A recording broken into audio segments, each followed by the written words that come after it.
ever when the world comes together to create a better tomorrow. It's going to be magic.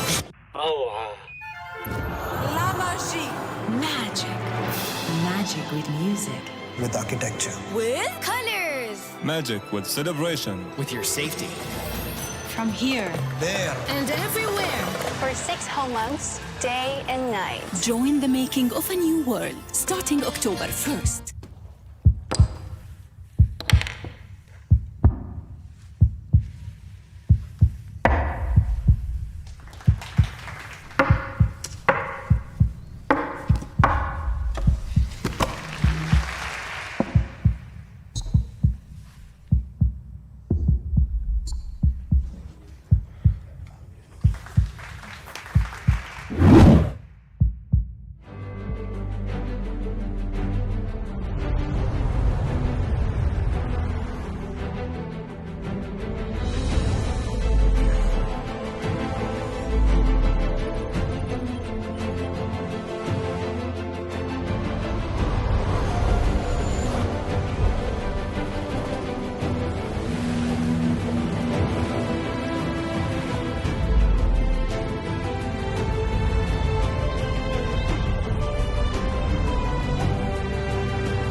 This is day one of the FIDE World Chess Championship. Chess.com's coverage is brought to you by Coinbase, and Chess.com's coverage starts right now.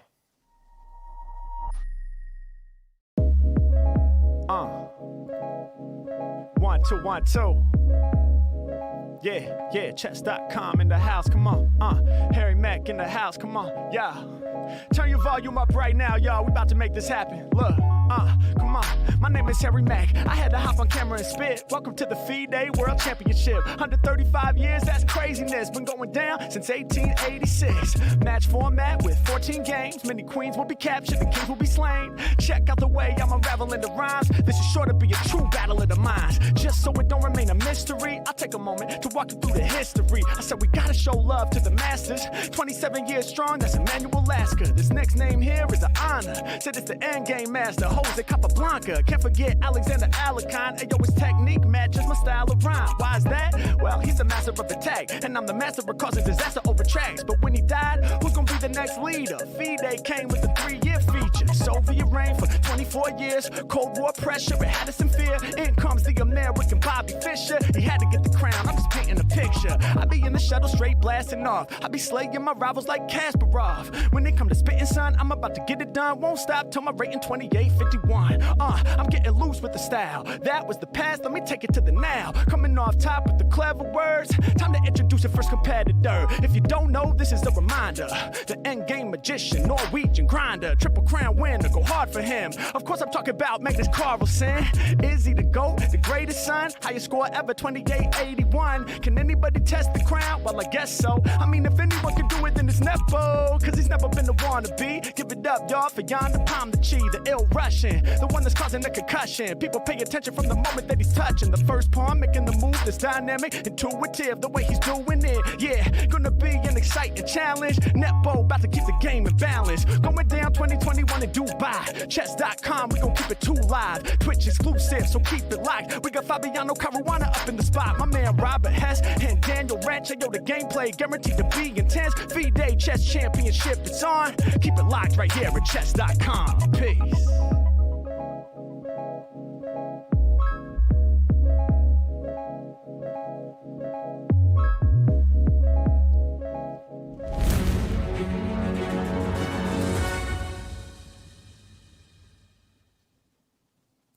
And we are live, and boy, are we ready. Chat rooms are buzzing across the world. It's time for chess to break the internet. Once again, this is the FIDE World Chess Championship, the 2021 FIDE World Chess Championship. What better way to start than with a Harry Mack rap attack? Perhaps the only way to follow it up is to intro my two co-hosts for the next few weeks. On the end here, we have the man who you cannot spell chess without. You know him, you love him. He is Robert Hess. Robert, you happy to be here? Yeah, I have Fabiano by my side, so Yeah. I'm pretty happy about that. But in all seriousness, it's a great event. It's the World Chess Championship. I'm pumped. Speaking of which, here's the man who they're all waiting for. We're old news at this point. This is Fabiano Caruana, #1 in the United States of America, the last challenger to Magnus Carlsen's throne in 2018. Perhaps the man most qualified to commentate on what we're going to see on the board for the next few weeks. Fabiano, we're pumped to have you, and how are you doing? Thanks, Danny. It's great to be here. I'm super excited to be commentating on what's sure to be an exciting game and World Championship match. Yeah, I can't wait to get into it. We're going to spend the next part of this half an hour as we lead up before the moves are finally made on the board, previewing things. We're gonna give you our predicted results. We're gonna talk about the different angles coming into the match today. So don't go anywhere. This is the place to be. And on that note, let's remind everybody what are we in store for here? The FIDE World Championship, aptly named this year after the organizing party FIDE. But the World Chess Championship itself has been around for 135 years. It's one of the oldest organized events in the world. It is for the top prize in chess. The winner of the World Chess Championship is the World Chess Champion. There have been 16. They define their era, and Magnus Carlsen is the era that we are currently living in. Will that still be the case in 3 weeks? We're going to find out. And what about the format itself in regards to what we're going to see on the board? I'm going to let my man Hess remind everybody of what they're in store for here. Yeah, we have just 2 players competing for the World Championship title. It's 1-on-1, 14 games of classical chess. The first player to 7.5 points wins the World Championship title. If it's tied 7-7, we go to tie breaks. The time control, they start with 2 hours per side, and they have to make 40 moves. After 40 moves have been made, they get an additional hour on the clock for the next 20 moves. And after move 60, they get an additional 15 minutes for the rest of the game with a 30-second increment. So if they get in time trouble, the position is complicated, they can build time back up so they can think through the position.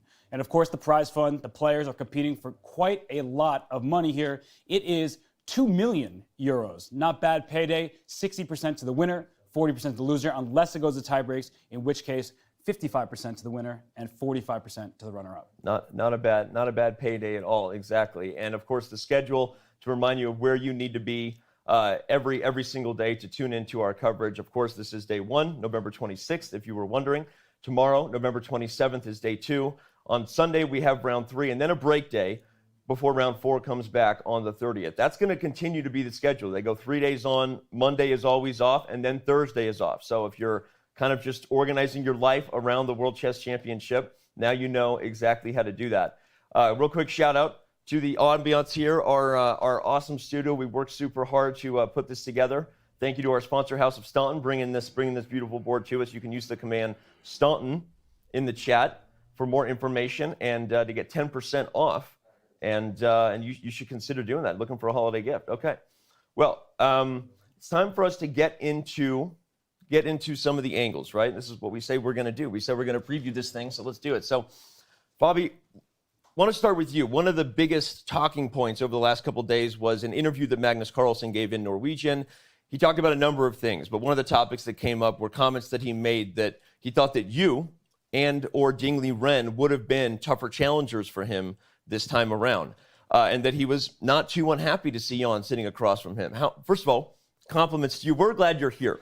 Right, we would rather you be here. I know you'd rather be in Dubai, but we're happy he's here, right? The chat is happy you're here. But besides the compliments aside to you, how much of that do you actually think Magnus really thinks that? He does have a worse head-to-head record against Jan. How much of that you think is gamesmanship, and your thoughts on the psychology that Magnus is taking with those comments? Well, I think with Magnus, there's always a great deal of psychology because he places a lot of emphasis on that, and correctly so. I think psychology is super important, especially at the top levels.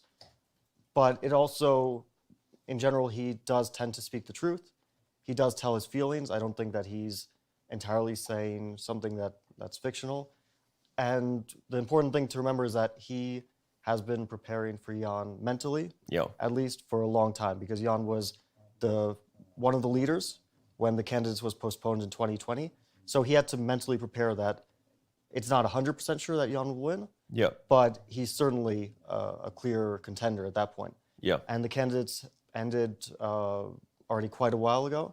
So I think that those were his honest emotions when it ended, that Jan is not the most difficult opponent in the world for him. Yep. But now I think there is also some element of trying to get inside his opponent's head because we know he likes to do that. Yep. It's interesting you say that Jan is not the most difficult opponent in the world for him because, Robert, on to you. I mean, do we need to remind the world that Jan has a plus record against every world champion he's ever faced? And he has a plus record against Magnus. So talk a little bit about what do you think that's relevant here? If not, why? And Magnus making comments about Jan not necessarily being the toughest challenger despite his losing record. Yeah, well, historically, I don't think it has mattered that much. That a challenger has had a winning record against the world champion. The world champion's a clean slate. It's a whole new event. It's a match format, so you don't have the round robin where maybe someone needs a win and someone's not in contention. So it's a different vibe altogether. That said, I do think, I agree with Fabiano here, that Magnus plays that psychology game, and he wants to get in Jan's head. If Fabiano, he's sitting right beside me, if Magnus had not won their previous decisive game, I think Magnus would be talking even more because he only has one victory in the head-to-head, as you mentioned, and it was the last decisive game, so he wants that to continue. He wants to get under Jan's skin, and Jan, we'll see if he bites.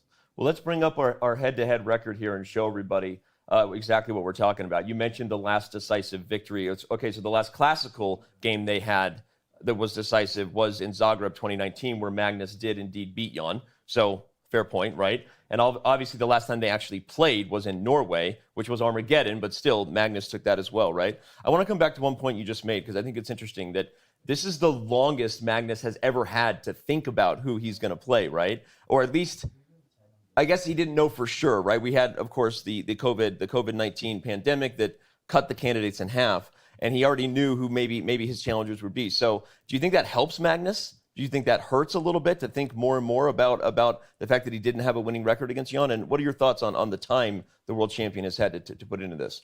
I don't think it hurts him. I think it was more stressful for the people involved in the candidates to have that. And Jan, of course, even though he had the great emotions of winning the candidates, he still had to deal with the stress of that. But I think that Magnus having that extra insight in the year break that we had between two candidates' halves is some sort of advantage in terms of thinking about his potential opponent. It wasn't, of course, 100% that Jan would win after the first half, but for example, we knew that Ding Liren didn't have a very good chance because he was in a minus score 7 rounds in. So there was some information there which is most likely helpful to Magnus. Okay. Well, amazing stuff already. Great insights from Fabiano. And on that note, we're going to announce for the first time that we have something super special coming your way. More opportunities to get insights for Fabiano. For 10 lucky fans, we will be debuting our new feature, Classroom, on December 13th. Still in beta right now. It's a tool that will be connecting coaches and students forevermore on the interwebs. We can't wait for everyone to get their hands on it. And the first person to get his hands on it and give 10 lucky people a chance for a private group lesson, I will be there with Fabiano. All you have to do is solve at least one video lesson in his new video series that's on Chess.com.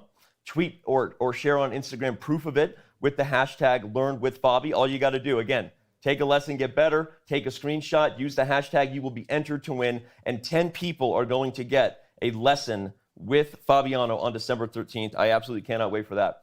All right, when we come back, we are going to have, well, look at that. We have Jan sitting at the board right there, just doing his, he's a little early, huh? Little early. Early bird gets the worm, as they say, right? Maybe he's still not sure what he's going to play on move one, but we'll come back to that. When we come back as well, Jonathan Korbla will be bringing us a trivia question every day.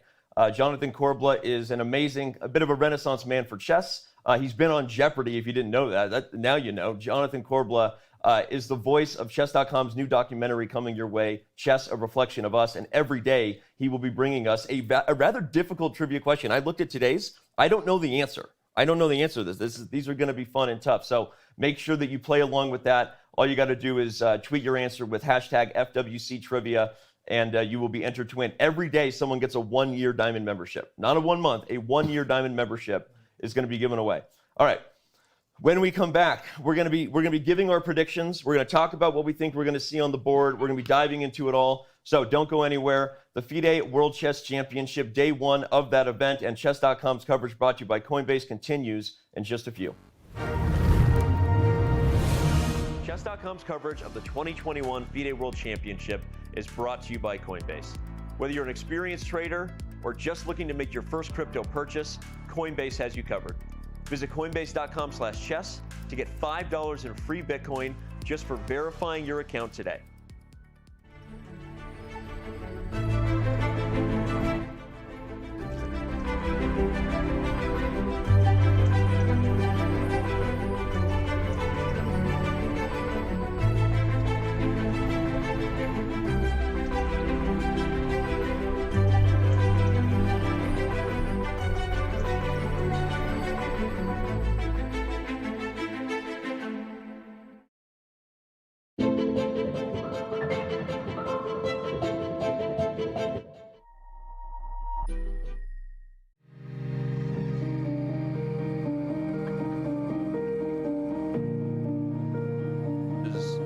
This. So here's what we're saying. Yes, we can discuss it on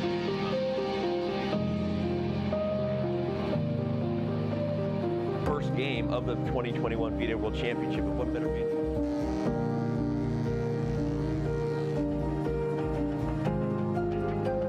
Camera lighting and audio. We're gonna crush through the top of the show. All right.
Want to play chess online or learn how to improve? Join us at the #1 chess destination in the world, Chess.com. With thousands of people playing at any moment, you'll quickly find a game with someone at your level, whether you're a beginner or a grandmaster. Chess.com makes learning fun and easy. Sharpen your tactics with puzzles and enhance your strategy with our lessons by top masters. Learn from your own games with our easy-to-use analysis tool. Chess.com has everything you need to take your game to the next level. Signing up is free and easy. Join Chess.com today.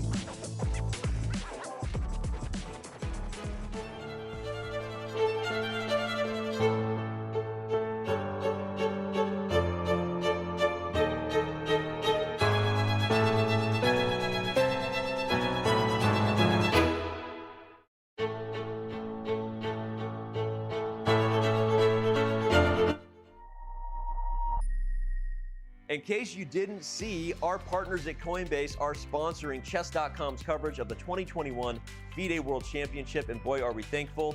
Whether you're an experienced trader, been doing this for years, or just thinking about making your first crypto purchase, Coinbase is the place to go. Visit coinbase.com/chess and get $5 in free Bitcoin when you sign up and verify your account today.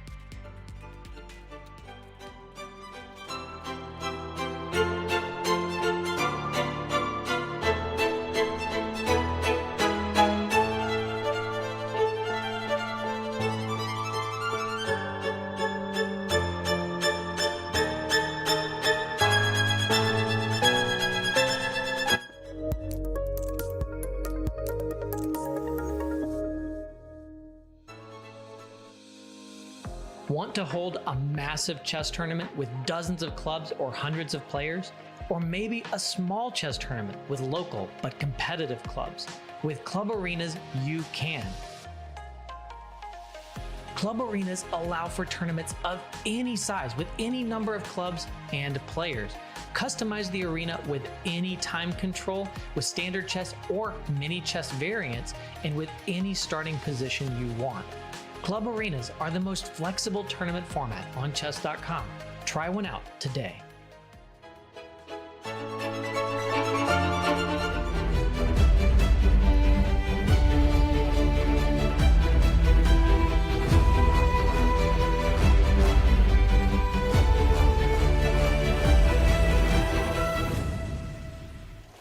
Hi, it's Jonathan Korbla from Expo 2020 in Dubai. Matches are the order of the day for World Championship crowns. However, 2 world champions won their titles in tournaments. Who are they?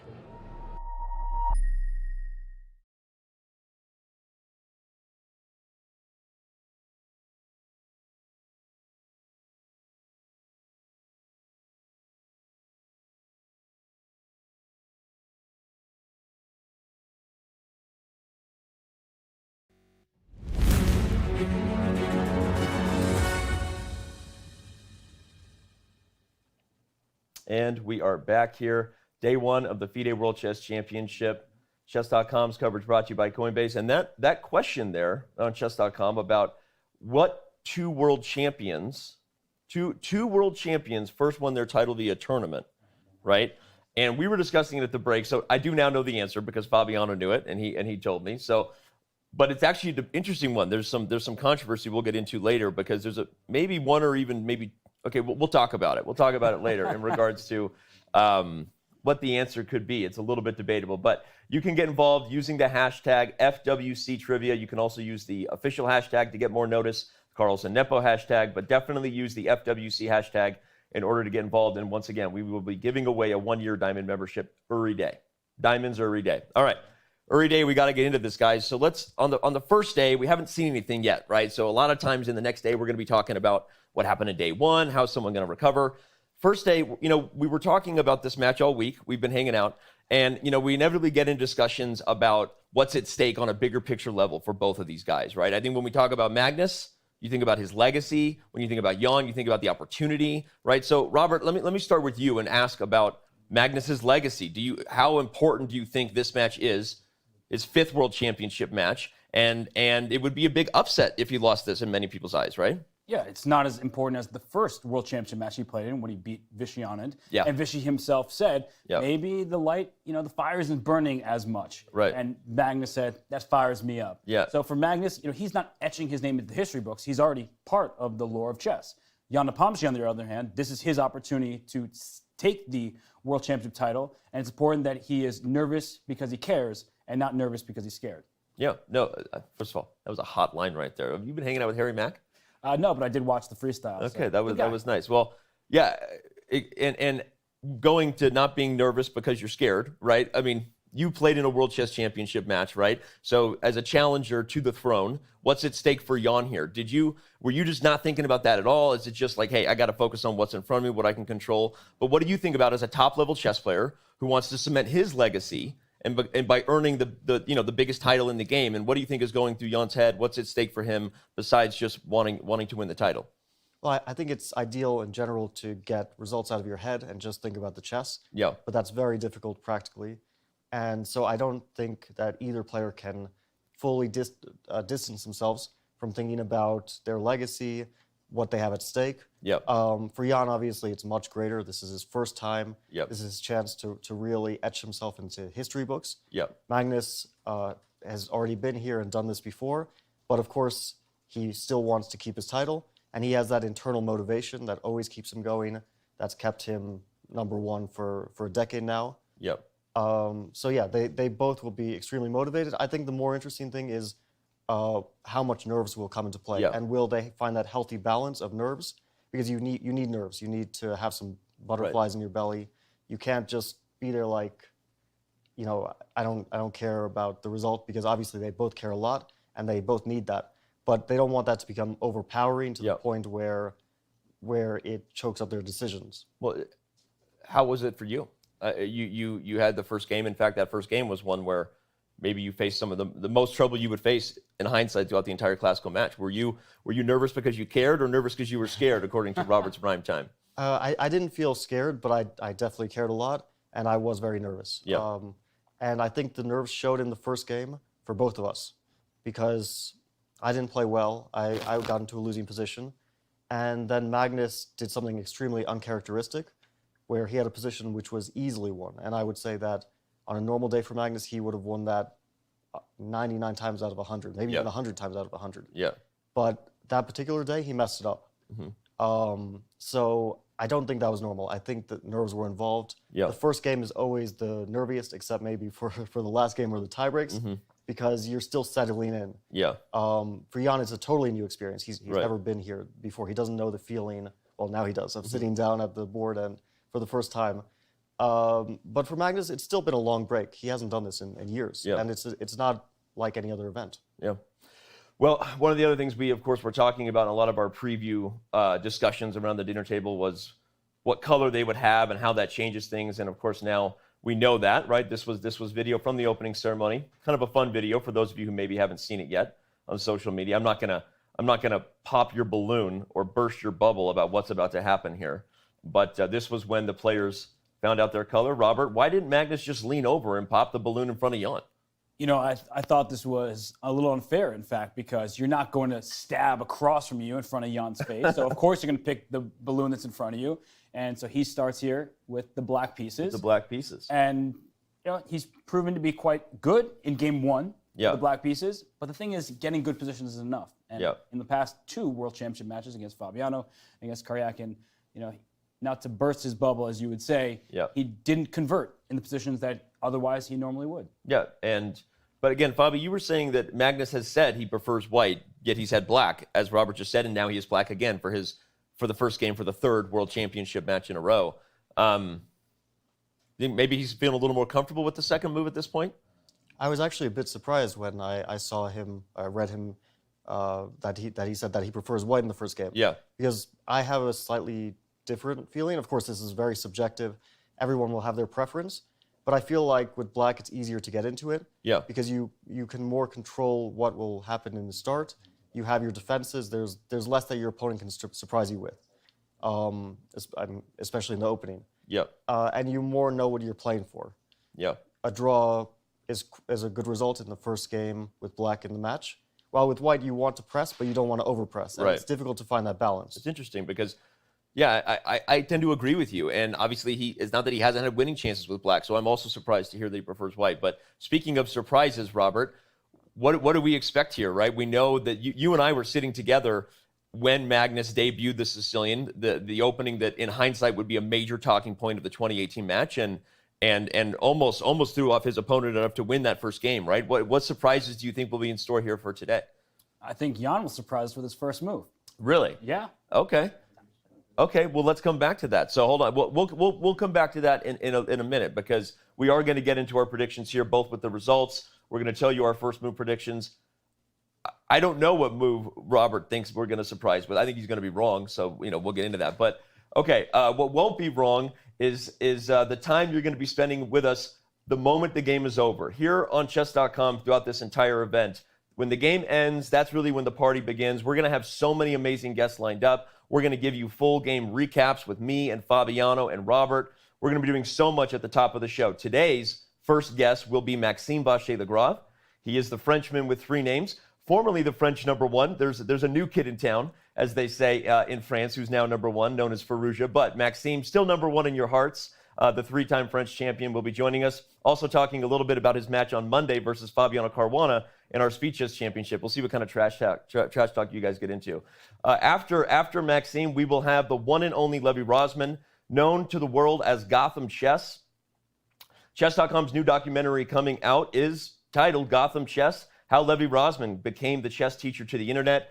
Our own videographer is putting together some amazing stuff, and we have a documentary you are not going to want to miss. In fact, I think we have a teaser on that, right now, so don't go anywhere. For those of you who just can't wait, here is a quick video teaser on the documentary that will be world premiering at the end of our show today.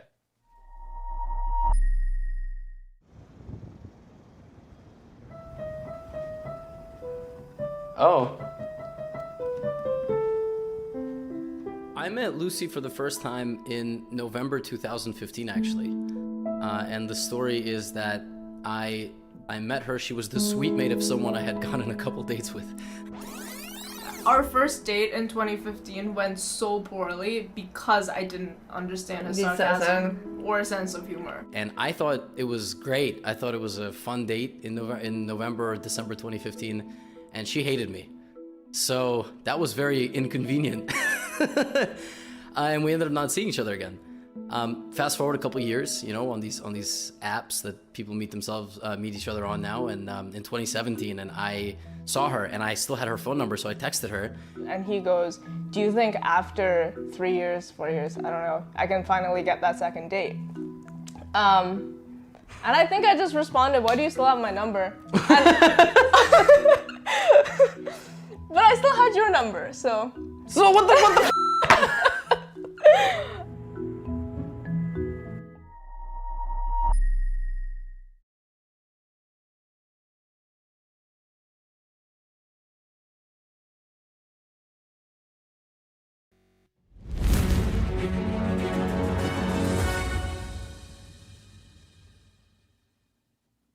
Well, as we were getting set here to make our predictions, Robert was going to make his prediction of the first move. Looks like we're live, gentlemen. So we're going to have to make our predictions on top of the game because E4 is on the board. Robert, was that going to be your move prediction? Not at all. So I'm glad that the move was made before I could guess. And usually the person who makes the first move, not the chess player, but there's a special guest who comes in and makes the first move, they usually make the move they want to play, not necessarily the one the player wants. I was expecting C4 on move 1. Jan used that in the candidates. He played it against Garry Kasparov. And hey, Fabi, does this surprise you? E5 for Magnus.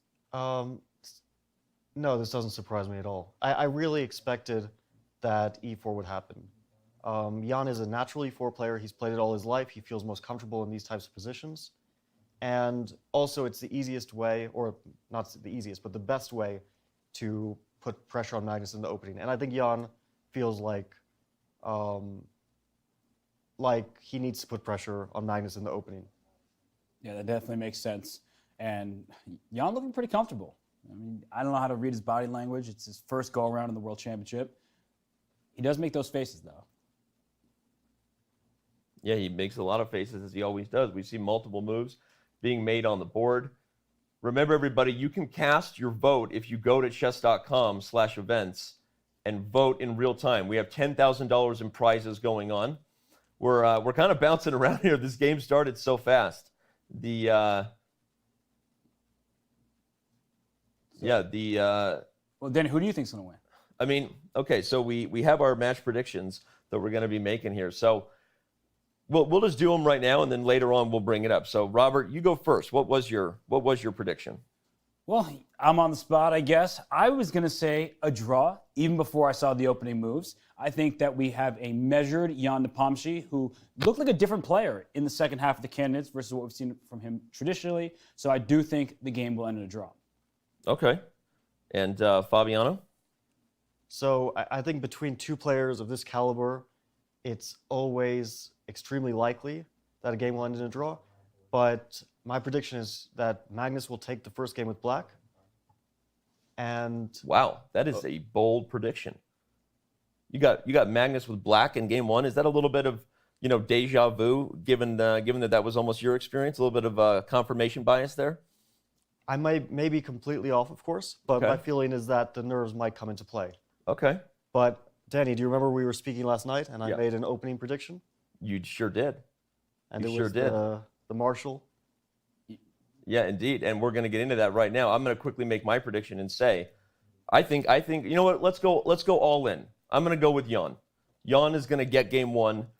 Initially I was actually with you. I almost envisioned Jan nervously pushing through time pressure and blowing the advantage. But I'm going to say that Jan actually gets it. That Jan takes day one, and the challenger puts the champion on his heels, and we are talking all drama for the next few weeks. So there you go. Everybody, you can cast your vote if you go to chess.com/events. We are experiencing a lot of traffic. I don't even know what's happening right now at chess.com/events. So we're gonna keep on the game here, keep on the cams of the players. Someone is standing in front of the playing hall camera. This is hilarious. That is a human being standing in front of the camera right there. I thought it was Casper the Friendly Goat. That was Casper. Well, we've got also, as we said there, a vote chess event going on. If you go to chess.com/events, you can vote. Although I think we just sent literally tens of thousands of people to our site that don't normally go there. And if you're having any difficulty voting, that is why. So we will come back to you on that. For now, we're going to get into the chess.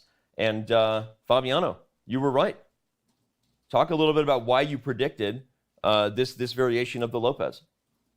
I feel like, and this is from some recent work also, that the Marshall is a great place where you can be flexible with black. You have a lot of options with black, and you also have that solidity.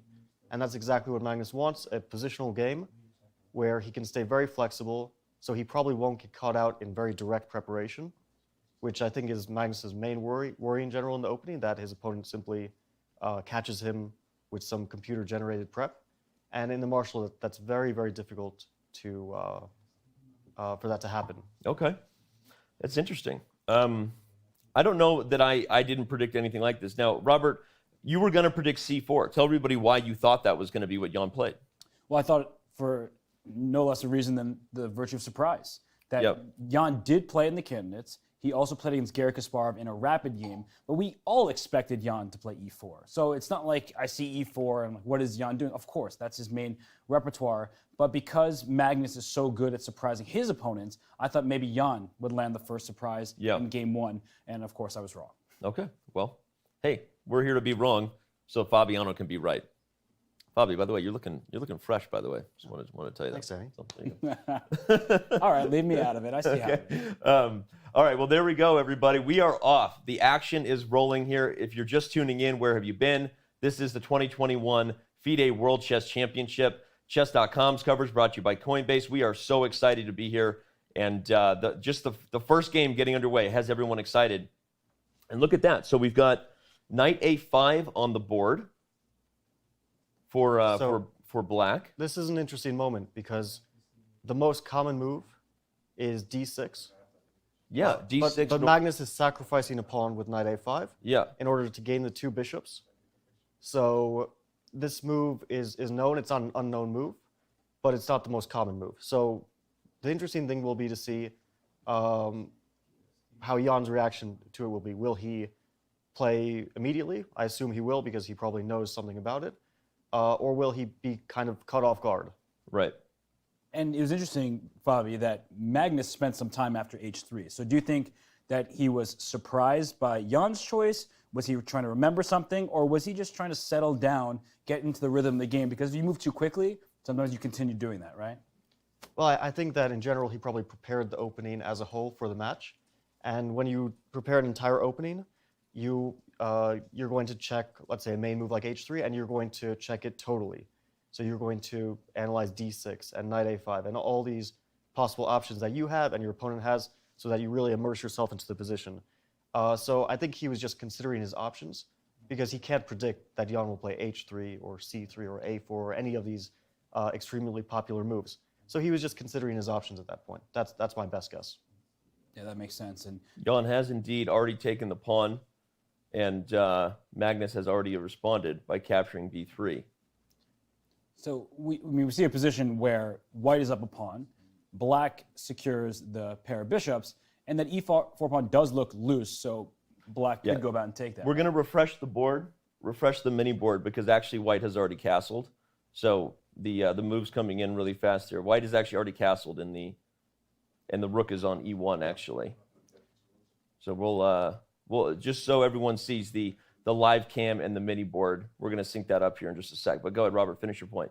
No, I was just saying it's an interesting decision here by Magnus in the opening. And what I want to know from Fabiano's point of view, as somebody who played against Magnus for the World Championship, is Magnus going for a certain style against Jan? Because we know how tactically alert Jan is, and people talk about that nonstop. They're mentioning the supercomputers that he's working with, so many articles about that. So do you think we're seeing a style for the rest of the match from Magnus, or it's just game one and he's just choosing? Wow, he's moving fast here, aggressively. Yeah. Has already played d5. So go ahead, Fabi. I don't think that style really comes into play because both of these players are universal players. There are some stereotypes about, Jan's style, Magnus' style, but the truth is that they're good in all sorts of positions. So I think Magnus is simply playing the line which he believes in. Jan is obviously also ready for it, and they're going to trade queens. They're going to trade queens now, it looks like. Mm-hmm. But actually, I do want to say one thing about the position. Yeah. This is a very sharp line. It's actually also possible that they won't trade queens. Magnus has a choice now. he can either trade queens or he has bishop d6. And we might see an extremely exciting line where black's queen ends up on h2, white's king has to move to the center, but white wins a pawn. We may see this line. It is a sort of theoretical possibility, and now we're going to see it because Magnus went for the line. Yeah, so he gets it from the board. He's moving quickly. Jan still probably in his preparation, despite his look away from the board. And I mean, at the start of this game, at least, I guess a different move won. So Yeah. I'm already surprised by the first move of the game. And how many moves do you think they prepared? Because Jan and Magnus both talked about the extreme preparation, how deep they have to go, and how much more do you think we'll see from their engines and not their brains? Well, it's clear that they're both in their engine prep. Yeah. And now Magnus has a choice. He can play queen takes e5. This forces queen takes b7. Otherwise, white loses a piece. And then black has to play queen h2 to justify this play. And then we have this extremely complicated fight. Or he can make another move. There are various like rook moves to force white to trade queens himself. And then we'll see an endgame where white is a pawn up in a far less exciting affair. But I guess it depends on how confident Magnus is feeling about his prep if he goes for the queen h2 line, because there he's taking a lot more risk. But it's also, if he's prepared it super, super well, then maybe it's also a better choice for him. But he chooses rook f to b8. And now we will see a trade of queens. Right, and the white king is already castled. Yeah. And there's a rook on e1, so that knight is not hanging on e5. So protecting the center and still a pawn ahead for white, for Ian Nepomniachtchi, but Magnus confidently playing nonetheless. Yeah. Yeah, we'll stay right here until we get the board updated. We'll commentate from our bird's eye view here. Look at so the king is on f1 in the live position. This is all still known though, Fabi. This is all preparation. It looks like, so the interesting thing about this position is, I don't know if the last move came as a surprise to Jan, because the Stockfish engine shows queen takes e5 as the move, queen b7, queen h2, and an engine like Lilo shows rook f b8 because it's happy to play a pawn down in the endgame. So it's neural net action on the board already, right? As far as the preparation goes. Yeah. So it looks like Jan, maybe that came as a surprise to him. So it's clear he's looked at the line, but not in extreme depth. He's looked at it more from the point of view of the most forcing option for black, but not the more positional options. Okay. Well, we're gonna keep tuned in, everyone. You will be able to see the live playing cams and everybody, as well as the live feed as it comes in. Though we're gonna take a very short break. When we come back, we will continue to dive into all of the action on the board, get more of Fabi's thoughts. I want to unpack this whole difference between how you said Leela evaluates this versus the other engines. I think that's a fascinating point, because one of the things we're all going to be learning is how the players prepared for these games, and maybe getting more and more insight into what they're doing at home in the kitchen. So, all right, you're going to get everything you need at the break, so don't go anywhere. We will be right back. Chess.com's coverage of the 2021 FIDE World Championship is brought to you by Coinbase. Whether you're an experienced trader or just looking to make your first crypto purchase, Coinbase has you covered. Visit Coinbase.com/chess to get $5 in free Bitcoin just for verifying your account today.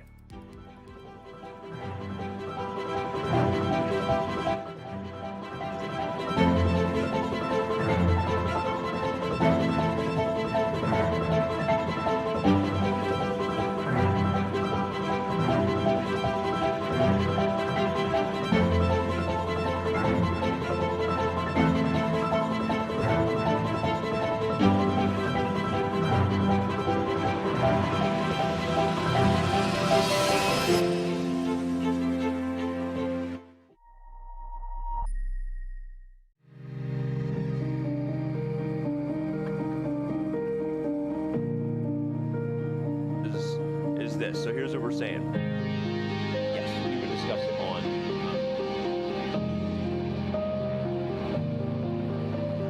first game of the 2021 FIDE World Championship. And what better mean?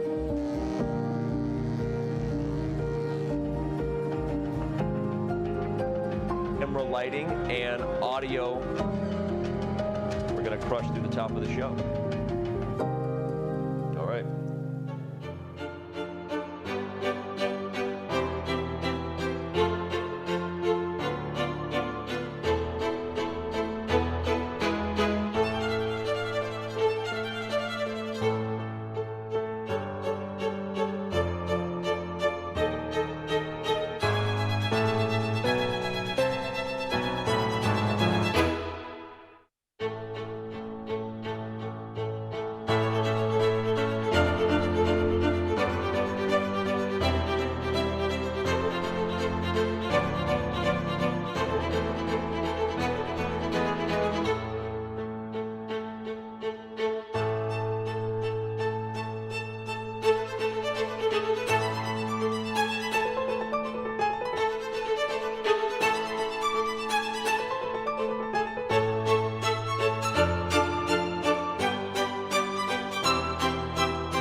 Want to play chess online or learn how to improve? Join us at the #1 chess destination in the world, Chess.com. With thousands of people playing at any moment, you'll quickly find a game with someone at your level, whether you're a beginner or a grandmaster. Chess.com makes learning fun and easy.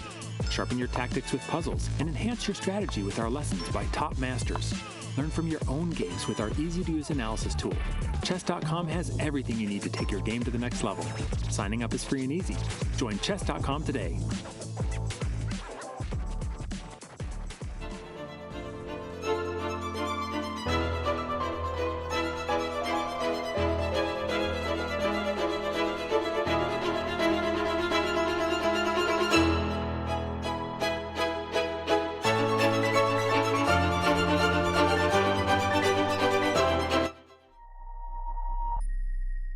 In case you didn't see, our partners at Coinbase are sponsoring Chess.com's coverage of the 2021 FIDE World Championship, and boy, are we thankful.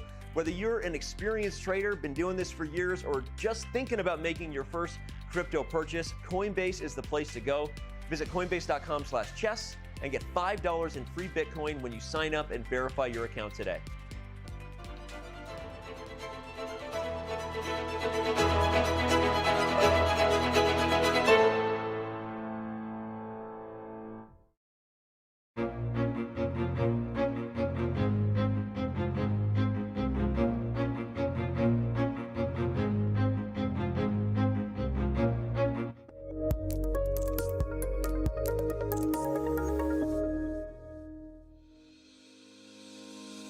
Want to hold a massive chess tournament with dozens of clubs or hundreds of players? Or maybe a small chess tournament with local but competitive clubs? With Club Arenas, you can. Club Arenas allow for tournaments of any size with any number of clubs and players. Customize the arena with any time control, with standard chess or mini chess variants, and with any starting position you want. Club Arenas are the most flexible tournament format on Chess.com. Try one out today.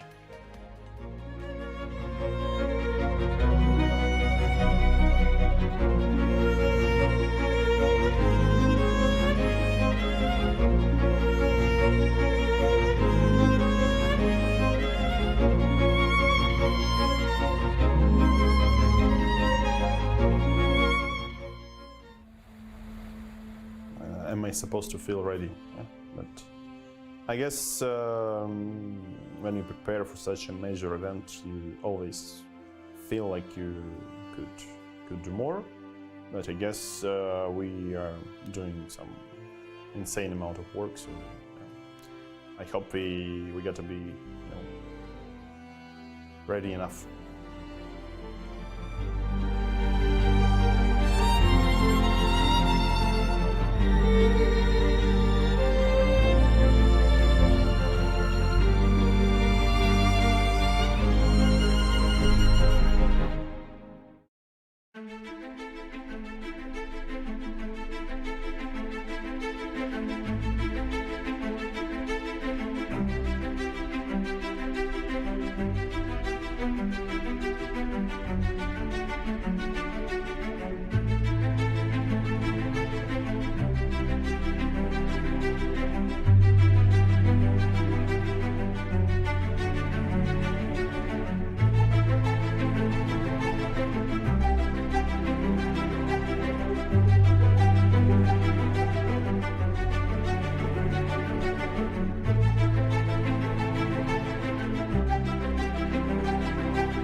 think it plays its own role.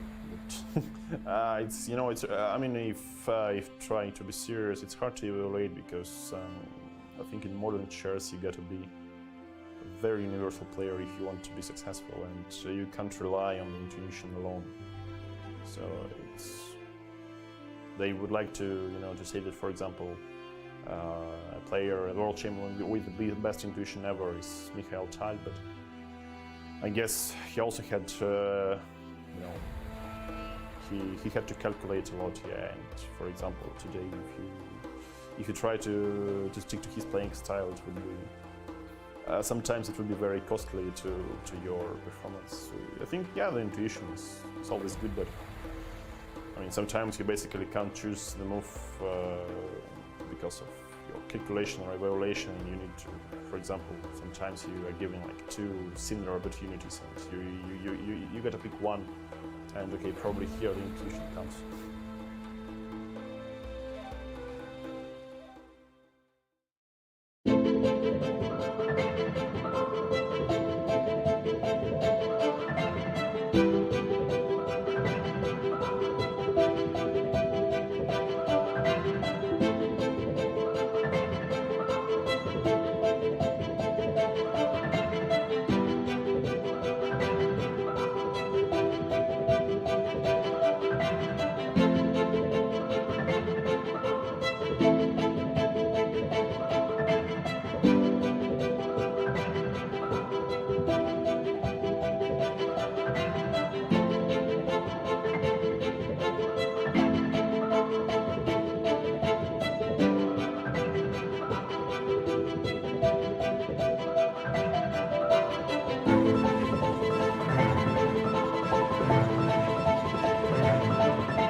And we are back. Day one of the FIDE World Chess Championship is underway, and we have action, guys. We have a lot of moves on the board to unpack. This is going to be quite the game here. I think the prep is being revealed right now. It looks like Magnus might be a little bit deeper down his prep than Jan, given we don't normally see Nepomniachtchi take a second to think unless he really needs to. So, Fabi, let's talk about this live position real quick, and then we'll have plenty of time to back up and break down every single ounce of how we got here. Yeah, so it's clear that Magnus is still in prep, and this is this is not a position that Jan's checked before. Yep. But he did play the correct move. I think Bishop D2. Yep. It's a somewhat subtle move. The point is that the knight on B4 is extremely annoying for White. If we back up one move. Yep. And let's say White plays, instead of Bishop D2, Knight C3.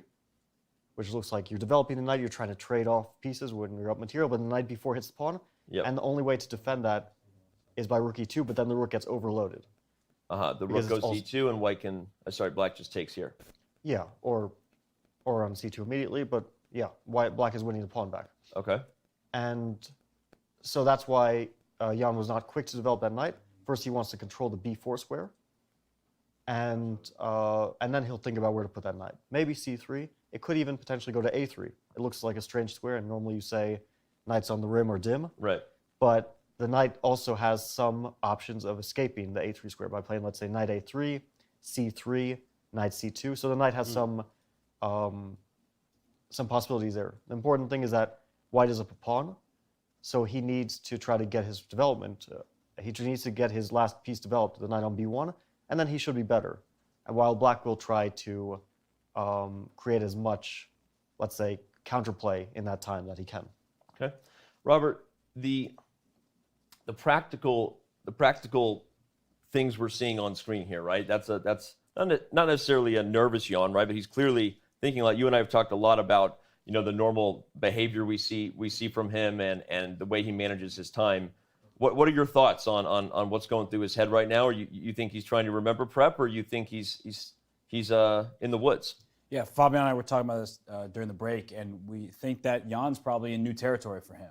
And Magnus playing very quickly, Jan trying to figure things out on the board. And for these top-level players, of course, they have a sense of what's going on. They understand the game super well, so he's trying to find the best continuation. In a position like this, in our current position, it's not very easy because that bishop on b7, that's the lone light square bishop on the board. And if you look at it, has a full length of the diagonal all the way down to g2.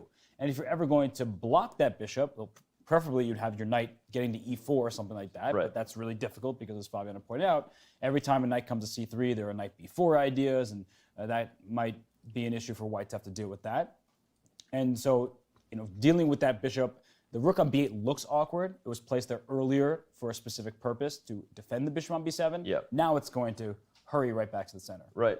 No, that's super interesting because I think, okay, so now we'll have a second to back up. We see Magnus kind of looking around there, and let's show everybody how we got here. It was the moves started coming in rapid fire, but it was indeed a Lopez as predicted by Fabiano.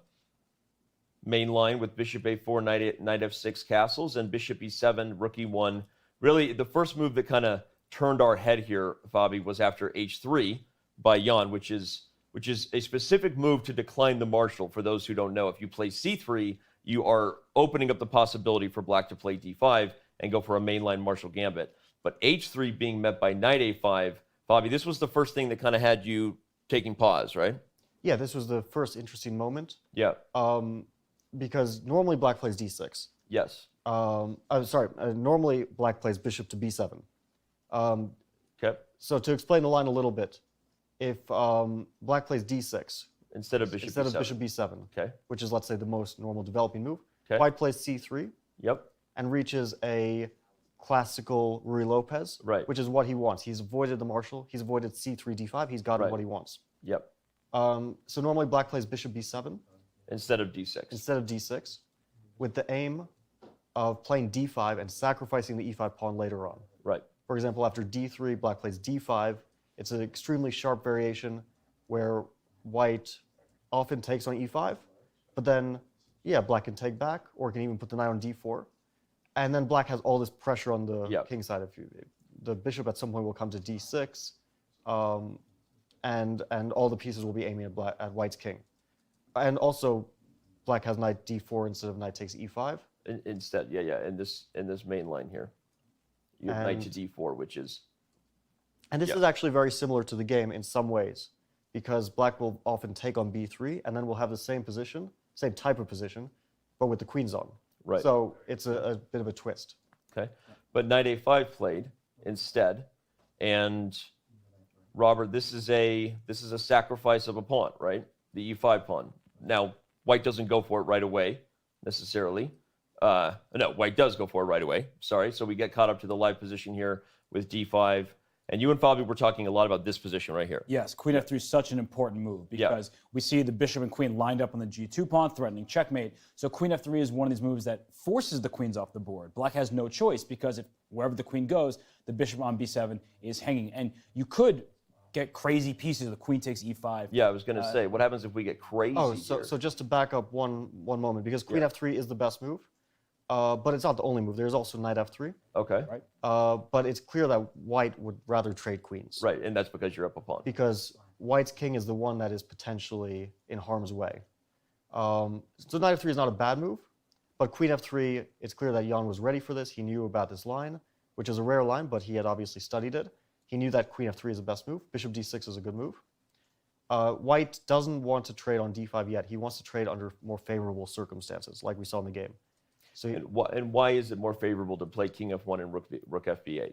Well, because in many lines, the rook will come back to e8. Well, let's say if white doesn't play king f1 but takes on d5.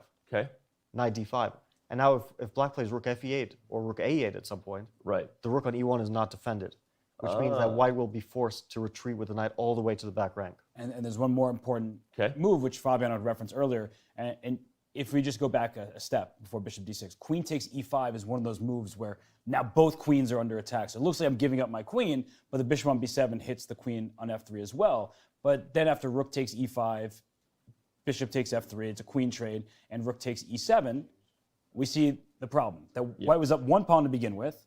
Now the bishop on f3 is under attack. The second pawn on c7 is under attack. a6 is threatened. So white is clearly better in such a position. So if we go back to that moment with bishop d6, there's a really big threat now of queen takes e5. So if we make the move, say, knight c3, think, oh, you'll trade me on f3, my knight will just recapture. No, queen takes e5 now is really good for black because your rook is loose on e1. If you trade queens in this manner, now you don't even get the piece because your rook's under attack on e5. Okay, makes a lot of sense. And obviously, as you said, this is a slightly rare line in this version of the Lopez, but one that both of them seem well prepared to play. So after king f1, now we understand this little intermezzo kind of high-class waiting move, if you will, just to make sure that you force black to commit all the way to guarding the bishop.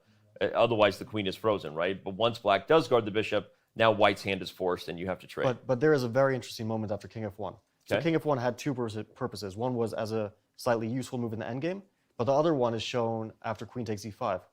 Robert referenced this move. Instead of rook fb8. Robert referenced this move when white played another move besides king f1. But here it's very different because after queen takes b7, white's rook is defended. But this would still be super interesting because black could play queen h2. Now that would have been a spicy way for us to start off the first game that would have been of very this World Championship. And this is some sort of position that I'm sure they both studied, and I think this is what Jan was expecting. He wasn't expecting the move rook fb8, but he was ready for this. And he probably had some prep here. So what makes you think that? Because you mentioned as we went to the break, and we promised the fans you would unpack it, you mentioned that rook fb8 is a move that Leela suggests here. So to unpack what you're saying the move that you think Jan was expecting was queen takes e5, and is this because this is what the more traditional engines would go for? Or this is the most forcing way, and if you're preparing this for white, and let's say you think this is a sideline, this is not something where I want to put all my effort in. So he's looking at the most forcing and dangerous option, which is queen e5, queen b7, queen h2. And he has something ready here. And engines show that this is playable for black, but he has some prep that probably goes quite deep, involving very, very sharp lines, because white's king will inevitably at some point have to escape to e2. It'll just have to, because after queen h1 check, there's nowhere else to go. Do you have a lot of prep in this line? I've checked this line. You don't have to reveal it. I mean, you can if you want. Well, the funny thing is that now that it's been played, everyone's going to check this line, right? Okay, well, suddenly now you could start revealing your prep, because, there goes the, rabbits out of the hat now. Yeah, so, I mean, it's a funny situation, Fabi, where I have to ask, Jan, of course he studied this line probably quite deeply. Do you think he was hoping for this rather than expecting it, right? Like there's this weird balance between hope and expecting, and for him, he wants a tactical position. He doesn't want to be in an end game, I presume, because that's where Magnus is really at his best. Yeah, I think Jan was probably confident because he's like, I've checked this line, I know what to do. But he also knows that Magnus is an extremely well-prepared player. Magnus is very, very smart in the opening and in choosing his openings, so he knows that it's not going to be so easy, that Magnus is just going to go directly into the line that he played. But still, that's fascinating. It's already getting us a little more insight, right? Going into World Championship matches, you're wondering who the team of seconds are. How are they using engines? I made a comment recently to someone who I gave an interview to. I said, well, everyone has the same second now, which is a jet engine packed with a neural net, machine learning. And so the question is, who are your human seconds unpacking that, right? And now we see Magnus playing this move, rook fb8, probably surprising Jan. And now after bishop d2, c5, just to remind everybody again, the live position with c5 on the board, Jan is still thinking, and now only has an hour and 30 minutes left. He's more than 20 minutes down on the timer. Yeah, so I just want to explain the move rook fb8 a little bit because it's such a weird move. It looks so unnatural. Usually you hear that you put the rooks in the center. Yep. And you don't put your rooks side by side on a8 and b8. That's just very strange. Yep. So the first point is if white plays knight c3, let's say, or some move like that, then now after queen takes e5, if white plays queen takes b7. Yeah, the bishop is protected. Then black. Queen takes e1. Yeah, queen e1, rook b7, black ends up a rook. Right. So that's why rook fb8 happened. And why didn't rook ab8 happen is the other question. I knew exactly where you were going with that. So now the point is if queen takes d5, and black wants to play knight takes d5, put the knight on the center like he did in the game. Fork down. But then comes a fork, knight d7, and black loses an exchange. And of course, bishop takes d5 instead of knight takes d5, hangs the pawn a6. Right. So that pawn being a backward pawn is going to be a target throughout the current position, but also in all these variations, you have to look out for the pawn a6. As soon as you play b5, you know that's where you're looking at. Man, you know what makes World Championship games easy to understand? Having two grandmasters directly to your left. This is some awesome stuff, guys. So yeah, now everybody in chat, no matter where you are watching from, thanks for being with us. You understand fully this very unique. Was it officially a novelty? Is this actually a move that has never been played before? I think that already after King F1, there are no games. Okay. I could be wrong, but at least there are no high-level games in this line. Right. So which made your prep and everyone else's secret prep really valuable until about 5 minutes ago when it was all played. So now everybody is going to be looking into this line. Grandmasters everywhere unite, and bishop to d2, c5 again. This is still the live position for those of you keeping track at home, right? White has a tiny edge, as you can see via the evaluation bar. That's because of the pawn. But from a practical perspective, Magnus clearly in the driver's seat a little bit, right? Yeah, I think that this is not a great outcome for Jan. Okay. He has a decent position. He's objectively slightly better. He's the one who can press his position rather than Magnus. Yeah. But Magnus knows the position. Yeah. He has knowledge that you can't figure out over the board. You can figure out a lot if you're a player as strong as Jan, but you can't figure out computer analysis that's done over hours and hours. Right. It's just impossible. Yeah. So now Jan has a choice because his bishop d2 move was super natural and good. He wanted to control that b4 square, but now he has to decide where to put that b1 knight. Mm-hmm. Does he want to play knight c3? Does he want to play knight a3? Also a legitimate choice. Knight c3 might still be met by this, Robert, and then is the difference now that you've developed, you can bring the rook to c1. Yeah, you can play the rook to c1, but where your piece is going, that's the essential question. This knight on e5, it looks well placed, but it requires defense because of the bishop on d6 attacking it, and you would love to play the move at some point, knight c3 to e4.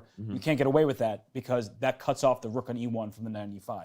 So even though white has some pieces that look good, they're not able to be improved. And that's the frustrating thing in chess, right? You're like, piece is great, I should have a good position, I'm up a pawn, and yet black's pieces are actually better and can keep going. So I like Fabi's idea, by the way, these knight a3 ideas, because at some point, if you're not careful from black's perspective, the move c2 to c4 could be on the docket. Like it's kind of surprising, especially with the rook on b8. It would allow it to maybe barrel down the b file if there are some trades, but the move c4 could be forcing, and in that instance, like you're left with some difficult decisions for black, whether to leave the pawn, whether to trade, and how do you preempt that? Because if c4 is an option for white, how should I be best prepared to meet it? Right. Well, good points, and obviously, like you said, not all about looking good. Though you look good, by the way, on camera. There, we were I just want to say that sweater.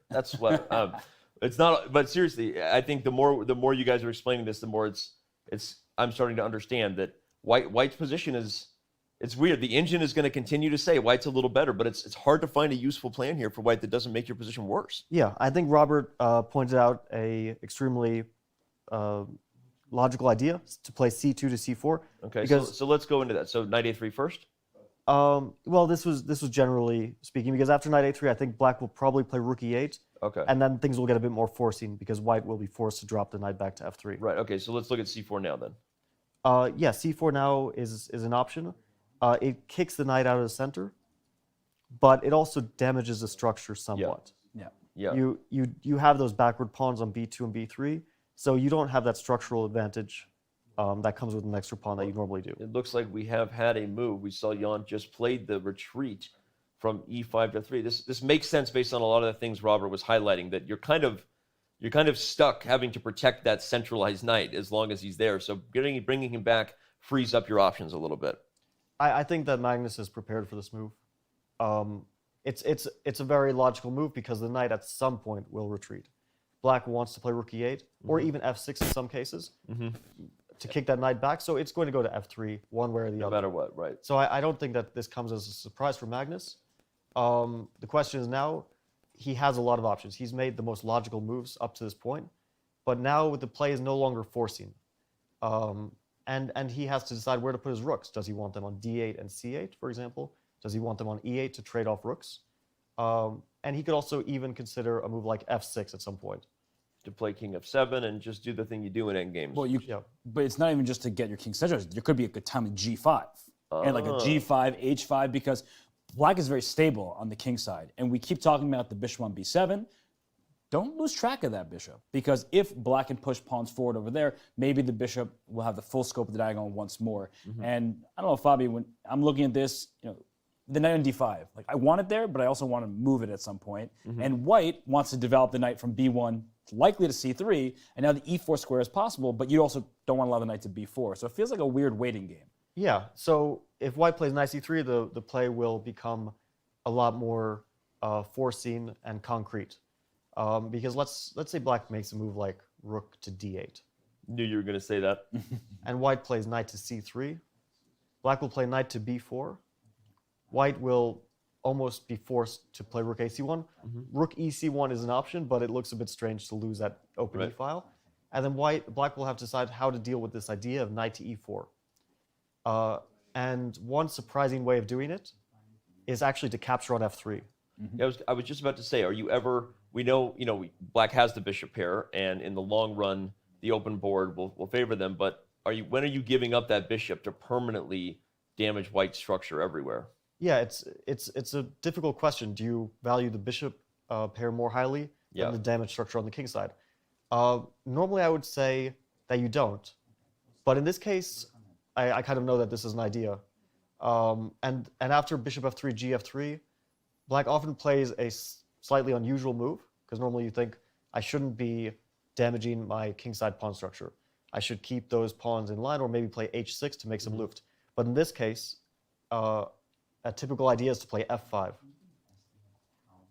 So you're kind of opening up the king a bit, but it's an endgame, so you can do that without risking king safety. The main point is to keep this knight out of e4. You mainly want to stop knight e4, and where else does that knight go? It doesn't have many other good places to go. Robert, you were going to say something on that? Yeah, for sure, because the move f5, if you go back before capturing on f3, you have to worry about things. Maybe the knight will hop to g5. Maybe the knight will go back to e5, and you can't kick it out with a pawn. So bishop takes f3 is committal for sure, but it does remove some options for white. And actually, Fabi made a really interesting point.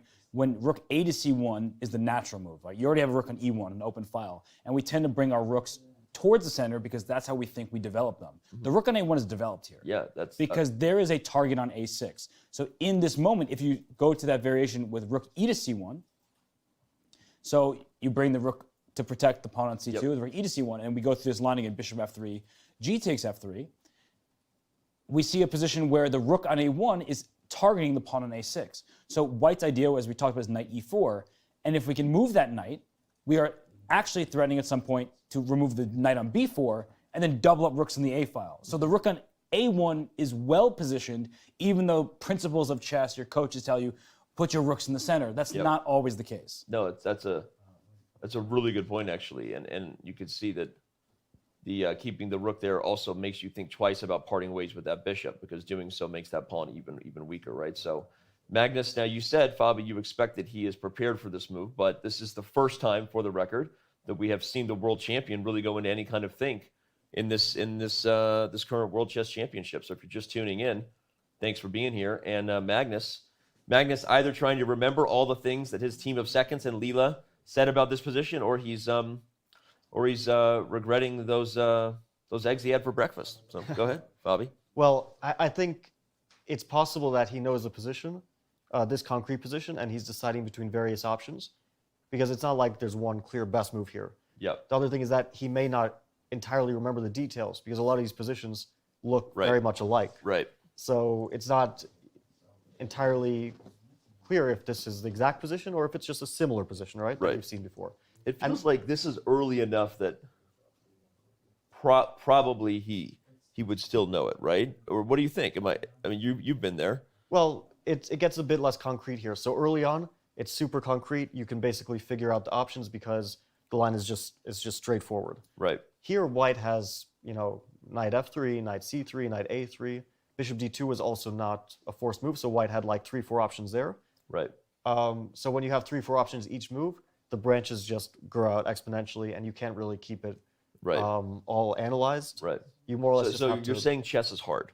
Chess is very hard. You're saying chess at a high level is hard. Okay, that makes sense, Robert. And I think in a position like this in particular, that you see a very unclear situation. Both players, they can visualize 6 moves in all different directions, but evaluating that position is extremely difficult. When there's a material imbalance, they know, both sides know, black has compensation, of course. They don't know quantitatively, unless they have this position at home, which doesn't seem like they do. So they don't know, oh, is it half a pawn better for white? Is it closer to completely level? Is it closer to really being a pawn for white? And the answer to that, they are aware that it's less of an advantage, a smaller side. But when you start just making moves, all these options look reasonable, you get careless. You have to be objective every turn, and you need to be skeptical about the decisions that are being made. Because knight f3 looks like a move that you would play regardless. Father had been talking moves like f6 to kick the knight, rook e8, but maybe you make that move too soon and you're not developing. Here it's perfectly reasonable to make the move knight f3, but when something is familiar to you, we often take it for granted that we should actually continue calculating. Right. No, it makes a lot of sense. And if I'm correct, that it may not even be that he doesn't know a move here or an idea, but you're trying to do everything you guys just described in positions that are 4 moves down the road, 5 moves down the road, trying to remember why did we want the rooks here in that line again? Because in some deep variation, it's critical that I'm still guarding that pawn, right? And that sort of stuff. And I think so when we see the players, they're thinking about a lot more than meets the eye. Yeah, well, Magnus has in general a very good positional feeling. One would say the best positional feeling among players. So, of course, he can navigate this position, although he doesn't do it the way a computer would do it by just crunching through all the numbers and coming up with an evaluation. He more or less can see which moves of his have less reasonable options for his opponent, if that makes sense. He makes a move, and it looks like it's harder for Jan to find an easy move. So he's trying to cut across his opponent's plans in a way. But yeah, here it's just a very difficult decision because black has so many options, and none of them lead to a clear conclusion. And after that, white will have so many options, none of them leading to a clear conclusion. So he more or less just has to feel his way through to the move he feels is right. And question for you, Fabi, because I mentioned offhandedly f6, g5, h5, with the king on f7. Do you think that Magnus at some point can say, I've stabilized, let me try to play for more? And maybe that's even just playing the natural and good moves. But is that an idea that comes to mind of playing on the king side, just expanding on that front? Yeah, I think that this is definitely a position that one day black could get an advantage. Maybe it wouldn't be enough of an advantage to win, but black has potential here. Things could go slightly wrong for white to the point where white is slightly worse. But at the moment, white is a bit better, so his first thought should be, how do I neutralize white's slight edge? So I don't think he's thinking about long-term like winning chances yet. I might be winning this game. Right. I think first he's thinking, let me consolidate my position, and then try to equalize this. Right. I guess I was asking in the sense of like, can you combine those things? Because sometimes we equalize, but we trade all the pieces and it's just a draw. Yeah. Other times we make moves that are completely sound and reasonable, but give us that flexibility to play for a win. So you played Magnus, of course, in the last World Championship, and he tends to like to play on. He's the type of player who doesn't want to make a quick draw. So I'm just wondering, if he plays a move like f6, which takes that knight's jumps away from it, and we had mentioned as a move even before knight f3, what do you think Magnus's mindset is at this moment? Of course, you said equalizing first step, but can he combine that? I think if he were playing a weaker player, then he would try to keep that tension in the position without compromising his position. But here, I think he doesn't want to take any extra risks like that. It's the first game of a World Championship match. He's playing black. For him, and for anyone, a draw is a good result in this situation. And it's the result I predicted. So if he wants to make me happy, exactly. That's what's mainly on his mind right now. Well, Fabi, another thing I'm thinking about here is, in general, the side that controls the pawn breaks is the happier side, but white is up a pawn. So we mentioned c4. I'm still looking at that, not necessarily on this turn, but combined with knight a3. Is there any future in c4, or is that too ambitious? I don't really see c4 happening, but it is definitely an option. Yeah, let's try it this move. Well, your c4 for black? Sorry. After I thought so when you said this. I'm not entirely sure about rook d8 though, because it's also difficult to decide if black wants to trade rooks. That's a big question. Does black want to play rook e8? Yeah, and that's a difficult question to answer. Let's look at that first then. So rook. So rook e8, okay. What? I think I didn't suggest the next move because I have no idea what white should play. You paused. What are you? You guys are the grandmasters. Rook e8 definitely suggests that white wants to connect his rooks. Yeah. Because he would rather capture on e1 with a rook to have that open Okay, file. so knight a3 now. Knight a3 definitely makes a lot of sense. Okay. Yes. Okay. Is there a possibility, if we just go back a half step here, can I trade on e8? I'm just wondering if we get a bit forcing. So trade, and then I play knight c3. Because we keep talking about how black wants to play knight b4, but I'm wondering if white has knight e4 as a response. I knew you were going there. That is a spicy idea. In fact, and after bishop takes e4? Just pawn takes e4. And if you take on c2, I take on a6. If you take on e4, I get rid of your knight, and a6 is loose. And we keep talking about this pawn on a6, and this is, I think, a clear illustration of how things can go wrong for black. Robert, that was a great line. I haven't seen the eval bar agree with Robert Hess this much since 2018 World Chess Championship. Were you there, Fabi? I actually think this is an excellent idea. That's a great idea, Robert. But after knight e4, black is not forced to take. That's true. Okay, so knight b4, knight e4. Obviously, you can protect the bishop, even a move like bishop f8. Yeah, I would say that the best move is probably bishop f8 here. Okay. But this does give white the option of further changing the pawn structure. Bishop takes b4. Yep. And then we have a super weird pawn structure. Black has these 3 pawns, which actually can create a passed pawn someday. That's true. That's an important thing. Those pawns are potentially a passed pawn. If all the pieces were off the board, like let's say the rooks are off the board, then that a pawn starts to go down the board, and it's actually very dangerous. That's actually a fascinating idea to see the double pawns and the potential for the a pawn to run. Now, on the flip side, with the rooks on the board, you're not getting to white's pawn because pawns. You look at the base pawn, the pawn c2. You can attack it once with your rook. I can bring my knight to e1. Or play rook c1, something like that, and then determine how to play from there. So this kind of position, I'm not saying it's like a huge advantage for white or anything, but it seems like white is the only one who can mess around for now. I do like this change. I was wondering about this change of structure. I do kind of like it for black, because white has only a few options here in terms of improving the position. The d pawn isn't really going anywhere though, because the knight on e4 is awkward, and that d pawn is actually defending white's knights. Otherwise, the knights need outposts, right? Yep. Without that pawn, the knights will just get kicked back, and who knows where they're going to end up.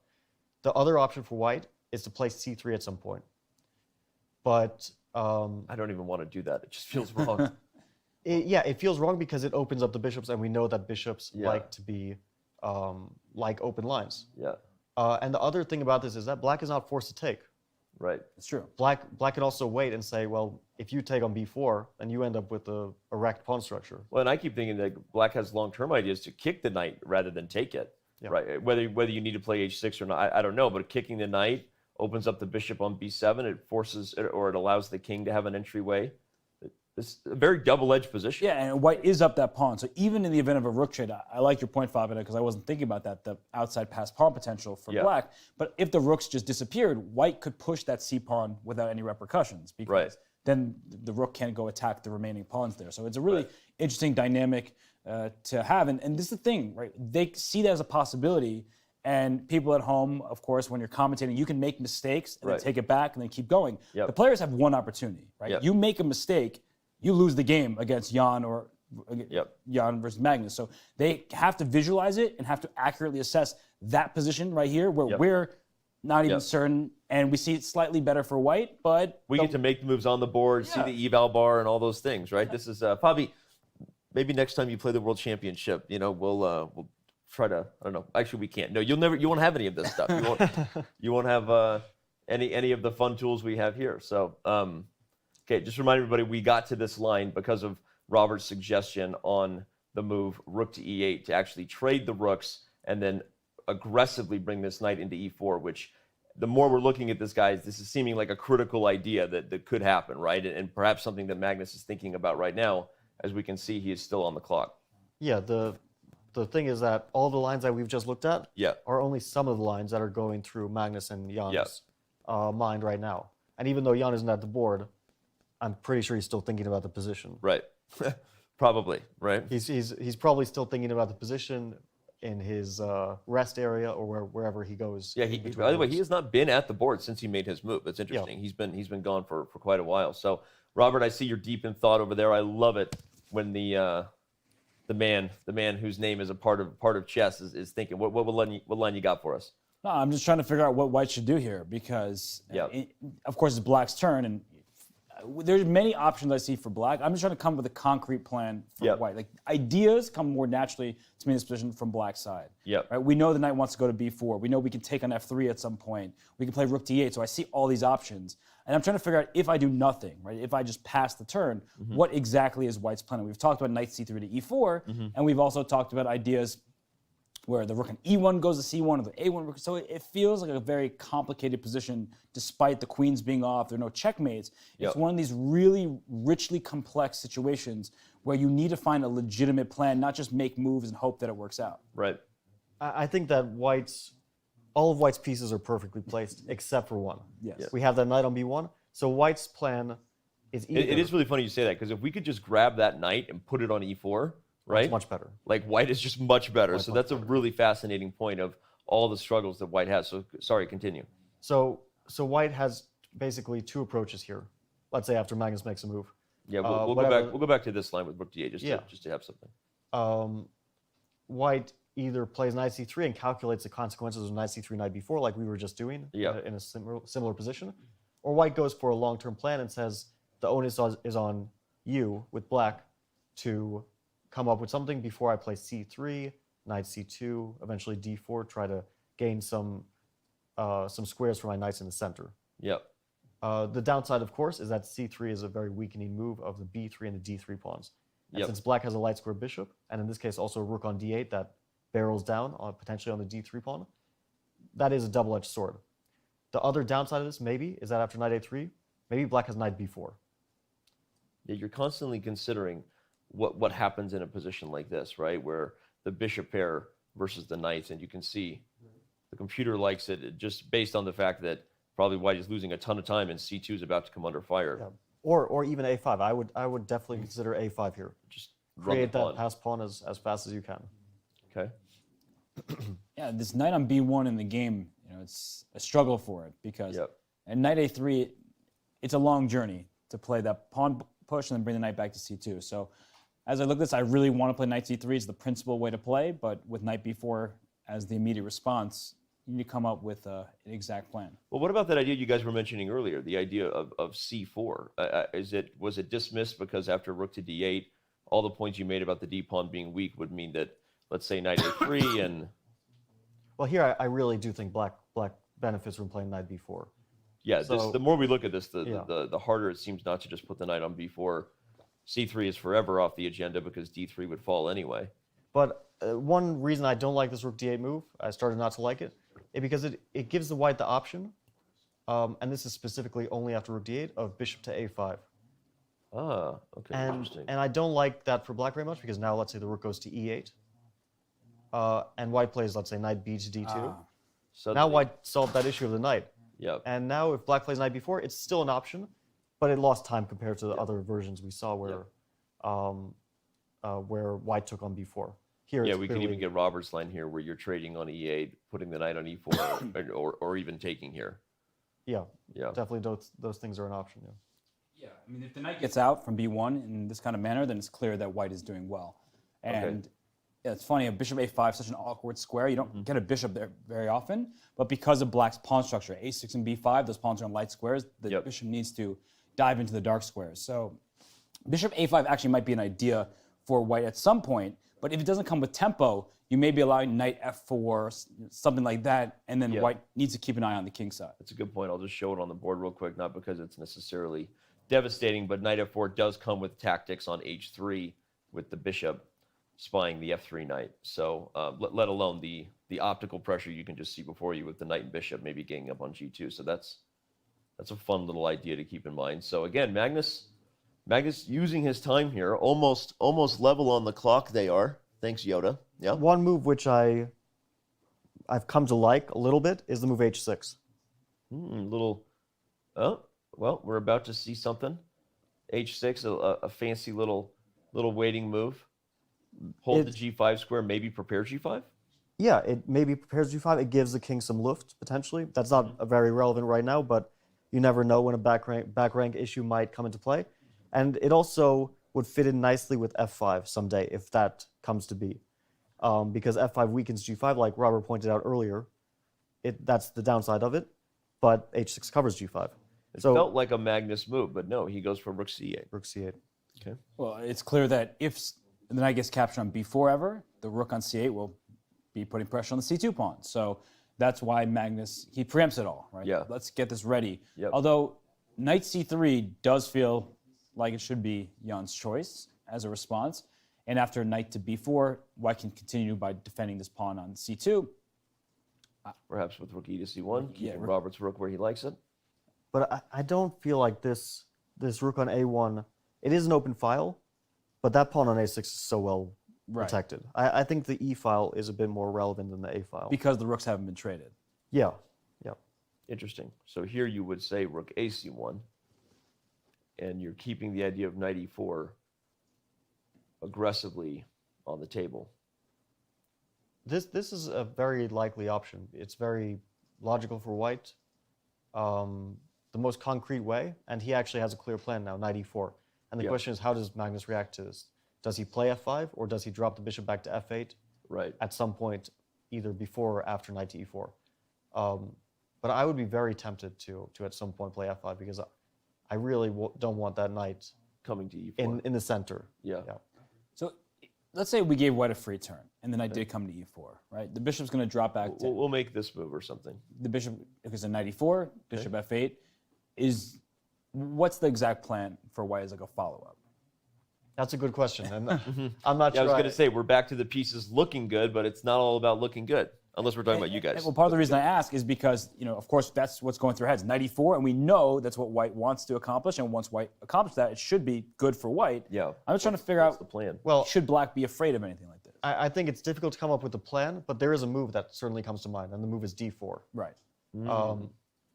Which just concretely works out here, that after c takes d4, knight takes d4, the c2 pawn is defended. And white is very happy to have traded off those pawns, because the c5 pawn is objectively a more valuable pawn than the d3 pawn.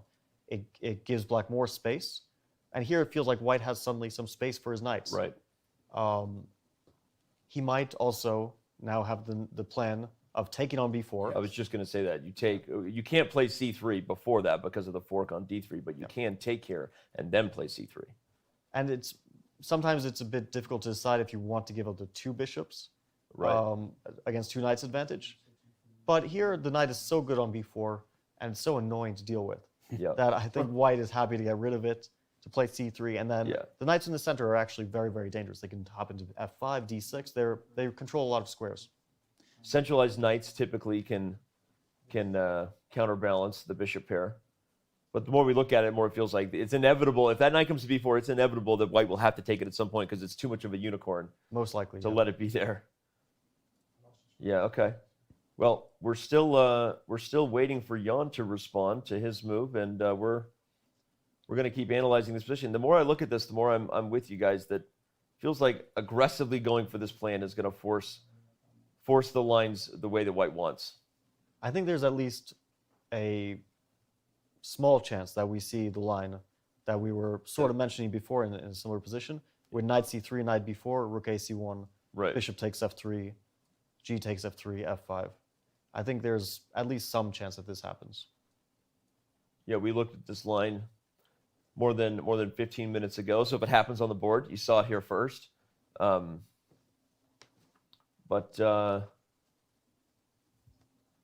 would you evaluate the long-term chances for both sides in this endgame? It feels like a win for white to me that the bishop pair is off the board despite the double pawns, but maybe you disagree. Sorry, I was just looking at the board. I was wondering if the rook is on d8 rather than c8 because it's unclear to me if Magnus left that rook on the d8 square like we were talking about earlier. It is on d8 actually. The DGT. So this happens actually from time to time when you slide the pieces. The sensor makes you think it's on a different square, but that rook is actually on d8. Okay. Well, back to the drawing board, everybody. Now we're thinking about Bobby's bishop a5 idea again. Yeah, that's an interesting turn of events. Well, rook is on d8. Well, the thing is that at least some of the positions we analyzed are quite similar and relevant even in this. The ideas are quite similar. Yep. But yeah, now white has a very obvious choice of bishop a5 as well as knight c3.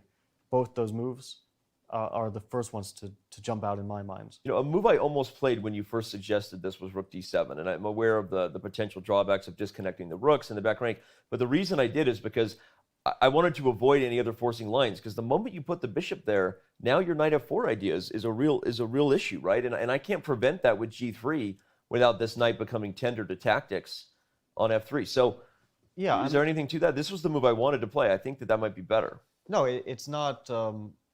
It's definitely an option.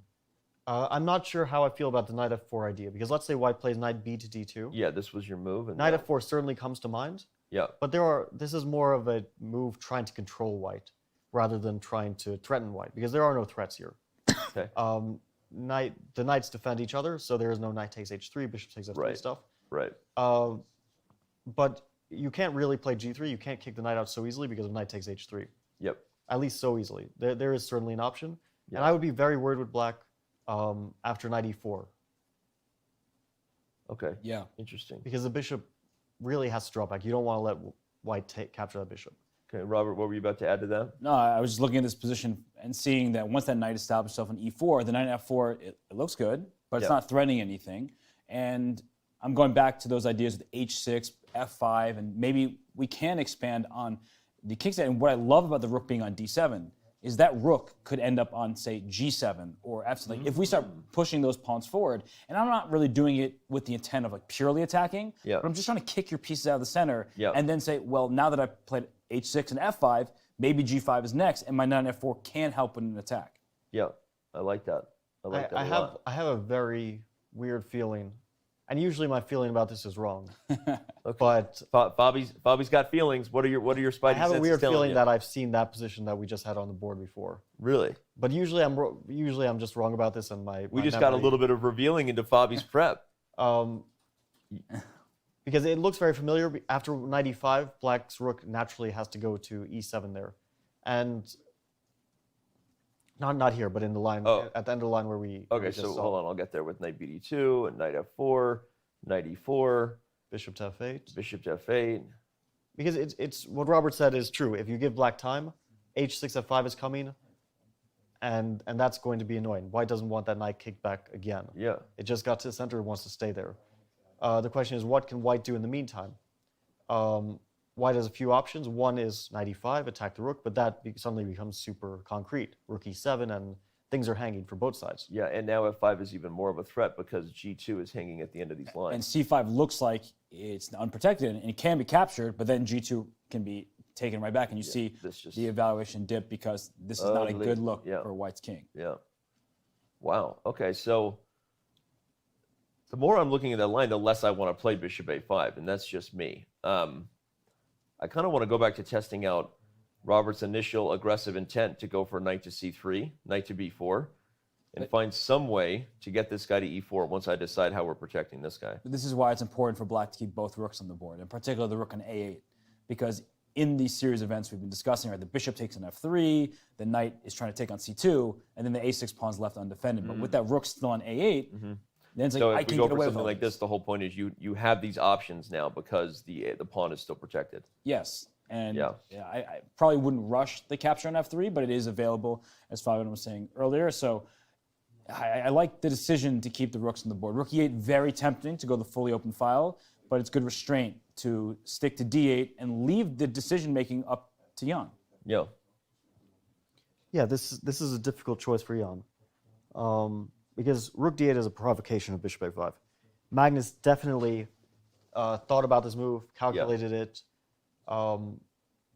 It is, along with knight c3, the most natural way for white to proceed here. Right.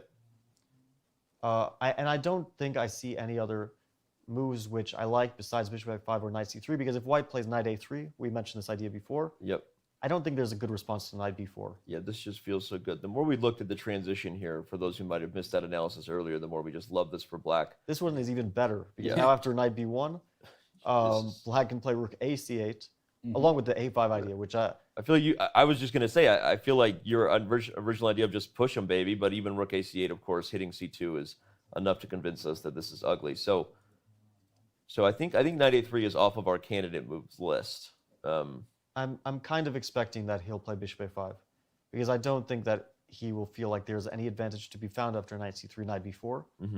And here, this is the most ambitious way. It's hard to say what Magnus's intention is after that. Rook d7 or rook e8, both moves. Yeah, both are moves possible. Are extremely sensible. I mean, I think this one's a little better, but sorry, just kidding. I actually do like rook d7. No, I mean, we've talked about this a lot, right? And Fabiano explained it in his video series, which I watched, by the way. You watched our video series? His video series? Yeah, don't hour this. No. If you ever watch content that I do, I just go nuts. Yeah, you were there. I muted all the parts where you were talking. You did a great series, but the point I was going to make was you talked about... You see how genuinely excited I was to watch the video? Sorry. No, you're fine. Love you. Go ahead. The point I was going to make is you talked about sometimes, there are decisions to be made. Yeah. Leaving your opponent with the most challenges is, even if objectively the other move is better, if they're relatively close in strength, leaving your opponent with more options, especially as the clock starts ticking, that's where you really make your mark and can try to win games. So I think in a position like this, not letting the position become clear does play to black's favor in this particular position, because white is up a pawn, has some squares that the pieces want to go to. But even once you're there in that rook d7 line, so what we're looking at, with h6, f5, g5 available at some point, I think it leaves white with more to think about in terms of danger, even if white, for the moment, might be slightly better according to the engine. Well, and I remember that discussion we had in the video, and Fabi, you said, I mean, as far as that theme that Robert started with, creating more opportunities for your opponent to go wrong or outthink themselves, you said probably nobody does that better in the world than Magnus Carlsen, right? As far as allowing his opponents the opportunity to maybe misstep, right? Yeah. I think the question is here, rook d7 is a more risky move, at least riskier looking. And there's more for black to consider if he chooses this move. So does Magnus really want to start such a sharp fight in the first game with the black pieces in a position where he knows he's certainly not better? He's the one who has to equalize this. We have action. We have action. By the way, for those who are wondering, we have a super sexy monitor behind us. It's awesome. It allows us to see things instantly. And so, sorry, just love it. Okay, we're going to bring it back up here. Let's do it. Knight to c3. Knight to c3. Not bishop a5. Wow. Okay, well, all right. We obviously have unpacked that. I'm being told that we are due for a very quick break. So obviously Magnus Carlsen will be taking a think on how he wants to deal with knight to c3. All of you will be eagerly rushing to get whatever snacks, whatever you need at the break, because you don't want to miss a single moment of the action, especially with Robert and Fabi breaking things down like they are. So Chess.com's coverage of the 2021 FIDE World Chess Championship, which is brought to you by Coinbase, continues when we return. Yeah. 1, 2, 1, 2. Chess.com, y'all know what we do. Harry Mack, come on. off top, come on, turn me up, come on, check it, yo, every time I rhyme, you see my swag evolving. We about to send this one out to Magnus Carlsen. I'm spitting lyrics and I'm blessing your ears, son. Became a grandmaster at 13 years young, 4 months and 27 days, if we being exact. I break it down with the freest of raps, second youngest GM ever at that time, so I'ma have to explain while kicking these rap rhymes. Y'all see me going wild for days, most known for his positional style of play, getting pieces in position, and then he's taking strong aim, grinding competitors down up in them long games. A pragmatic player who always managed to win without a significant opening advantage. And with these raps, I be spitting strong on the song. Defeated reigning champion, Viswanath and Anand. It's Harry Mack. I'm here to get props on the word scene. Became the world champion in 2013. Yeah, and y'all know he's about to do it again. First achieved #1 rating in 2010. Been ranked #1 in the world since June 2011. I mean to say his chess game is heaven. And I be spitting the fiery lyrics just to scald minds. The highest chess rating of all time, 2,881. Wait a minute, hold on, no, that's crazy, son. H-Mac, I'm up in it, they fearing my flow. Defending this title so many years in a row. Every time I'm ripping, people know I spit the sickest sound. 2014, yo, that's when he won the Triple Crown. And I'ma break it down now while I spit. Got classical lyrics, I spit it rapid, it's a mental blitz. I'm doing this for y'all, you know the reason. 125 games, he's been unbeaten. Yeah, from 2018 to 2020, go and peep the streak. You know that he's not weak. I'm about to do it for y'all with the strongest freeze. These other rappers in the game just wannabes. And when they rapping, I be laughing cause it's comedy. So check Magnus against Ian Nepomniachtchi. Let's go. Yeah, yeah, come on, let's go.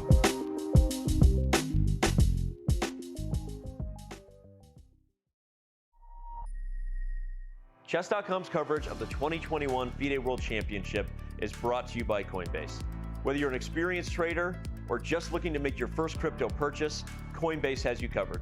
Visit Coinbase.com/chess to get $5 in free Bitcoin just for verifying your account today.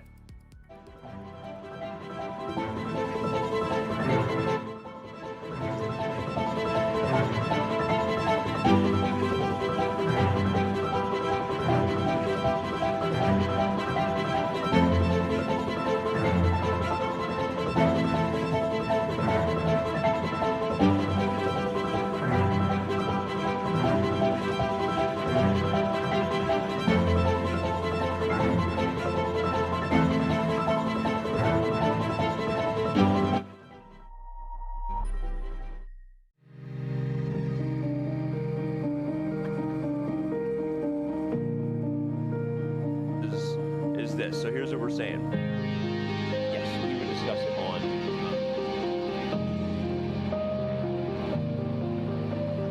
first game of the 2021 FIDE World Championship. And what better be?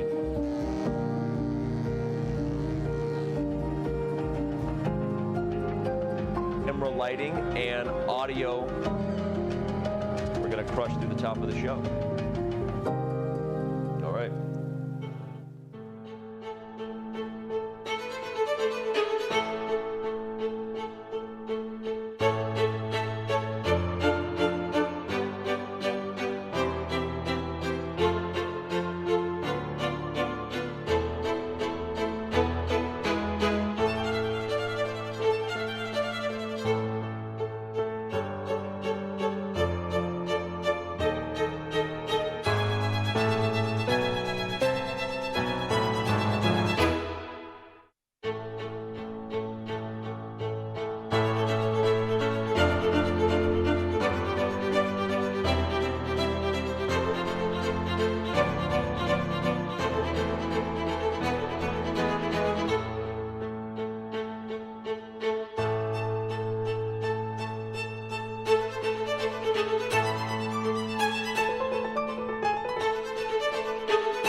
Want to play chess online or learn how to improve? Join us at the #1 chess destination in the world, Chess.com. With thousands of people playing at any moment, you'll quickly find a game with someone at your level, whether you're a beginner or a grandmaster. Chess.com makes learning fun and easy. Sharpen your tactics with puzzles and enhance your strategy with our lessons by top masters. Learn from your own games with our easy-to-use analysis tool. Chess.com has everything you need to take your game to the next level. Signing up is free and easy. Join Chess.com today.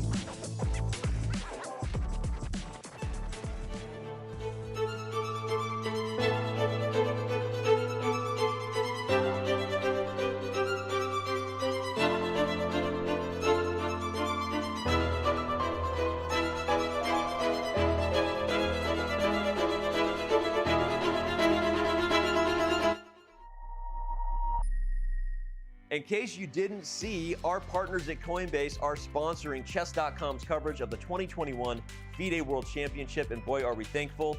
Whether you're an experienced trader, been doing this for years, or just thinking about making your first crypto purchase, Coinbase is the place to go. Visit coinbase.com/chess and get $5 in free Bitcoin when you sign up and verify your account today.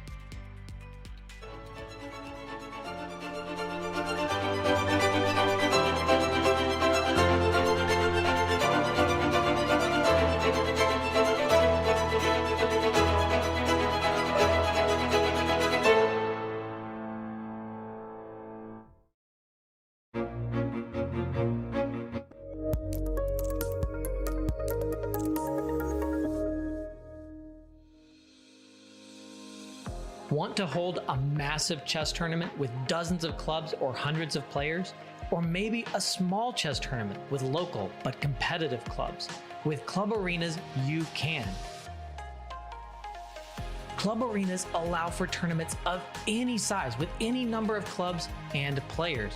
Customize the arena with any time control, with standard chess or mini chess variants, and with any starting position you want. Club arenas are the most flexible tournament format on Chess.com. Try one out today.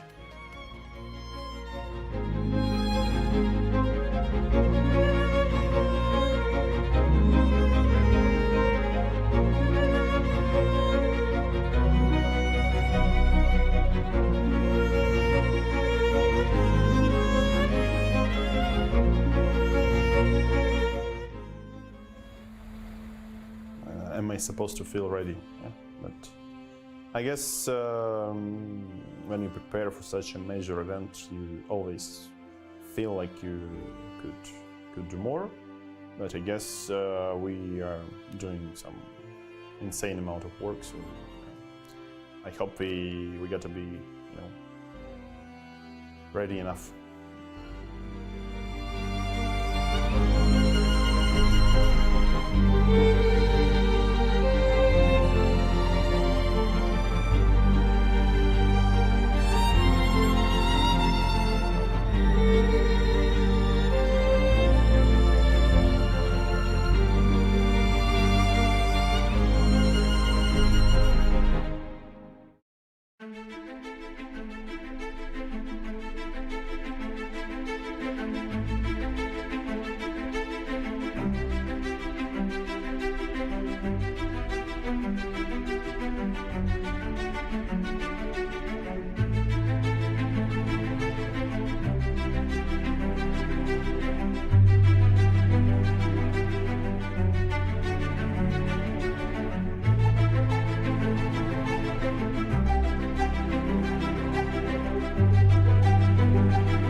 I think it plays its own role. But it's I mean, if trying to be serious, it's hard to evaluate because I think in modern chess you got to be a very universal player if you want to be successful, and you can't rely on the intuition alone. So they would like to to say that, for example, a player, a world champion with the best intuition ever is Mikhail Tal, but I guess he also had, he had to calculate a lot, yeah. And for example, today, if you try to stick to his playing style, it would be sometimes it will be very costly to your performance. So I think, yeah, the intuition is always good, but I mean, sometimes you basically can't choose the move because of your calculation or evaluation, and you need to, for example, sometimes you are given like two similar opportunities, and you got to pick one, and okay, probably here the intuition comes.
Chess.com's coverage of the 2021 FIDE World Championship is brought to you by our partners at Coinbase.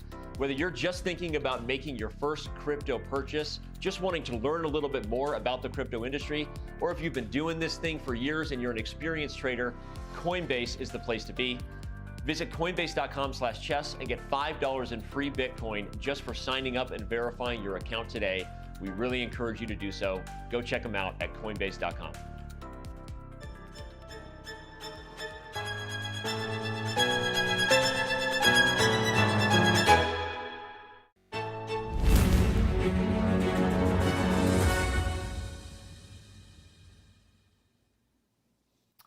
Welcome back, everybody. This is day one of the 2021 FIDE World Chess Championship. Thank you for being with us here, no matter where you are tuning in from on the World Wide Web. Chess is where it's at for the next few weeks, and we're happy that you're with us here. So, guys, we've had several moves made on our break. When we first left it, knight to c3 was on the board. Magnus didn't take too long to play knight b4, this was the line we've been analyzing, so we'll continue to go there. It just makes a lot of sense. Rook e to c1. That was the big moment, which had been Robert's suggestion, right? To keep the rook on a1 and sacrifice control over the e-file for that long-term pressure there. Your thoughts, Fabi, because you had highlighted, you felt that at this stage in the game, it might have been more critical to keep fighting for the e-file. So your initial reaction to that? Yeah, I still feel that way, but Okay. there is definitely a point to be made for the rook on a1. Right. You can't get rid of it. So black's rook will most likely be staying on a8 for a while. Right, stuck. Well, actually, we see in the game that he played rook a to c8, so... Well, so I was going to say, it's supposed to be stuck, but on that cue, well, so let's remind everybody of the line. One of the lines we had looked a lot at was this idea of taking on f3, right, and then playing f5, which was a possibility for black even still. It takes away the e4 square. There is no rook on the e file, so you don't have to worry about that. So that was an option, but not one that Magnus wanted. Instead, he keeps the bishop and plays rook a c8. Robert?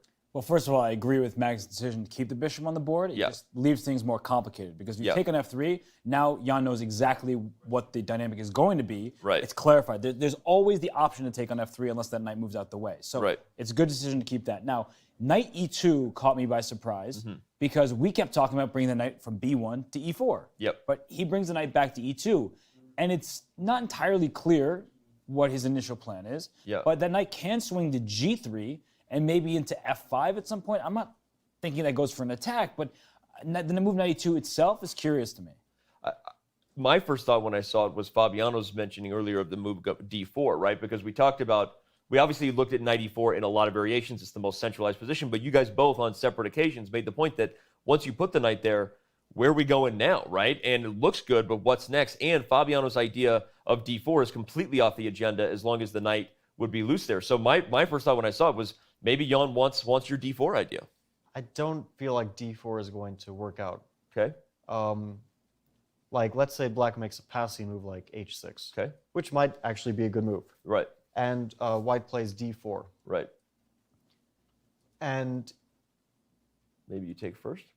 I would like to keep that bishop because the rook moved from a8. So if black bishop captures f3, then a6 is very likely to fall because white can always capture at will on b4. Okay. Although I think if we go through that line directly, right, doesn't black at the c2 pawn. So if you play bishop f3, takes c takes d4, are you going to start with knight takes d4? I think knight takes bishop takes b4. Yeah. Well, bishop b4. That's where I was going. Is you have bishop d2 at the end. I see. Exactly. Okay, so but takes. I don't see the move after knight takes d4. I don't see an obvious move for black, and pretty much regardless of what black does, white is going to take on b4. Play c3 and try to target that a pawn, and remember white is up a pawn, and if that a pawn falls, then that could already be game over. There might still be some tactical issues because the rooks on c8 and d8 there's some pins there, so there's some rook takes d4 tactics. Right. But in any case, I don't feel like taking on f3 is what black wants. So after h64, let's. I was just about to pop ahead. Magnus has played the move knight to c6, by the way. So we can go back to your line. I just wanted to make it known that there is a move on the board. And this idea, so we're seeing curious knight moves, right? They always talk about the mysterious rook moves, guys. Some mysterious knight moves. This is a very interesting move. Yeah. It means that either Magnus was avoiding d4, right, or avoiding bishop takes b4. But I don't think he was avoiding bishop takes b4. So probably he saw d4 in some lines and didn't quite like it. The question is, where is the knight going from c6? Because the knight blocks the bishop. It's not ideally placed there, so it obviously has temporary. You're saying has another destination, a routing station. Maybe he actually wants to trade knights with knight to e5. That's my thought now. And I was about to say that actually, if knight g3, which is a move we talked about, like why is the knight going to e2, then knight e5, it actually could force an opposite colored bishop position after trading on e5 because your pawn on b2 is loose. And if you play bishop c3 to challenge the bishop on e5, then I could take on g3, get to an opposite colored bishop, and which doesn't mean a draw necessarily, but they have the tendency to be holdable even down a pawn or two. Yeah, that would be an extremely drawish endgame, so that would probably be a safe haven for Magnus. I just want to mention that after knight g3, the line that Robert just told us, knight e5, knight takes e5, bishop takes e5, it's not forced to play bishop c3. There is the move knight f5. That fork down, Bobby. But that might just lead to another type of obstacle or bishop endgame, because after bishop takes b2. I was going to say there's double forks here. Yeah, that's knight e7, king to, let's say, f8, knight takes c8, and even if just rook takes c8, that fork is not going away. That bishop will win one of the rooks. And that's a good lesson, by the way, because if you take on a1 or c1 right away, which is still fine in this position, you give white a free move next. So leaving that fork on both rooks means you're going to take that next regardless, and that limits white's options. Yeah, it's a fantastic point. And although again, I thought you were going to highlight another idea to guard it is also rook a2 at some point. You can keep the rook on the a file and hold the pawn, right? If you're just, but there it's looking better and better for black. I feel like rook a2 would be met by c4 or something. And yeah, here black might actually think about starting to play for an advantage. Yeah, I was going to say all black's pieces just look so good. c4, the pin on the pawn, the bishop on d2 hanging. Right. White still has bishop a5, but regardless, this is not what white wants. Black is certainly not going to be worse in this case. Yeah, makes sense. So the question is, what will white do now? And one move which kind of jumped to mind for me is bishop to f4. Because when you have that two bishops advantage, your opponent wants to get rid of one of the bishops. So in this case, black would, I think, be obligated to put that move that bishop back, probably to f8, to avoid a trade of bishops, because a trade of bishops would mean a certain advantage for white. Maybe not a huge advantage, but some sort of edge. Yeah. And it looks like Jan put his bishop on e3, so he's moved, playing with more restraint and plays bishop e3 rather than bishop f4 off of the trade. Interesting. We have another move. Good call. And both sides are kind of doing this, right? Yeah. They're avoiding trades, avoiding conflict. Yeah. And they're not trying to make this position liquidate. And that leaves difficult decisions for both players. And bishop e3, there is pressure on the c5 pawn, which is well defended for now. I think most importantly, the bishop leaves the d file, because you were just talking about a variation with move c4. Now there are no concerns about c4 winning any material. In fact, c4 would just give away a pawn right now. Well, and again, it's also renewing the idea of d4. And the reason I was on that idea earlier is because of what Fabi said, that just key to the structure in general is white's extra pawn, but white's inability to use that pawn, right? So I don't think it's an accident that a lot of attention being centered around white changing that, trading off this pawn would free up the idea that Robert mentioned very early on in the show, which is to use the extra pawn with the c pawn. Yeah, that's a good point. The d3 pawn is actually a sort of weakness. Right. It doesn't look like it because it's well defended, but if white's structure changes in any way with the c pawn, that d pawn becomes a weakness. So I also see some sort of idea I want to mention with the move bishop e3. I think that Jan's idea is after knight e5, if Magnus were to play knight e5, a trade would be good for black. Not good in the sense that black is better or anything. But it brings the bishop to the center, all that stuff. I think black would equalize pretty comfortably after a trade. But this opens up the idea of knight d2. Yeah. And this is a very harmonious setup. The knight could come to e4, but it might not want to yet. And he still has that idea of d4 that you mentioned. Yeah. So the knight on e5 is sort of, it looks active, it's in the center, but it's not really hitting anything. It's not putting any pressure on white's position. It's a day of looking good, both for both you guys. You guys look great, but also for the knights. They're in the center, they look good, but you can't do anything with them, right? It's been very interesting rerouting of the pieces for Jan, because we were often, and players generally do this, they take the most active approach. Like a5, attacking the rook, then I get the knight out to a square like c3. But he brought his knight on c3 back to e2, and then played bishop e3. So he's just keeping his options open, and I really like that. And if d4 happens, then that feels like a more real extra pawn, because the pawn a6 is going to be a target. The bishop on b7, of course, will stay there, and it's hard to pile up more pressure on that side of the board. But the more squares you can get for your knight, that's favorable for white. Yeah, I like the way that Jan is handling I agree. I'm feeling better about white's position. But I also think that is a result of Magnus's last move, which doesn't look like a great move to me. Knight to c6. Yeah. That was surprising. It's both a bit unnatural, and I feel, in this case, not that good. I think he had a clear idea, play knight e5 to trade off some pieces and get closer to equality. But it feels like it's just artificial to take that knight from an active position where it doesn't obstruct the bishop and put it into a slightly less active position where it blocks black's bishop.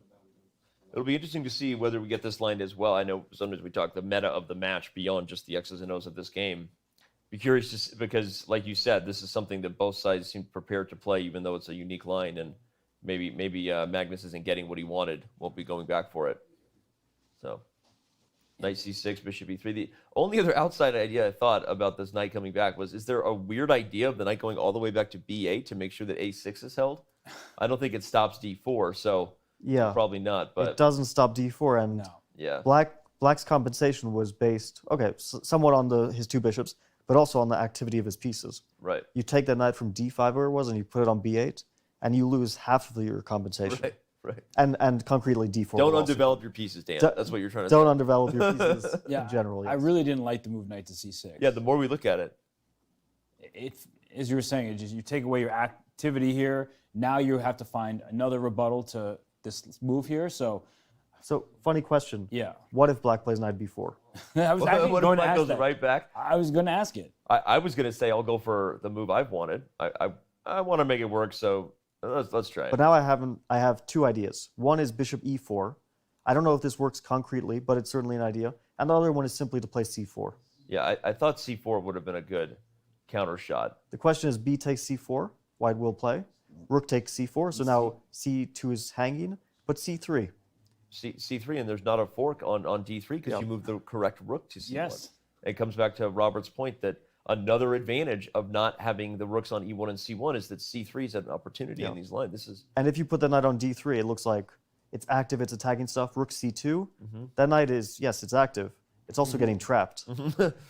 Actively trapped, I like to say. It has to go back to b4, but of my life. if you're retreating here, then of course Black is not doing so well. So c4, it's a move you want to play, but considering your pawn down, and then it becomes a pawn that's unopposed for White, that will make the advantage felt. So I'm feeling. But the question is, after d4, I'm still interested in this position. Okay, so knight b4, d4. So let's say we do your bishop e4 idea. Yeah, so this is a huge threat suddenly on the board. Knight takes c2, but there's d takes c5, and I don't know if that quite works out for Black. Bishop takes c5. Bishop takes c5, rook takes c5, and after simply c3. Oh, I thought I could just put a knight on d4, but... Well, the c2 might drop. If you put I'm still... Okay, c2 drops, but a6 drops, but yeah, okay. So and here's a big problem, right? If you go knight c2, you're only attacking my rook and welcoming it to capture the pawn on a6. Right. And if you go to d3, there's even rook d1 ideas because your back rank is not protected very well. So you get out of the immediate attack. Now the knight can't capture on b2.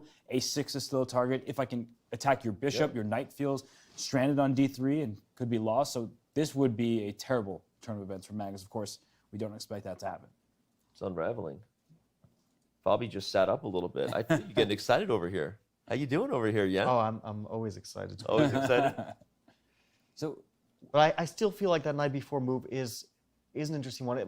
I just keep coming back to it in my mind that maybe there's something after d4. I feel like there's some way that Black can get a decent playable position there. Yeah. Maybe Black just takes on d4 there. But regardless, knight b4 is not the only option Black has here. It's just something that, it's kind of a funny thing, you know? You think like... You move the knight back and you go right back, right? Sometimes, Well, one thing worth exploring after knight to b4, and this line we're talking about d4, is what if I now take on f3? Like, it's available, and after you take back, and I take on d4, knight takes d4, it's like I'm one move away from Black. I'm kicking your knight out of d4 and then winning the c2 pawn. But I guess bishop e5 can be met exactly by c3. This move is coming every time. Too slow. Yeah. This is a really, if we really back up and appreciate how we got here, right? Because we're learning along with everybody else, that it makes you look at rook e to c1 with a little more depth to it, right, Robert? In terms of not just the idea you pointed out, fundamentally keeping the rook on the a file, but it's a really key point being made here, right? In a lot of these critical lines, that White has the ability to push the c pawn. Magnus made a move. He played knight to e7. Knight to e7. I'm trying to compliment you, Robert, but you're looking at me stone-faced. So. Oh, I was calculating. Okay. Yeah. Sometimes you have that look where you're looking at me, but you're not looking at me. I'm looking through you. Okay, 97. I'm so glad we have Fabi in the middle of us this time, you know? I feel a little more protected from the glare. It's not, there's no bad intentions here. All right, 97. So Fabi, what's your thought seeing another mysterious knight maneuver?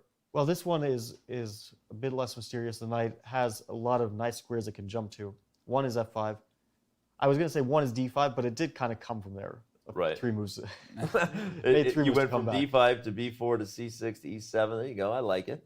We dancing. Just trying to finish the night store. Finish the night store, right? Magnus is playing a different game in his head. Someone challenged him. It's like one of those things where you say, hey, slip meow into the sentence. Magnus, if you slip a knight's tour into one of your games, it's another $1 million. I do like the move, though, because d4, now you have to think about that for quite a while with your move knight f5. Well, d4 definitely, you have to consider knight f5. I think it might just directly run into it and might not be a good move for that reason. Right. Because now you don't want to lose the bishop in this version where you have to also play f takes e3 and just to show mess up your pawn watching, structure. You can't take as black takes with check. Intermezzo, and that would be bad. So white doesn't really want to do this. But a move another funny move that comes to mind after knight e7 is bishop f4. I know I keep saying the same move. Instead of d4. But here can't we take f3? Right, instead of d4. Instead of d4. Oh, I'm sorry. Okay. And like I said, this is a previous move, and Jan played bishop e3, which is probably a better move. But maybe now the bishop can't retreat, so this forces a trade of bishops. That's a really good point. Just to show everybody what Fabi's talking about, he mentioned bishop f4 instead of bishop e3, but the big difference is that black could save the bishop, opening the rook, and actually this bishop on f4, where's his future? So that's actually a really good point. That although there's something interesting in that line for black. So if we go... Which line? The line we're just looking at. With bishop f4 here? Bishop e3. Okay, in the game. Yeah, 97, and if bishop f4, I can take on f3, I can then take on f4, and then I can put a rook on the 6th rank because my knight's not in the way. So I protect a6, and then I'm swinging over to f6 or h6, and now it's clear that your kingside pawns are a problem. Earlier, it wasn't such a big deal because it was hard for black to get to those pawns. Yep. Now I'm going right there. And that knight on e7 could end up on a score like h4 if you're not careful. And there are many options for the knight on e7 to go to d4, to h4, and so on. So I think that black has very good compensation there. I agree. This is one of those weird positions where white's up a pawn, but you wouldn't know it by looking at the board. It looks like black is up a pawn. Yeah, I think that's entirely correct. That this material balance is good for white. Yeah. But the piece placement and the pawn structure that happened on the king side is definitely not good for white. If things were a bit different, if that knight on f4 were somewhere else, because now it's extremely misplaced. It has nowhere to go, and it's also a target. Yeah. So if it were somewhere else, I would say maybe white would have good chances for an advantage. But here, and also what Robert mentioned, the knight on e7 is coming to f5, maybe to h4, maybe to d4. But in any case, it's going to start attacking a lot of stuff. Yeah. So yeah, black should have compensation enough for equality in this position. And what's so interesting is it's all about this a6 pawn. Yeah, a lot of these decisions from both sides, the rook staying on a1, this move knight c6 to e7, yes, the knight can reroute to f5, but what's critical is that you can protect that a6 pawn because the rook on a1 is active on a starting square. A rook on a8 would just be passively defending. So if you could lift the rook to the 6th rank and just keep control of the entire rank, that would be a very good turn of events for Magnus. So fascinating. Yeah.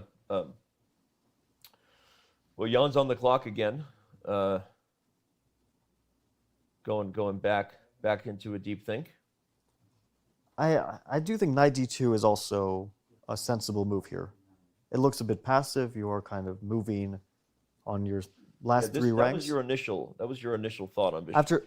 After knight e5, it's certainly the most sensible move. Here it doesn't make quite as much sense because black can do knight f5. But here knight f5, bishop f4 was. I still save that bishop. So. Well, I like this because I think it avoids Robert's key line where the bishop was taking on f3, which I think the more we looked at that position, I feel like knight e7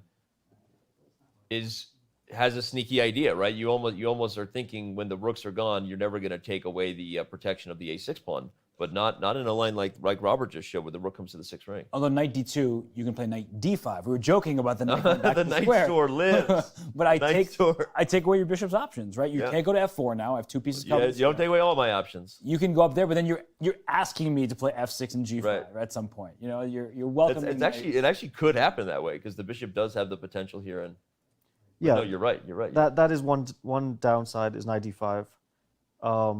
Another downside potentially of knight d2 is also bishop to e5 is pretty annoying to deal with because now the e5 square is no longer protected, so white has to make some slightly awkward rook move. Yeah, probably rook a2, but it's a bit awkward to do this, and now, like Robert mentioned, knight d5 is an option. Knight d5 and knight b4 is even stronger now because you have the rook here. Wow, what a funny turn of events it would be just to see that knight bounce around the board and ultimately end up on its square b4. Okay, so we're not thrilled about this move, knight d2. A funny idea. Again, this is probably too clever for its own good. But if white were to play bishop g5 here, and if black plays f6, then bishop f4 is a slightly better version. Because the rook can't come slide over there. Just to show everyone the line that Robert gave earlier was critical. Well, okay, like still possible for black, but critical not just that the rook defended the pawn, but that the rook had potential to put pressure on these newly weak pawns. So this would not be the same. In fact, now maybe white can get a little more aggressive, because this is the idea we didn't get into. If white has the initiative, you're quickly doubling rooks, and the a pawn becomes the story. Yeah, it's such a good demonstration of having a free move isn't always a good thing. Yeah. Especially with pawns. Right. Because pawns can't move backwards. So the f3 pawn becomes safe when the black pawn is on f6. It's how hard I try. I can never get those pawns to move backwards. The only downside of bishop g5 is that, well, black doesn't have to fall into this idea, and it can play, let's say, h6. Right. And it's not really clear if you gained anything from this whole maneuver at all. Yeah, maybe bishop Do you h4. fully commit to this idea? It's a bit artificial, but that doesn't mean it's bad. Sometimes artificial is a very bad thing. Right. Sometimes it's not so bad. But generally speaking, I don't think I would approach it like this, because it kind of feels like you're just spreading your pieces in too many random positions. To give the educational point on the bishop pair dynamic versus the two knights, is there ever a scenario, I'll start with you, Robert, where white is just going to capture here and try to get rid of the knight, because this bishop can't seem to find a home, right? So rather than trying to remaneuver it everywhere, you make the trade and then try to centralize your knights. It just feels like you don't have really good outposts for your knights. And if you try to attack... So is that like a factor you would weigh in your head before you would give your opponent the bishop pair? I'm looking for where my knights can go, Right. what weaknesses are on the board, and the weakness we keep talking about with respect to black's position is the a6 pawn. Right.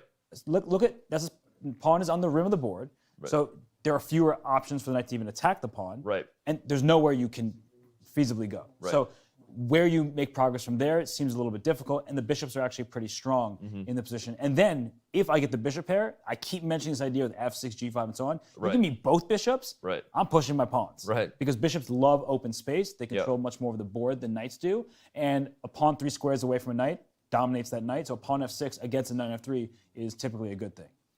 Yeah, it's an educational point, right? Weighing the criteria of when would you go into an endgame with knights versus bishop. One of them is, do your knights have good outpost squares? Do they have permanent homes they can sink themselves to? But you don't really have that in this structure. If anything like this happens, even if you got the knight to e4, he's not permanent there because of all the things Robert's talking about, the aggressive intentions that black has. So sorry, just snuck in a free tip from Robert Hess, right? I asked for a friend, but secretly, educational. The d4 move, that's really what it comes down to. Yeah, Will white be able to get that d4 move in? Because then maybe you do something that drastic is give up the bishop pair against two knights, but I don't think you're going to get d4, and black's rooks are so perfectly situated in the event of a d4 move. Yeah. Okay. Yeah, I don't think that white wants to give up that bishop for the knight. Also because black's bishops will just tear across the board. If that bishop gets to f6, for example. This bishop. Yeah, like let's say bishop g5, h6, the line that we just showed. Bishop takes e7, bishop takes e7. That bishop is going to f6. A rook will be tied down to it. And you don't want to start tying down your pieces to defense when you're up a pawn. So I think in this scenario, black is for sure not any worse. Right. But the question is, what does white do? It's not an easy question to answer. Yeah. One other move, which is maybe a pretty natural move that came to mind, was knight g3. The knight has to go somewhere, and maybe it does stop knight f5. Yeah. It stops knight f5, and maybe it'll go to e4. It still has that option available to it. Both of these knights are hilarious, right? The knight was on b4, and we're talking about it coming to d5 via e7, right? And this knight is trying to go to e4, but it was on b1, and then went to c3, could have gone to e4, instead drops back to e2. And it is a situation where you're waiting to see what your opponent does, because you may make a decision trying to counteract something, and then you're like, that makes another weakness. So it is really interesting that both sides have the ability to sit and wait because there's no tension on the board. No pawns are attacking each other, nothing's hanging. So knight g3 looks perfectly reasonable to me. Yeah, that's the interesting thing about, well, chess as a whole, is that when you look at all of white's moves and all of black's moves as a singular thing, they look strange.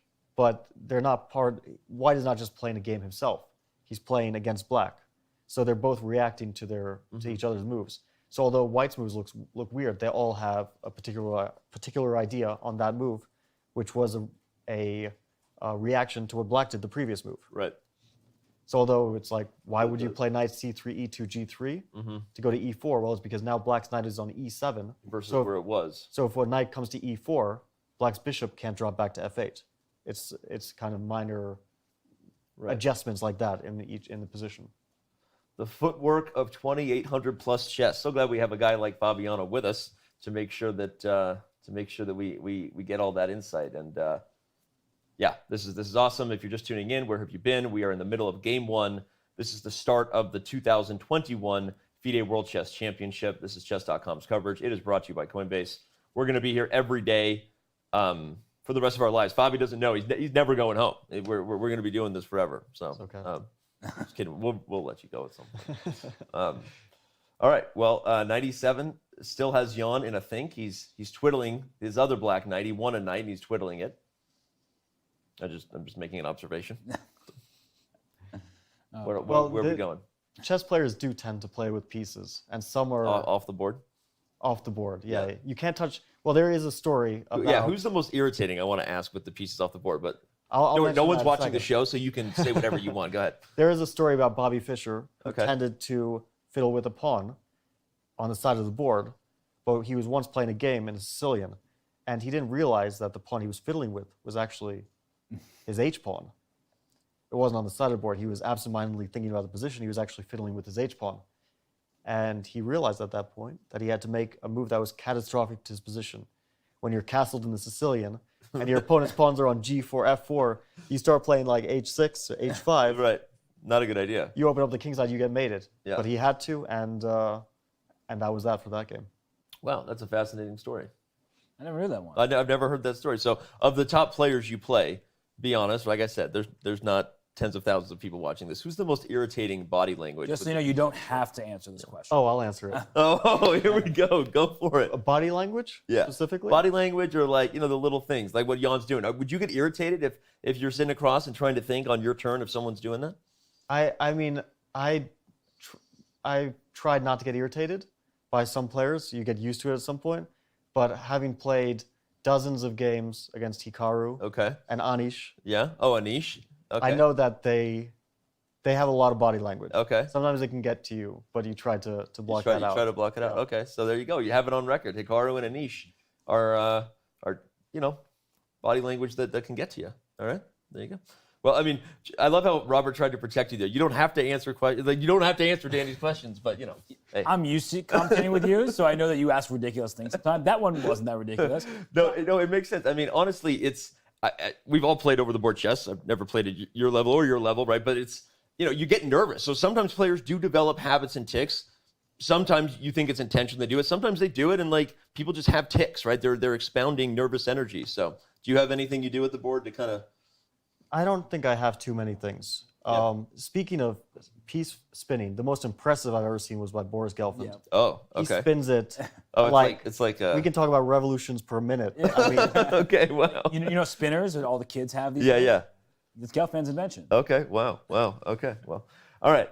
This is we're having a lot of fun. We're diving in. We're going to be here for a long time. I got a feeling this is an end game. The queens were traded long ago, but I think that this is going to be one where we're seeing maneuvering for quite some time to come. So, what is Jan thinking about? He's the first one under an hour. So the candidate moves we've discussed have been many.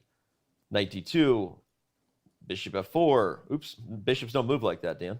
Knight d2, bishop f4, bishop g5, d4. And knight g3 was one. And knight g3 was the most recent one. One of the more logical ones, I feel, because it's one of the moves which threatens something very directly. Yeah. After knight g3, black has to deal with the threat of knight e4. How do you deal with that? Knight d5 comes to mind. And then bishop goes back to d2? Yes. Just like, right, this is exactly where we were. We actually might have just moved the knight from c3 to g3. Right, seriously. Everything else staying the same. No, for those of you just tuning in, if this line happens, just take a quick peek. This was the position a little bit ago. That would be quite funny if in the end we're looking at this position. So sorry, Robert, I cut you off. No, I was going to say, of course, then White's next move is rook back to e1, and we're going to get three-time repetition. Three-time repetition the old-fashioned way. But the thing is, it's not clear to see where White pushes forward. So knight g3 makes sense from a practical point of view, in addition to being an objectively good move. Because every single big decision you make can really backfire. Of course, that's true of any position, but in particular when you're facing bishops, and he did just play bishop He did. We have it on the monitor right behind us. Bishop to f4 is on the board. And I think this is news that we'll see trades on f3, trades on f4, and a rook on the 6th rank, and I don't really see a way that Magnus could be in danger there. And Fabi, as I think about this position, can we just make those trades, Danny? Yeah. This is, if you're just tuning in, everybody, we looked at this line about 15 minutes ago, and this was Robert's key point, to guard the pawn and to bring the rook into a very dynamic position over here. Yeah. So we have aggressive intentions, but even if the knights get traded and White remains up a pawn, doesn't really look like a position that White should have too many chances to win, right? If the knights are traded, it's going to most likely be a draw because I don't see White's pawn breaks, and the kingside pawns are very damaged. But I don't know if Black wants that because you still have to play a long game, a long defensive game. While here you don't necessarily have to defend. You can play it, and White also has some risk. And actually, we see the moves on the board happening. Bishop just took on f3. Here we go.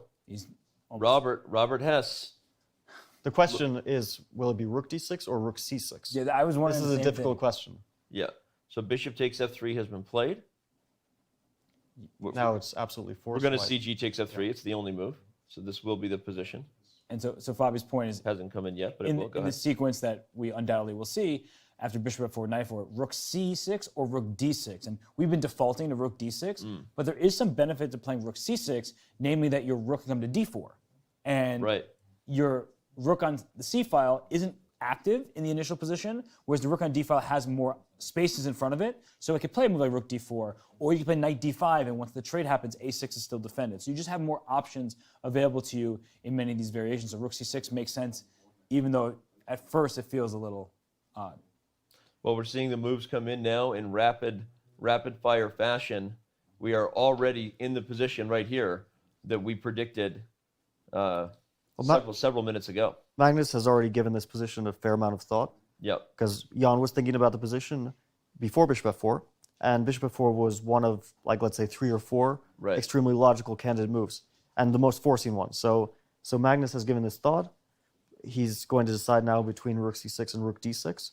He might give some thought to a move like g5 or something like that. There are some other potential options, but rook c6 or rook d6 feel like the most natural and probably the best moves. And it is a position where you could just make a move with your hand rather than with your brain and then regret it. So thinking about the difference between rook c and rook d6 is really important at this moment, because it's about the trajectory of the game, not just the current position. We know the rook wants to protect a6 and go over to f6, go over to h6, but there may be small details in some of the variations, say with a white rook going to e1 or potentially doubling on the a file, where by playing the rook to c6, you get that activity for black in time to say, you're not going to attack my a6 pawn. You don't have the availability. No, it's a really critical point, and it'll seem mysterious in some ways. We always joke about mysterious rook moves, but whichever rook comes to the 6th rank, the concepts behind it will be very deep for sure. And just one quick thing. If you do want to play rook d6, maybe you want to throw in rook d4 first. I don't think you do, but there are times where you throw in a move, the knight retreats, and then you go back to d6. I don't like that here because it sort of provokes White's knight back to e2, and one of the benefits of Black's rook on the 6th rank is going rook f6 with tempo, kicking the knight, and then winning the pawn f3 behind it. Yep. Plus probably White's most misplaced piece in this position is the knight, right? I mean, if you could just put this knight on e4, I know we've been doing that all day, this is a very different, position, but... Yeah, now it's going to be, well, Magnus had plenty of time, but he moved rather quickly anyway. And here, the most logical move, the move which comes to mind to me, is rook e1. I don't actually see another move, which makes sense. Because you want to get your rooks active. You can't really push your pawns at the moment. Your knight on f4, yeah, you can move it around, but you'd rather black first kicks it back before you decide to move it around. And rook e1 makes a lot of sense. Of course, it's also provoking knight f5, that's true. the knight does want to come. That's kind of where the knight wants to be. That's where the knight wants to be. But it's not an ideal moment because black still has that back rank issue. Yep. And, you know, it's not like black is the only one having all the fun here. He also has to worry about his weak pawns, his back rank, and the fact that he's down a pawn. And a rook on e4 is pretty well placed because you're defending the knight on f4. And if black wants to kick that rook, the only way to do so is putting the pawn on f5. And we talked about the pawn doesn't really want to be there because the pawn on f5 makes the f5 close. Right. Double pawns are happy when there are pawns in front of it. Double pawns don't want to be facing an open file. All right. Well, like Fabi said, black is not the only one having fun here. White is too. And we are having a ton of fun. We are going to take a very quick break. And for the first time, we will be joined by the 3-time world champion, Hoey Fun. She'll be joining us every day in our Check-In with the Champion segment. The only guest we will likely have in the middle of our commentary will be Ifan on a daily basis. But remember, we have tons of guests. As soon as the game ends, the show is really beginning every single day. So make sure you mark your plans for that. Don't plan on getting up when the game is over. We're going to have so many interesting breakdowns. And right now, we're going to take a very quick break so that when we come back, Ifan can give us her interesting breakdown. It's Chess.com's coverage of the 2021 FIDE World Chess Championship. I'm so excited that we're here. Don't go anywhere because we will be right back.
2021 FIDE World Chess Championship continues here on Chess.com, brought to you by Coinbase. And now we are joined by an amazing, wonderful guest, Ho Yifan, three-time world champion.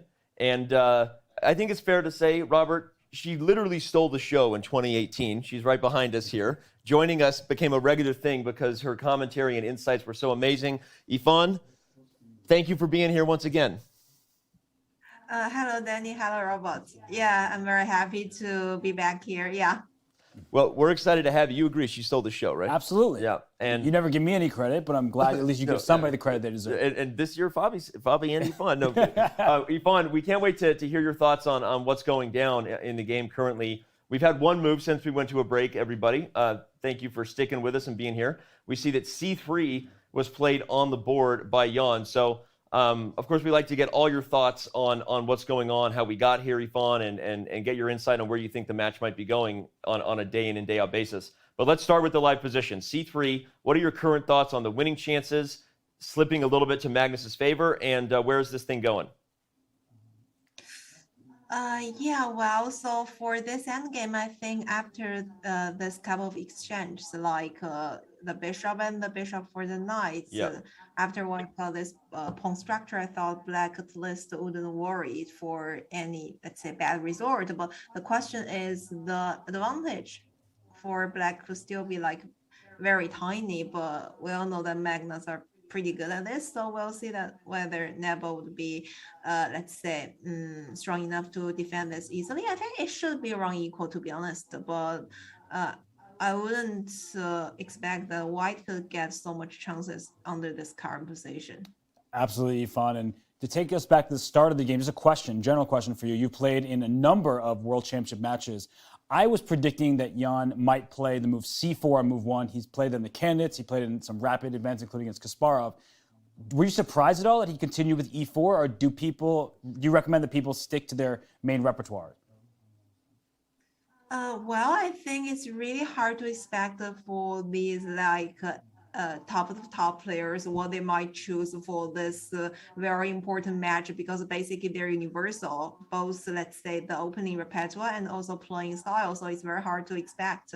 And also actually Magnus faced quite a lot of e4 games in his let's say World Championship matches, right? And last time with Fabi, mainly Sicilian, this time he switched back to this e4, e5. So I guess that both players definitely, and their team, of course, have a, let's say, well-rounded preparation for different possibilities, as we can also see that I think after Rook FBA is still like the home preparation for black, I guess for Nepo as well. So I mean, it's just, let's say, a normal strategy.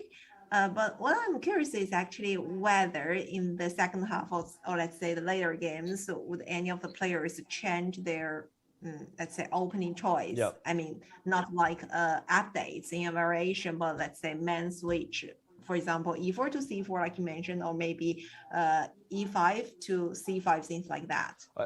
You stole my follow-up question. I was just going to ask, and so I'll adjust it to say, having played in so many matches yourself, is there something you look for in regards to when you're going to go away? Are you trying out of the gate to try different things, to maybe poke at some poke and prod to see if you can reveal where you might be better prepared, or do you like to just stick with something until it's broken? What is the match strategy in that regard?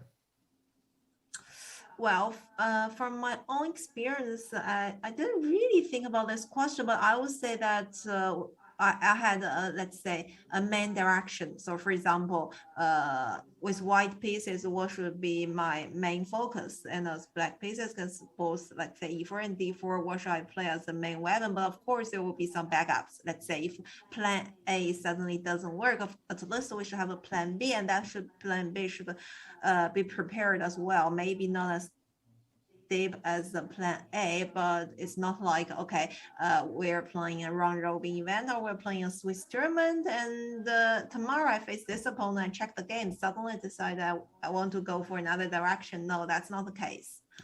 But it's also very hard if we prepare both, let's say, different major lines against the same opponent, because that would take so much energy.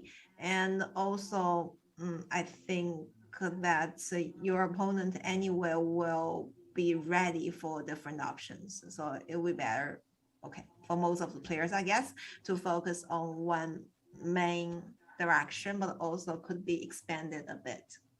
That makes perfect sense. And Yifan, before we get to the chessboard, I have one more question. You mentioned differences between matches and round robins and Swiss tournaments. So how much stock do you put in Jan's overall head-to-head record against Magnus? Because that was the talk of every single news article and interview. Oh, Magnus has a losing record against Jan, but those weren't in matches. So do you think that the head-to-head record mattered coming into this match?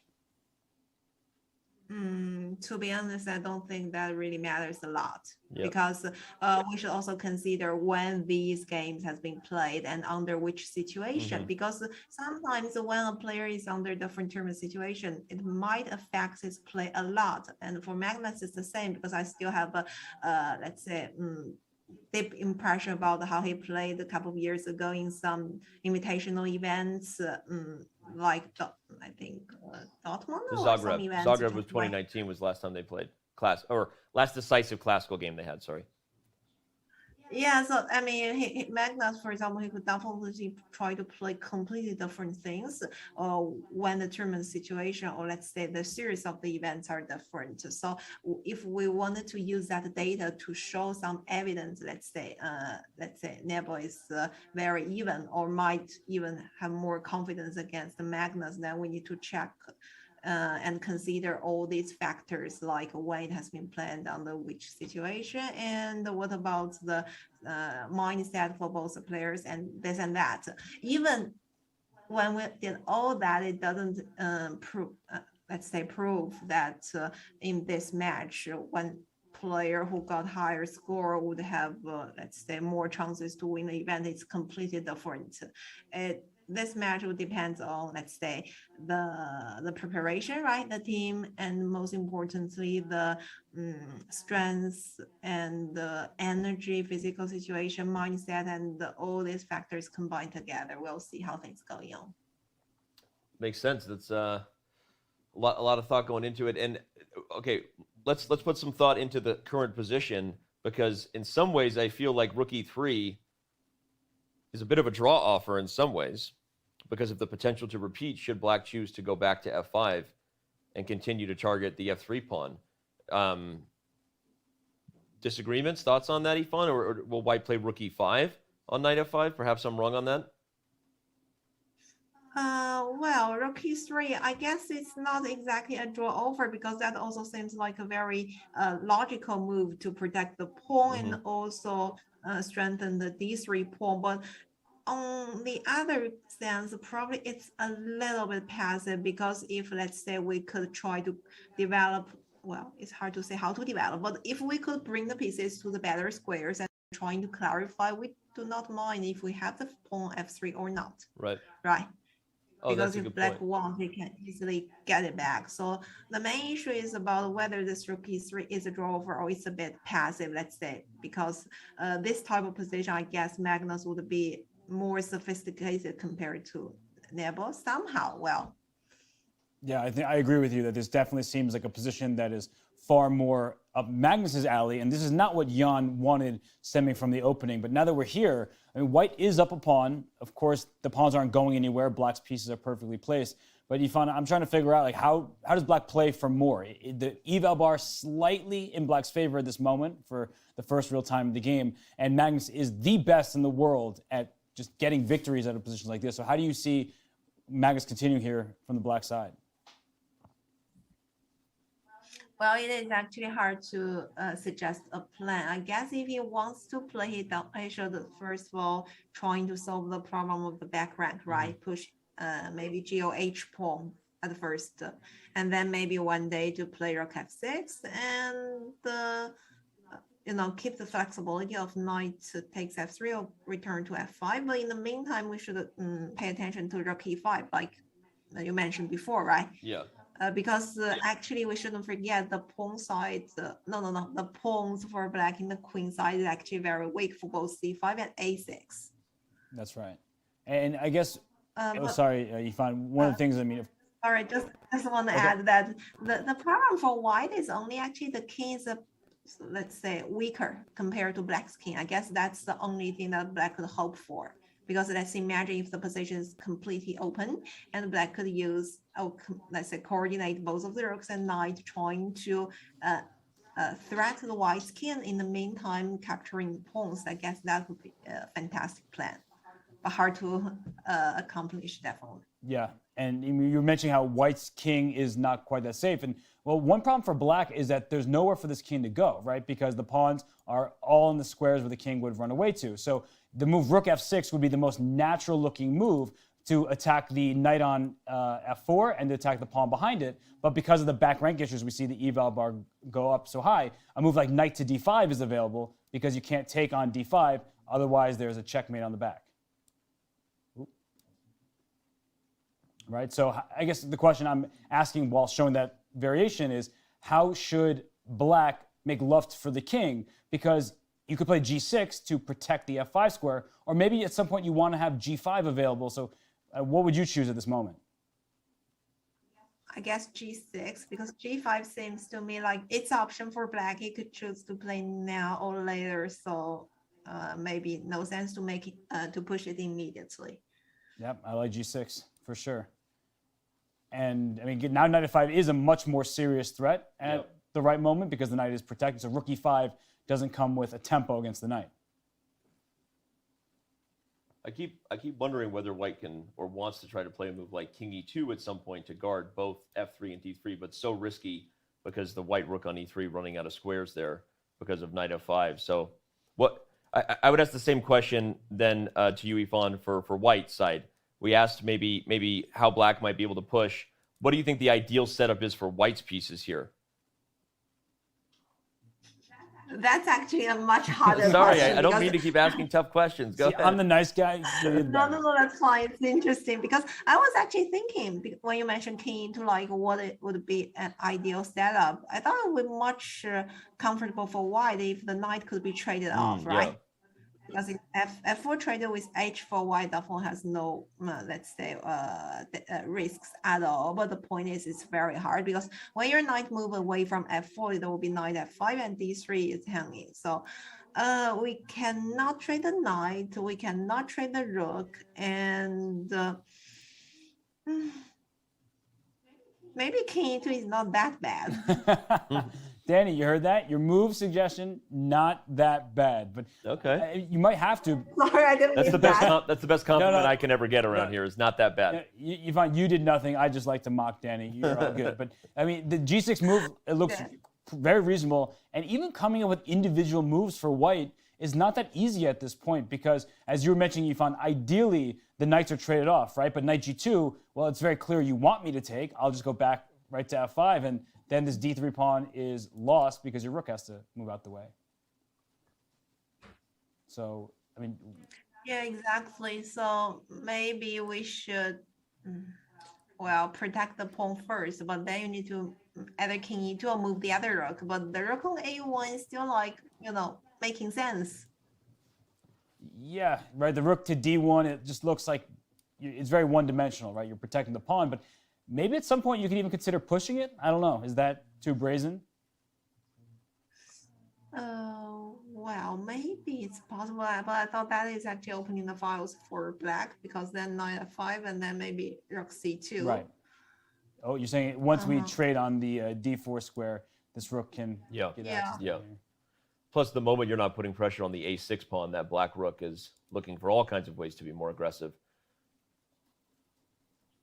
And the other plan for white may be trying to go rook e1, rook e8, trade off one rooks to release the tension a little bit. Yeah. But at least black can try king f8 or even king g7 just to avoid the immediate jumps. One idea you just gave me, Yvonne, because of something you mentioned earlier, that maybe there's a way at some point for white to give up the f3 pawn. Started making me think, I wonder if there's some idea eventually of playing rook e7 to go to a7, even with the f3 pawn falling, if it meant that you could win the a6 pawn and break through. I'm not sure if you think there's any, maybe not right away, maybe after king e2, but even right away, it's something that white might be looking for to be aggressive. Is there any equity in that idea? Well, that's interesting, definitely, but I'm just worried a bit if black. Okay, you say rook e7 instead of rook e3, right? Because otherwise it will be rook f6 and rook d3. Black is so fast. But if you play immediately, then maybe g5. I mean rook e7 instead of rook e3 because there is no sense to waste this tempo. Right, right. So rook e7 immediately would have served that purpose, and yeah, actually that's a really good idea to try to get around to this pawn. Just active defense rather than trying to defend the ugly pawn on f3. How about g5 here? So now we don't have to wait, exactly. But yeah, g5 right away, okay. So Yifan, of course, trying to win this d3 pawn, and then if the knight goes over to h5, you can't take on d3, just to show everybody that not all pawns that look free are free, because that's a checkmate in one on the back rank. The knight covers the square. So yeah, g5, knight h5, what was your intended follow-up here, Yifan? Well, my intention was something like rook h6 or maybe knight f5 first. Yeah, maybe rook h6 because knight f5, rook e5, right? Yeah.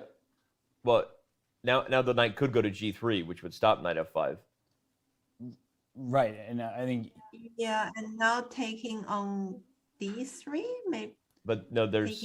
Oh no, you can. That's right. You also guard f5. I was thinking there was rook e8 check and then a fork on f5, but no. That would be a brutal way to lose the game. But there's knight on h4 covering the square. So just to show what we're discussing, there is no fork on f5 because the knight covers the square that the white knight wants to jump to. But so back to the idea would be maybe I don't know whether you throw king e2 in or not after rook d3 or whether you would just play rook a7. But okay, I'll yeah, we should. Yeah. But after taking on d3, maybe white has rook e5 or something like that because now both g5 and c5 under attack, and I cannot take on f3 with the knight. Rook e5. Yeah, we don't want to tunnel because our idea was to go rook a7 to go for this pawn. But now that you played g5, we're happy to slide that rook back right there to e5, hitting c5, hitting g5 with check, and that will win at least one of those pawns. Yep. Taking a bigger step back, asking a question here. If this first game is a draw, Yifan, obviously from Black's perspective, Magnus's perspective, a draw is a good result generally at the high levels of chess. But having played in so many World Championship matches, you were at one point the challenger, right? At one point you were playing in your first to win the title. Is it good to get a game out of the way, right? To get one under your belt and just draw the first game to ease some of the nerves? How would Jan be feeling after a draw here? Oh, well, I think it's too, let's say, too early to say about anything. I mean, any result, I wouldn't imagine that it could affect a lot for both players, let's say, psychological mindset, because, any result is possible. And from my personal experience, actually, I also didn't think too much about whether, I should make use of this first round. Let's say as white pieces, I should win. I mean, try to win. And as black pieces, a draw is a victory. No, never. I mean, for me, basically, when I played the World Championship match, I was just trying to, let's say, play regularly for every game. And talking about these past matches, I think some of them or most of them I actually did drew my first game. I mean, not all, but more than half of them I actually draw the first games, and I had a white piece and I also got black pieces, so that really doesn't matter. I mean, I think the critical point should be somewhere went towards the middle of the match. Okay. And in those couple of games, if there's any decisive resource, that would affect the strategy of the forthcoming games, because when you had more games played, there were less chances, less opportunities for both players to try harder, right? That's right. Okay, that makes sense. That's good. I didn't have any stats prepared. I should have known how you did in all of your first games of every World Championship match. Not just first, every single game. Every single game. But okay, it's good insights there. And now we see King F8 having been played, maybe to stop this idea of Rook E7 eventually, right? Yeah, it's an interesting. Yeah, it could be. Sorry, you go first, Yifan. Yes, I just want to say it could be, and also maybe preparing for rook f6 sooner or later, because actually he's not worried about the move like knight h5. So king f8 equals to g6, but avoid rook e7, also avoid rook e1, rook e8. Right. So what Ivan's discussing is we were talking about knight d5 as a response to rook f6 earlier, but let's say in this variation with king e2, rook f6, just to put this on the table here, knight d5 no longer works because you could take, there's no back rank checkmate, it is covered by the king. Yeah, defends himself. And who needs help? Yeah, helping Self-sufficient himself king. for a change. Yeah, the king f8 is a multi-purpose move. Defends e7 and is actually an aggressive move. It's funny when you play a move like king f8 and it's actually an aggressive move because now the rooks can both get active. And I wonder, because the rook at a1 does look well positioned to hit the a6 pawn, but rook a to e1 does make sense. Ivan mentioned that idea earlier, but this f3 pawn, always an issue for white to deal with. So it's not always easy to figure out, do I put my king on e2 to preemptively defend a second time? Do I bring my rook to e1 to then allow for knight d5 ideas later in the game? So it's a choice that Jan is going to really think on. He's not going to take it lightly. But I wonder what's going through their heads, because right now we see the eval bar off the side. It's pretty level. Close to equal. Yeah, it's going slightly better for black, slightly better for whites, moving around a little bit. But Ivan, you said this is more Magnus' style than Jan's style. Of course, he's an objective player. Do you think that at this point he's still searching for opportunities to win, or is he just recognizing the position shouldn't have too many chances for white? Well, in general, I thought they're just making the most reasonable moves, and I guess both of the players realize a draw is acceptable and could be most likely the result for today. But I think one of the strong point, the special ability for top players is actually they're very, let's say, alert for any tiny chances. So for example, it looks like a very drawish position, right? And they just keep playing normal moves, but suddenly if you made a tiny, let's say, mistake, and they could change their mindset and applying from a situation to draw to a win. By the way, it's knight g2 yeah, just knight played. g2 was just played, and also played rather quickly. That was going to be my next question for you, Ivan, is we see Jan is picking up the pace a little bit. He actually has about a 8-minute time advantage on the clock, and we know how fast he can be. Your thoughts on whether that's an indicator of confidence for Jan here in general as they approach time pressure? Well, I think maybe Jan felt more comfortable, I'd say confidence for this position, not about the clock, because I think the time is still enough for both of the players. By the way, how many moves they played? Like that was move 28, knight to g2. Okay. Oh well, then more than enough, I guess. Talking from time-wise, but this knight g2 is interesting. It's actually very concrete, because now if knight f5, rook e5, that shows the disadvantage of the move king f8 compared to g6. Well, so if black plays g6 now, though, and then white has time to defend this pawn, whereas if the pawn were on g6 and the king on g8, then knight g2 would not have been an option. So Magnus essentially allowed knight g2 to be played. Yeah, with this move king f8. Very interesting. Any chance you would go for the rook ending here? I think the rook ending most likely a draw, but who has better chances should that trade happen? Probably it could be white. Yeah. Yeah, I mean, if you get a trade on g2, like we can just put it on the board here, then our only point of attack for black is going after this d3 pawn. White can bring this rook to d1, bring the king right back around to e2, and then it's a real extra pawn, because you make sure you don't lose d3. Eventually, you'll try to push this pawn or go after some of black's pawns. So this would only have opportunities to win for white, but still black should hold with proper play. Yeah. Okay. Yeah, I guess even we have let's say pawn chain with f3, h3, black may still get some chances. Well, I'm not sure, but still there's some chances to the weak pawn b3 and b3. But here white got the double F pawn, so should be way more drawish. Yeah, chances are certainly worse for white with his double F pawns. Or king won't find true safety. Not that it's going to get checkmated, but it can be checked away from the other pawns. So Jan plays knight g2. He played it very quickly. And now for Magnus, he's probably thinking, do I just take on g2 and hold the balance? Or do I move my knight back? And if he keeps the knights on the board, Yifan, we see the eval bar slightly better for white. Of course, it's not too much at risk right now. But do you think that white could be in more trouble if the knight's down? Or would black be asking for danger himself? Well, it's hard to say. I think the next couple moves could be important. And here, for example, is a decisive decision for Magnus. If he traded the knight, it shows that probably he's happy for a draw under this position. But if he plays back to, retreat the knight to f5, though I thought that it should be the move, knight f5, because I don't think that this knight g2 should be tried, but it depends. Whether he wants to secure a draw or he wants some real play.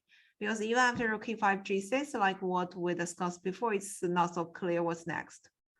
Right. The position structure is still very similar. Okay, you kick this knight away from h4, but then what else? Because you still need to defend the d3. You ask a great question, what else? And I was about to say, the one piece for white that isn't really doing its best job is this knight on g2. So can this knight find a square to go to, find something to attack, or maybe it's headed to the center at some point to offer another trade? Maybe the knights are just going to be dancing away from each other. Well, it's... Yeah, like king e2, knight e3, but then this rook on e5 could always be a bit tricky, right? You get trapped. It does seem like white shouldn't really ever be in any trouble, so you can sort of push in different directions without any real repercussions, but at the same time, where? Black has controlled the d4 square with how many of the pieces? You got the knight, the rook, and the pawn. So 3 pieces covering the square, and that's the only way to make use of your extra pawn. You're trying to create a pass pawn. That's not happening anytime soon. Well, Yifan, obviously we will have this result come to a close and be talking about what ultimately happened tomorrow when you're joining us every day. Any final thoughts? Want to make join the commentary crew and make a prediction? We all made our predictions before the game. Now you have a big advantage to predict the result because you actually see the position here. So go ahead. What's your prediction? Yeah. For today's resort, draw most likely. Who does Yifan agree with?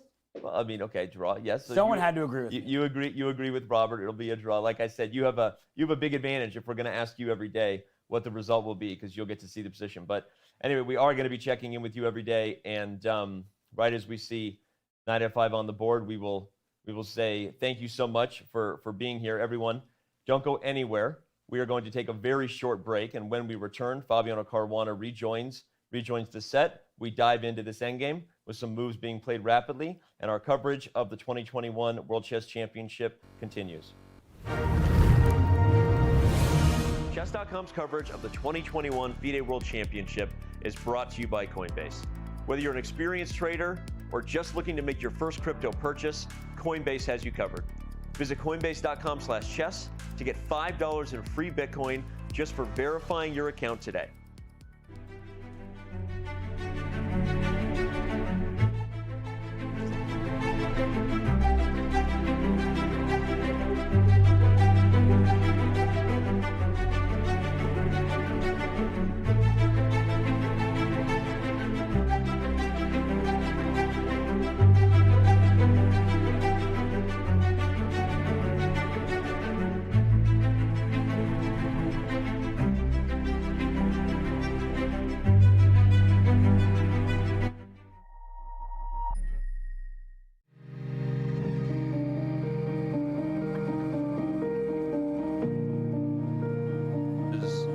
This. So here's what we're saying. Yes, we can discuss it on.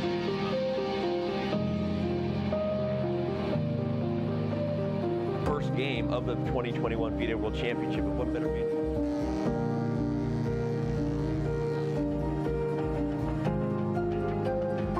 lighting and audio. We're going to crush through the top of the show. All right.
Want to play chess online or learn how to improve? Join us at the #1 chess destination in the world, Chess.com.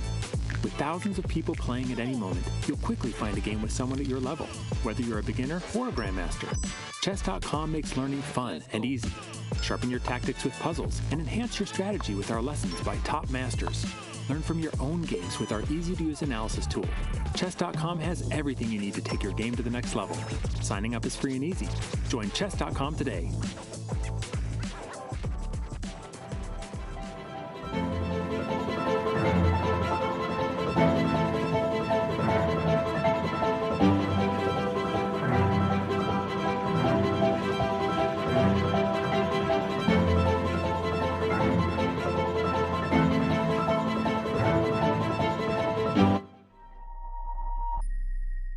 In case you didn't see, our partners at Coinbase are sponsoring Chess.com's coverage of the 2021 FIDE World Championship, and boy, are we thankful.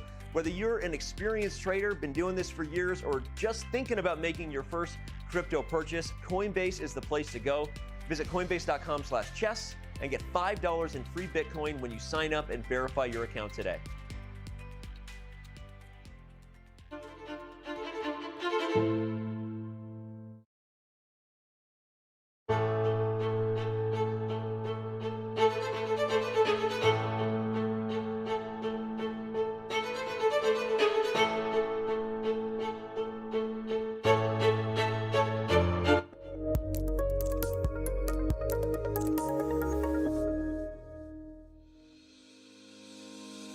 Want to hold a massive chess tournament with dozens of clubs or hundreds of players? Or maybe a small chess tournament with local but competitive clubs? With Club Arenas, you can. Club Arenas allow for tournaments of any size with any number of clubs and players. Customize the arena with any time control, with standard chess or mini chess variants, and with any starting position you want. Club Arenas are the most flexible tournament format on Chess.com. Try one out today.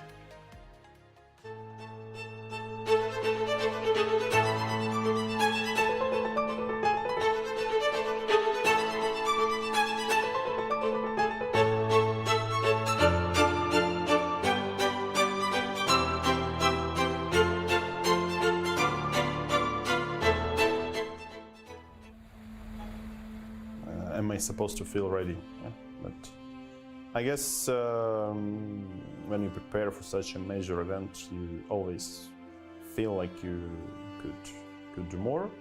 But I guess we are doing some insane amount of work, so I hope we get to be, ready enough.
it plays its own role. But, it's I mean, if trying to be serious, it's hard to evaluate because I think in modern chess you got to be a very universal player if you want to be successful, and you can't rely on the intuition alone.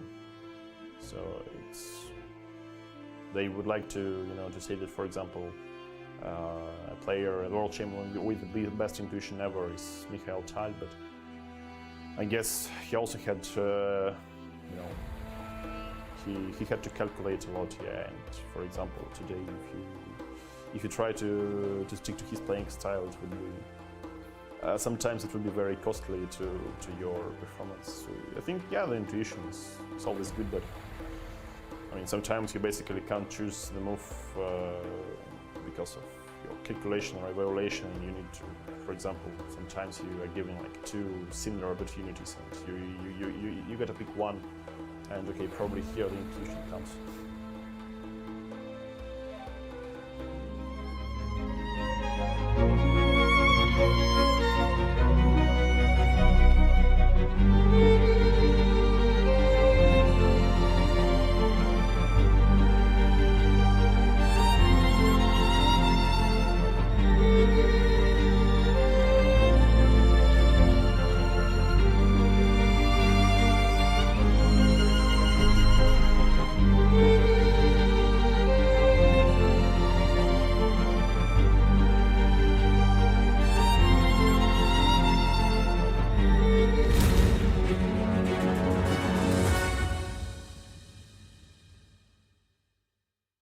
The game continues here in the first round of the 2021 FIDE World Chess Championship, and we have a few moves, so we're gonna get into it.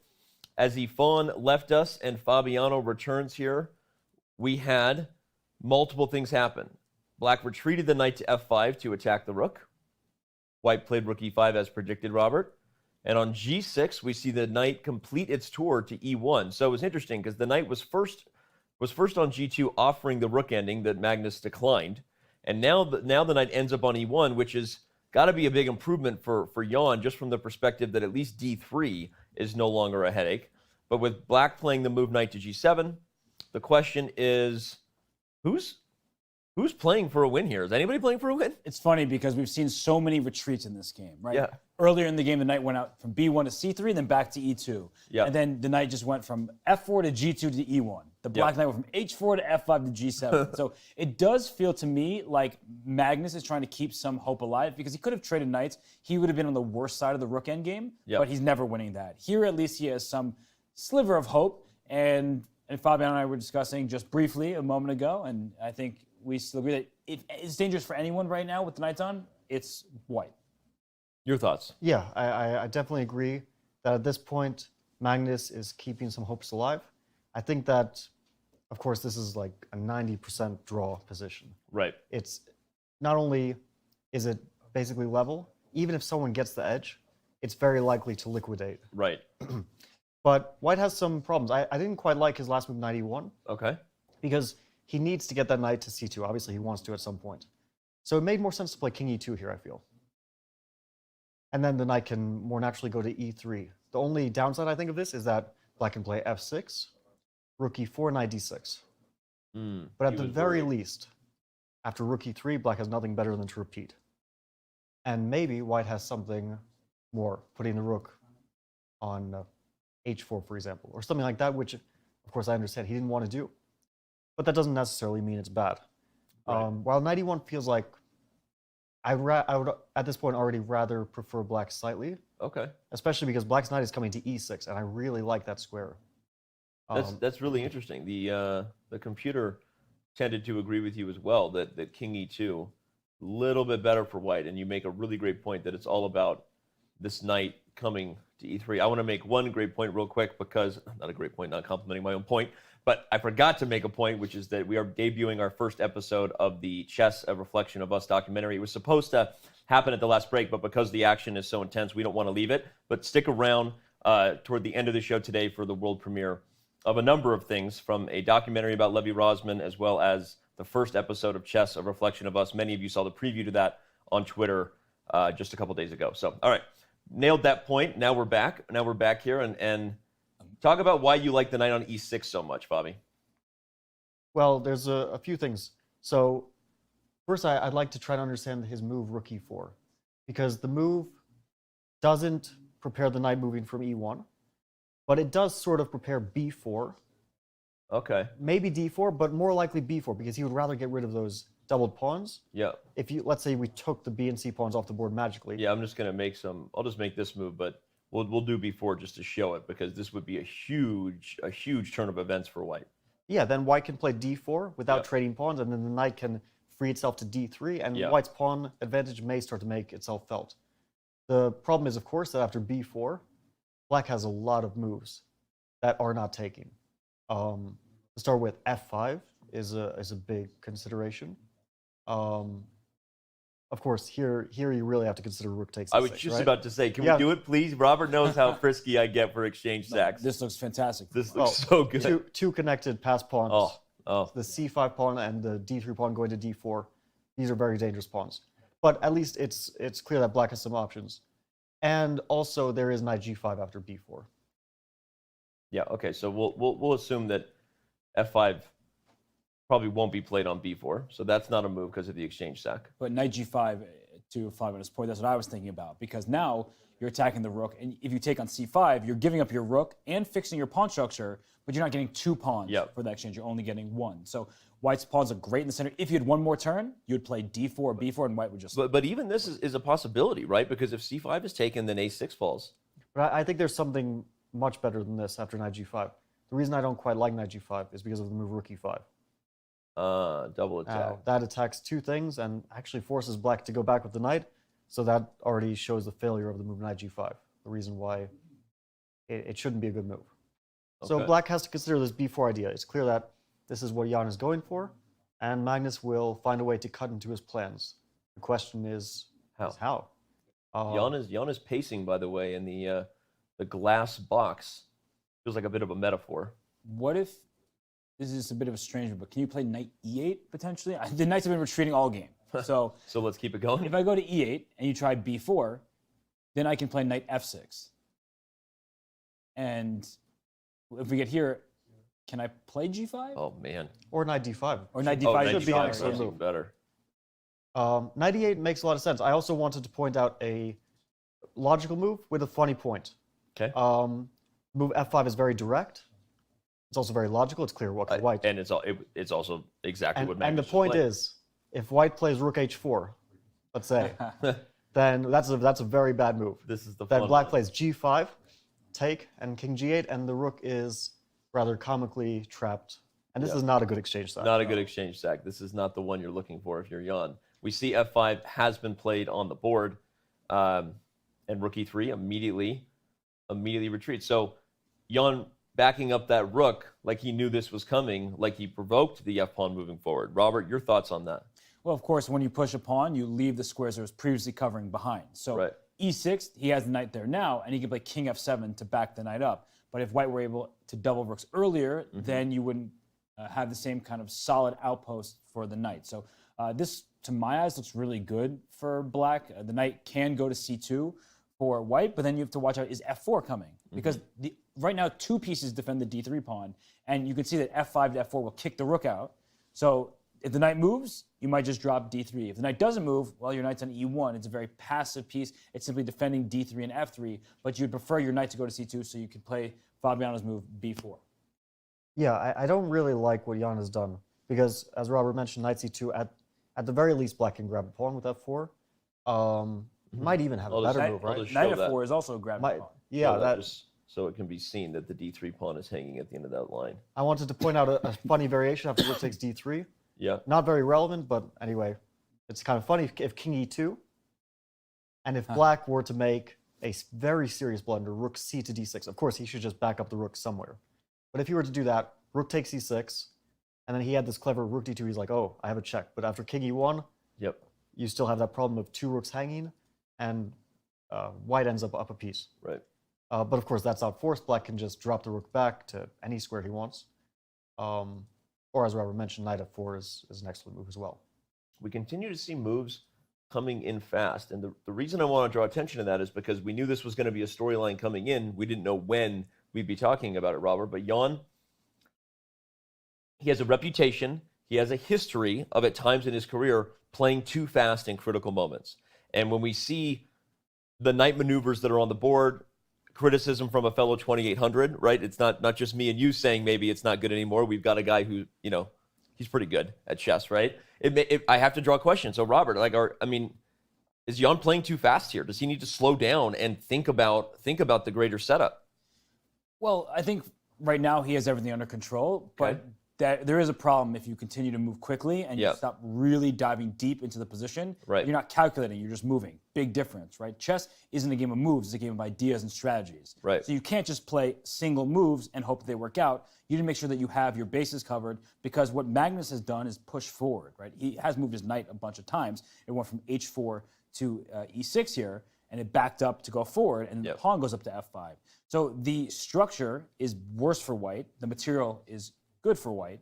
And for Jan, I think he has everything here. He's fine with it, but I don't think he's happy with the game as a whole. And that's maybe in part why he's moving so quickly, because that's not the position he wanted. He came in today for a fight and to press for an advantage, and now he's here where he has no real winning chance against Magnus. Fabiano, you were about to say, so maybe I'll just ask kind of the same question to you. You played Jan, of course, and your thoughts on how he's managing the time. Yeah, I don't fully agree that he has things under control here. I feel like he's playing quickly out of nervousness. Okay. Out of the fact that he doesn't like his position very much. He's clearly coming under pressure. He has basically 0 chances to win this game. At this point, he's adopting a defensive stance. The knight on g2 doesn't go anywhere from there. It can maybe prepare f4 and then maybe the king coming to f3, and that's what he's hoping for, that someday he gains some space and his king gets to a nice square, and then the knight will eventually get freed. That seems a bit optimistic to me, that all of that works out for him. And now he's holding things together tactically, right? f4, rook e4, he doesn't lose d3 because there's f4 hanging, things like that, or even rook takes e6 as a tactic if the rook comes to d3. But that's it. Tactically, it's working out for now. But slowly, I think black has king f7 as a decent move. And he probably wants to play f4. That's the only idea I can see for white now. Play f4, get the king to e2, and say, you're not attacking anything. Oh, wow. Look at that move. b4 by... That's a move.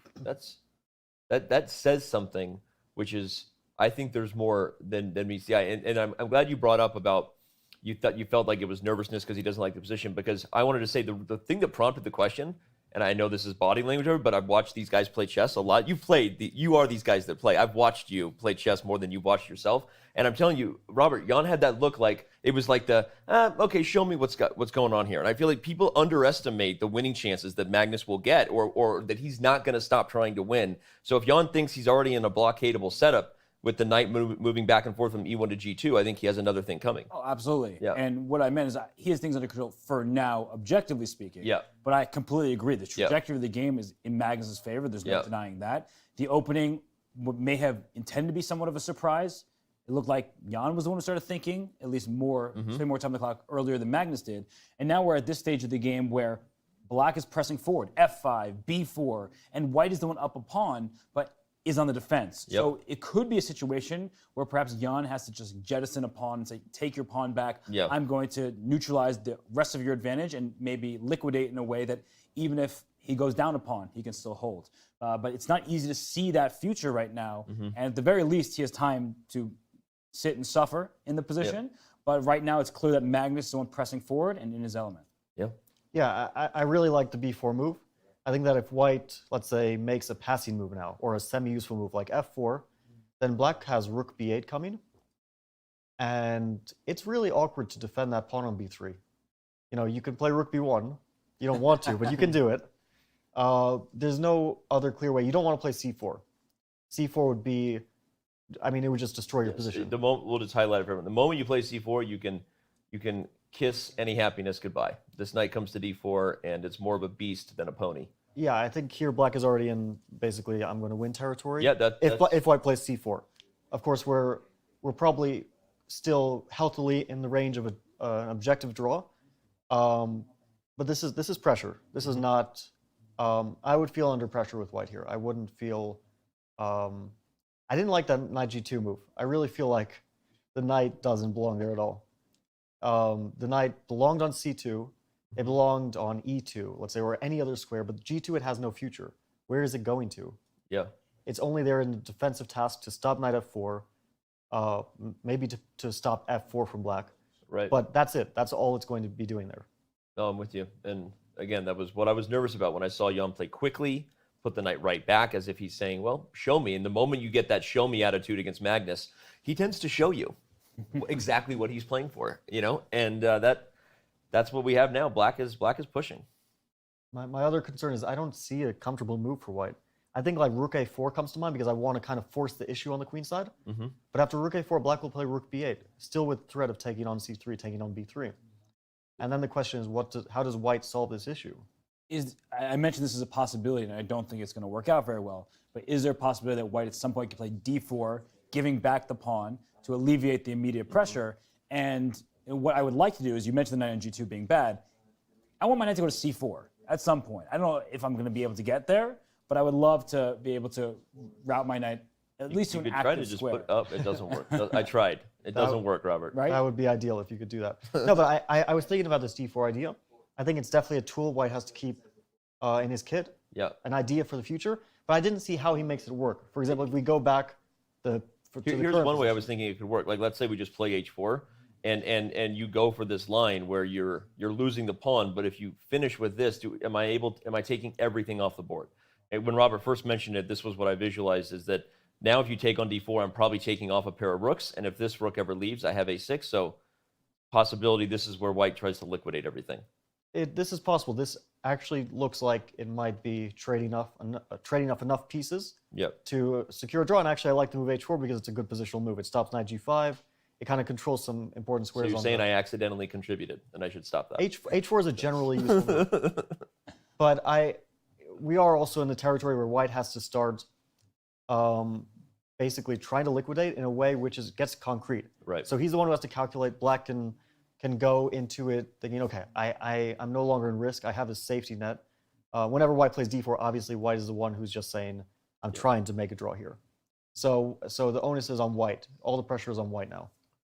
We should note, too, that Robert's idea of d4 should never really be played until this exchange happens, right? You don't ever want to put the pawn on d4. If the exchange leaves these pawns doubled, then didn't really provide enough relief, right? And here black would, for example, win the pawn, and you still have the weaknesses. Or even here, I think rook takes, because you don't want to allow that that pin. Okay, yeah. So rook takes d4. Here, black has domination. So d4 is definitely not currently a very good move. Okay. Maybe h4 is the move. I mean, the more we look at it, it's hard to. I think Robert's initial, or was it Fabi's suggestion of rook a4 as well? Well, we were saying rook a4, rook b8, h4. That was okay, yeah. Specific. I don't know if that's the right way to do it, but it's okay. It looks like a plausible way to continue, actually. Yeah, and even in those positions that we're talking about, if you trade on c3 and lose the b3 pawn and get your d4 move in, excuse me, commentary, you know? No, it's okay. It takes that out of you. Sip the tea. But black has the outside pawn, whereas white has the central pawn. Okay. Bobby, you take over. Yeah, so we'll let Robert have the tea. So yeah, here white is in an ideal position because the rook on a4 does attack that pawn. It's an outside pass pawn, but for the moment, the rook is on the side of it, not behind it, so it can't push forward very easily. But if I were black, I would consider, rather than taking on c3, capturing that pawn, if we go back a few moves. Because we played that semi-useful move h4, right? Mm-hmm. And black, so it's not doing anything. It's not threatening anything. So black can make a semi-useful move in return. King f7. Mm-hmm. Protects the e6 knight, which was loose. Mm-hmm. Maybe king f6 will come. So the question is again, well, I didn't do anything with black, but you also didn't really do anything with white. You just made a move which is kind of improving your position a bit. Yep. So you still have to be making those difficult moves, right? No, it's a great point, and makes it even harder to find a clear plan for Jan. This is funny because you want to do things to improve your position in a game like this, right? But bringing the king in actually might walk you into more tactical problems. Yeah.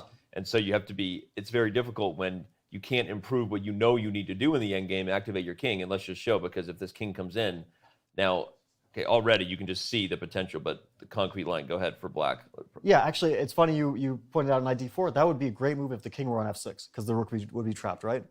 Oh, what a line. So here it doesn't work out because the e5 square is available, but imagine the king. I'm just going to do something random just to show how cool this line is. Oh, maybe it doesn't work, but no, it does. The rook is trapped. White doesn't have to play cd4, but yeah, it's an idea.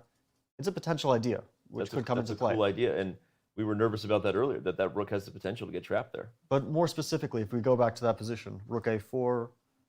Oh, sorry. Yeah, rook a4. Rook to b8, h4. King f7. And we were showing why king e2 is not a very good move. Now, let's say black takes on c3. Yep. Takes, rook b3, d4.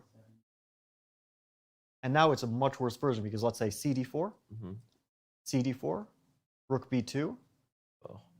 King has to go back to f1, most likely. Rook c2. I mean, actually, the king shouldn't go back to f1 because of this. So this is just a disaster. The king probably has to go to d3 or something. But it's like I have my own little engine here explaining every time the eval bar slides. His name is Fabiano. This would be very bad. The eval bar goes up and down, and we have it there because we all like to see, we want to understand and have the engine as a guide, but we don't have any engine moves in front of us in case anyone's wondering. But we do have Fabiano, so that helps. Okay, well, Jan is... There he is. He's thinking, and this is exactly the type of moment I was nervous about, Fabi, when I asked that question to you and Robert both about how he was managing his clock, because I could see it coming. Those quick moves, and now you recognize just how much your opponent is going to push this position. And I think it might be a slight lack of experience because he feels generally that the position should be level. Yeah. Because it's kind of been level for most of the game. Right.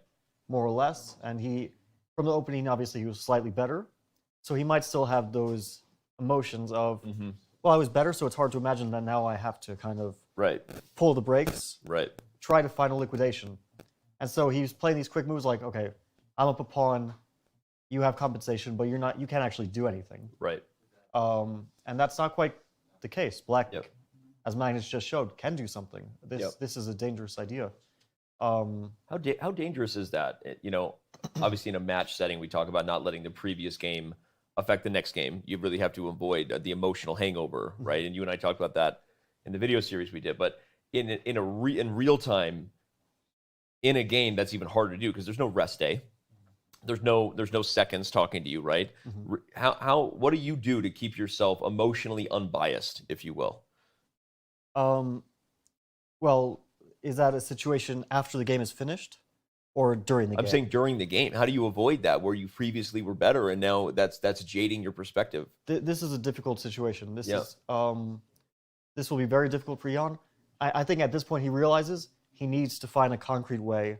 He can't keep playing around with this position. He needs to find a concrete way to get to something where the drawish nature of the position will allow him to hold even though he's on the worst side of it. Right. If he just shuffles his pieces around, the pressure will remain. Right. And he needs to release that quickly. So I think at this point he's trying to find a way to do that. Even though the position is objectively not in that super dangerous territory, practically because it's not concrete, White doesn't have like a very obvious concrete way of releasing the tension. That makes it dangerous. I was actually thinking about a funny move here, rook e5. Okay. The point is, if black at any point takes on d3, white takes on e6, plays knight f4, and a rook ending will be a draw. It's just a dead draw. Defensive forks. You don't see him that often anymore, huh? Not often enough. And rook e5 sort of suggests that maybe white will play knight e. It puts pressure on c5. Maybe knight e3 is coming. Right.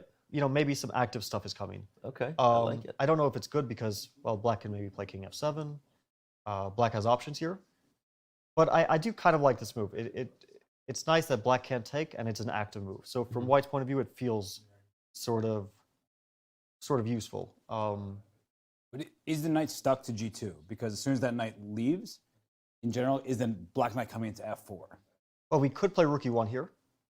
So try to keep putting pressure, but you can't really capitalize on that pressure, right? You're just putting it there because it stops rook takes d3. So the question is, can black do something useful there? It's not entirely easy because if he plays rook b8 at some point. Which line are we in? Sorry. Yeah, this position. Okay. Rook B1, Rook B8. If Black at some point plays Rook B8, Which, by the way, has been played in the real game. Not in this exact moment, but Rook B8 is on the board. Go ahead. Oh, so what did White play? Go ahead. So yeah, Jan played King to E2. Rook to B8. Okay. Rook to B8 is played. This This was the line I was afraid of. He probably wants King to D2, I'm guessing, and if pawn takes Rook B3, King to C2. He's happy to get his king to that side of the board. He's fulfilling the Robert Hess prophecy. I would Find guess a way to this is his sacrifice idea. the pawn. The same issue exists. If Rook C6 to B6, this Rook takes E6 again because after Rook B2 check, King C1. The same exact thing on a different file. Yep. So I guess that's his idea because the king on E2 by itself is terribly placed. It's in the way of all sorts of checks and things. So I guess King D2 is idea. It's a pawn sack, but on the other hand, he does stop the rook from activity on that B3 square, right? The rook is stifled there. It's what you guys said needs to happen when you're in this sort of defensive position. There's pressure. You don't want to keep maneuvering. You just made those comments, right? Because they'll keep improving. You have to find a concrete way, which is good advice for all the chess playing chatters who are watching this, right? Because that's how you get yourself out of a bad situation. You have to find something concrete, and this might be the sacrifice that improves white position enough to draw. But sorry, go ahead. Danny, just one thing that you'll like. Getting back to that knight d4 idea. If Black's rook drops back, okay, knight d4 is very much on the cards. Yep. Because with the rook on e3 specifically, with the rook on let's say e5, there's no knight d4. But in this specific position, knight d4 becomes, if not a threat, at least an idea. I'll just show it just so that everyone can see. Booyah. Yeah. Check a Ruski, discovered check. Rook a3 really is asking for knight d4. Rook a3 would have been a bad move. I hear you. Okay, Robert, go ahead. I mean, Jan doesn't look pleased, and he shouldn't be pleased with this position, but he's doing the right thing. And something that players who are newer, or even quite experienced players who are trying to improve, they know their position isn't great because their pieces can't find any good squares, but then they're materialistic. They think, I'm up a pawn, and that's what's keeping me in the game. Right. Whereas actually, maintaining the pawn is keeping white out of the game because the knight on g2 is not helping. The king was over on f1. By giving up b3 in this manner and getting the king over to the queen side, you lost one pawn, but you make sure that the rest of your problems are at least fixed for the time being. So I really like this idea from Jan. I don't think it's just, he's not out of the woods yet. Draw, but he is making his life a lot easier because a few moves, he can get his pieces forward, then he's feeling much better about his chances. Yeah, I think the question is really, because this is very likely to happen. Black is very likely to take. I don't really see other logical moves. If you don't, I mean, just to remind everybody, if you don't, then the king goes to c2. Not right now. Oh, because of knight d4. But it's not clear what else Black does here. Maybe king f7. King f7 is a very clever move in this situation because White can't play king c2. So Black is asking White, like, what do you want next? But at some point, Black's going to take on c3 and b3, right? It seems like that's at some point going to be the only way Black it has can do been played. Yep. Magnus has indeed taken, and which means we know that Jan's going to take back with the pawn. So yeah, pawn takes is necessary. King takes saves the pawn, but you could see how bad it is after knight d4. Yeah, this would be frowned upon in most chess circles to take with the king. Not if you're Magnus. Not if you're Magnus, but most chess circles you don't take there. You take with the pawn, and we see Jan has indeed done so. So rook b3 and king c2 will likely happen, and rook. It's hard to say where, b7 or b8 most likely. I was thinking, is there any utility in b6 just in terms of protecting the knight twice? Although that I know it looks ugly. Coming to b7 makes a lot more sense because we can get behind the pawn. Yeah, well, I think Black's idea is to play at some point rook c b6, and the knight on e6 can get defended by the king on f7. Ah, that's a very nice idea. So you don't want to place your rooks on the side. You want to double them so that they can infiltrate. Jan continuing to give. He's a very emotive player. His facial expression, that's Ian Nepomniachtchi catalog number 13, where he kind of says, well, I know I'm worse, but I don't think you have enough to win. Yeah, I wonder what I guess his idea is that, let's say, rook b7 or rook b8. I don't know which is Let's go to b7. But he's probably going to play rook a2 at some point. First, I think he's going to move his e3 rook to deal with that knight d4 idea. Yeah, like to e5 maybe or something. That looks very logical. Yeah. I don't think Black wants to try to grab a pawn with knight g5. It grabs a pawn. I don't feel like that's Black's priority here. Yeah. And specifically after like f4, knight h3, the knight gets kind of marooned. Yeah, on you don't, h3, you don't right? want that. It's not worth a pawn to let that over here. In fact, it's also not worth letting this knight back in the game, really. I mean, that's one of White's biggest problems is the donkey on g2. But if it wasn't for the fact that I have to deal with knight d4, I would love to play the move rook a5 if I could at some point. But maybe rook e5. Rook e5, yeah, and if rook cb6, he'll play rook a2. It's a bit of a passive way of doing it, but it's effective at stopping rook b2. Right. Okay, yeah. And then he's ready for knight e3, knight c4. Once the knight gets in the game, it also has some good squares now. Yeah, Robert mentioned getting the knight to c4, right? This would be, I mean, obviously, that would be huge for White. If you put the knight on c4, we might be back to a 3-result potential position. The knight on c4 is super effective, and not just defending, but also really causing some tactical issues to Black's setup, right? Yeah, Black also has to be careful here because his advantage could dissipate in an instant if White knight gets active again. And as you said, it could potentially, it's unlikely, but it could potentially turn into a bit of a white edge if the knight were magically transported to c4. Right? No, exactly. Yeah, we teased Robert. It was magic, and no matter what I try, I can't seem to move my knight that far. But yeah, no, jokes aside, that's a really important way to approach these positions anyway, just as a chess player. You always want to know where your pieces would be happiest. Whether you can achieve those goals or not is the second step, because it gives you the guide, the North Star for all the chaos you're dealing with. So really important that we know White's goal. Yeah, so this next move, it's hard for me to tell. I have a feeling that rook b7 is better because it controls the 7th rank. Yeah. That's like far into the future that White would ever use a 7th rank. But the downside maybe is that if a knight were to come to c4, knight a5 is a fork, yeah. But that's Again, also another thing to think about in the future is the potential tactical consequences, like you said, of where you put your pieces. So sorry, go ahead. No, it's just a very difficult decision. The which square for the rook, it's a long-term thing, and you can't really judge these things because both squares have some pluses and minuses. But he will probably choose one of them. Unless rook b5 actually also makes sense. It maybe prepares a5. a5 and then rook a6 and start pushing that pawn down the board. Oh, you get the other rook behind the pawn. That was the other reason I liked rook b7, was to threaten rook a7, but perhaps rook b5 does that. Okay, no, he does go for b7, and I think this makes the most sense in the sense that you kept highlighting one point, which of course was the double, but the other point again was just a very clear idea of trying to advance the a pawn. I guess the moment you do that, you would argue Jan's going to play rook a5, right? Yeah, I don't think that rook a7 will have the desired effect. Okay. Black's play should be more around either something on the king side, king f7, king f6, and then trying to maybe push some pawns or attack some pawns on the queen on the king side for White. Yep. Or rook cb6. But rook cb6, I don't really see the continuation after rook a2. Yeah, it looks good. It's sort of a dead end. Yeah. We've had a lot of moments today where certain things look good, but there wasn't a lot of all talk, no action. I saw several people in chat asking the move number. It is move 37, so only 3 moves remaining, and they will get additional time added back onto their clock. In a second, we'll maybe bring up and remind everybody what the time control is, because we are nearing time control. Again, on move 40, everybody gets more time.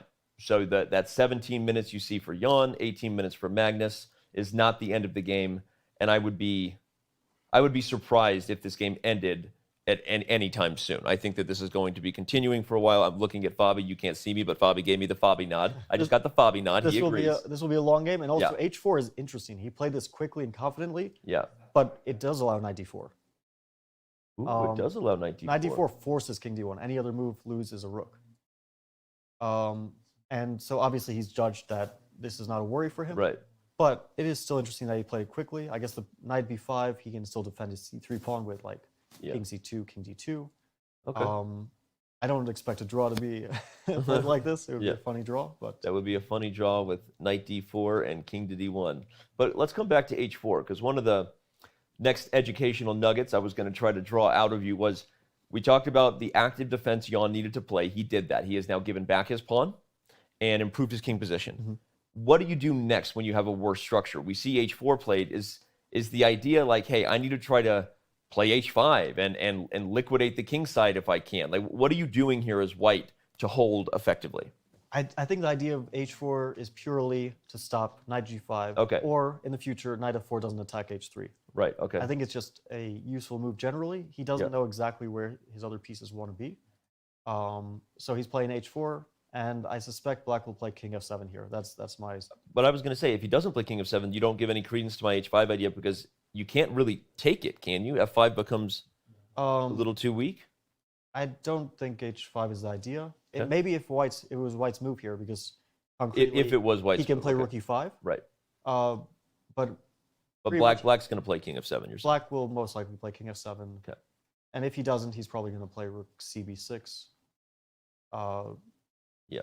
In both cases, white. Yeah, I don't think h5 is really the idea, but it could be an option at some point. It's always an option to either liquidate the pawns or weaken f5, because black has to either trade or take or push g5. Okay. Well, Magnus is thinking it over. It's kind of a safe position for him, right? I mean, he can play several moves here. He could play knight d4 to have a little fun, little tickle, if he's into that. But likely king f7. King f7 feels very natural. Yeah. A slightly strange-looking move, but one which makes some sense to me is h5. I know it looks funny. You're creating these holes. It doesn't look like a move I want to play, but go ahead. We saw you play king f7, but what was your idea here? Well, the idea is just long-term. At some point, if I play g5, you have let's say when the rooks come off, then the h pawn might start to run. You're a wizard, Harry. Pass pawn. And white can't really use the weakened squares. f4 is covered, g5 is covered, and also white can't get there. That's interesting. Just an idea, but king f7 is the most natural, most logical move, and he played it. Bringing the king into the center, that's what you do in the end game. In case anyone missed that memo. We have a lot of you with us. Thank you for being here on day one of the 2021 FIDE World Chess Championship. Our coverage on Chess.com is brought to you by Coinbase. We have the one and only Fabiano Caruana in studio, as you've been seeing.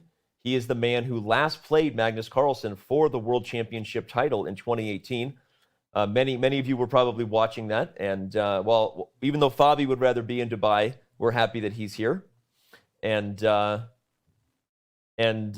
so thank you for being here, everybody. Robert Hess also with us. Not in studio at this moment, but also on the show. So, all right, rook e1, Fabi. Yeah. Not a move we predicted. Yeah, it's a very logical move. If, like, let's say rook cb6, rook a2, then white has covered all of the potential entry squares. And then he's ready for maybe knight e3, knight c4. That becomes an idea. Black has to contend with, because the c4 square, that was the downside of b4. It was a good move, it won a pawn, but it did weaken black's structure considerably. So at the moment, obviously white's structure on the king side is wrecked, but on the queen side, white has a better structure. If black's a6 pawn was transported, let's say, to... Sorry, I accidentally saw myself. It's all right, okay. The joke with my producer, you continue. Go ahead, sorry, continue.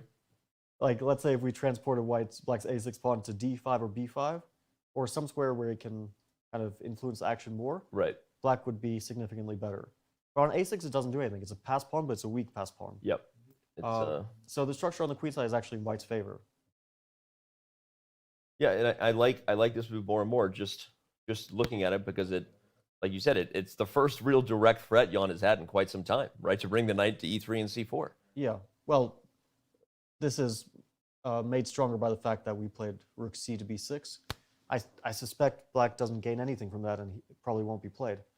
I'm like kind of wondering about f4, but it doesn't quite. I would love to play f4 and king f5 all in one move. Yeah. But it doesn't quite work out here, because rook e4 comes and the pawn will fall. That's a good point, though. I'm going to show it that if you could play f4 and white does something random, or if you were one tempo ahead, suddenly black is really in business here. That pawn on f4 restricts the donkey on g2. Black is in a position to also start mobilizing the majority over here on the king side. But as Bobby said, or even if imagine that in the current position, in the real game, yeah, in the live position, yeah, if black's pawn was on h6, I think black would benefit from playing f4 then. Rook e4, g5. It looks like you traded some pawns off on the king side, but you're really restricting that knight, killing that knight off.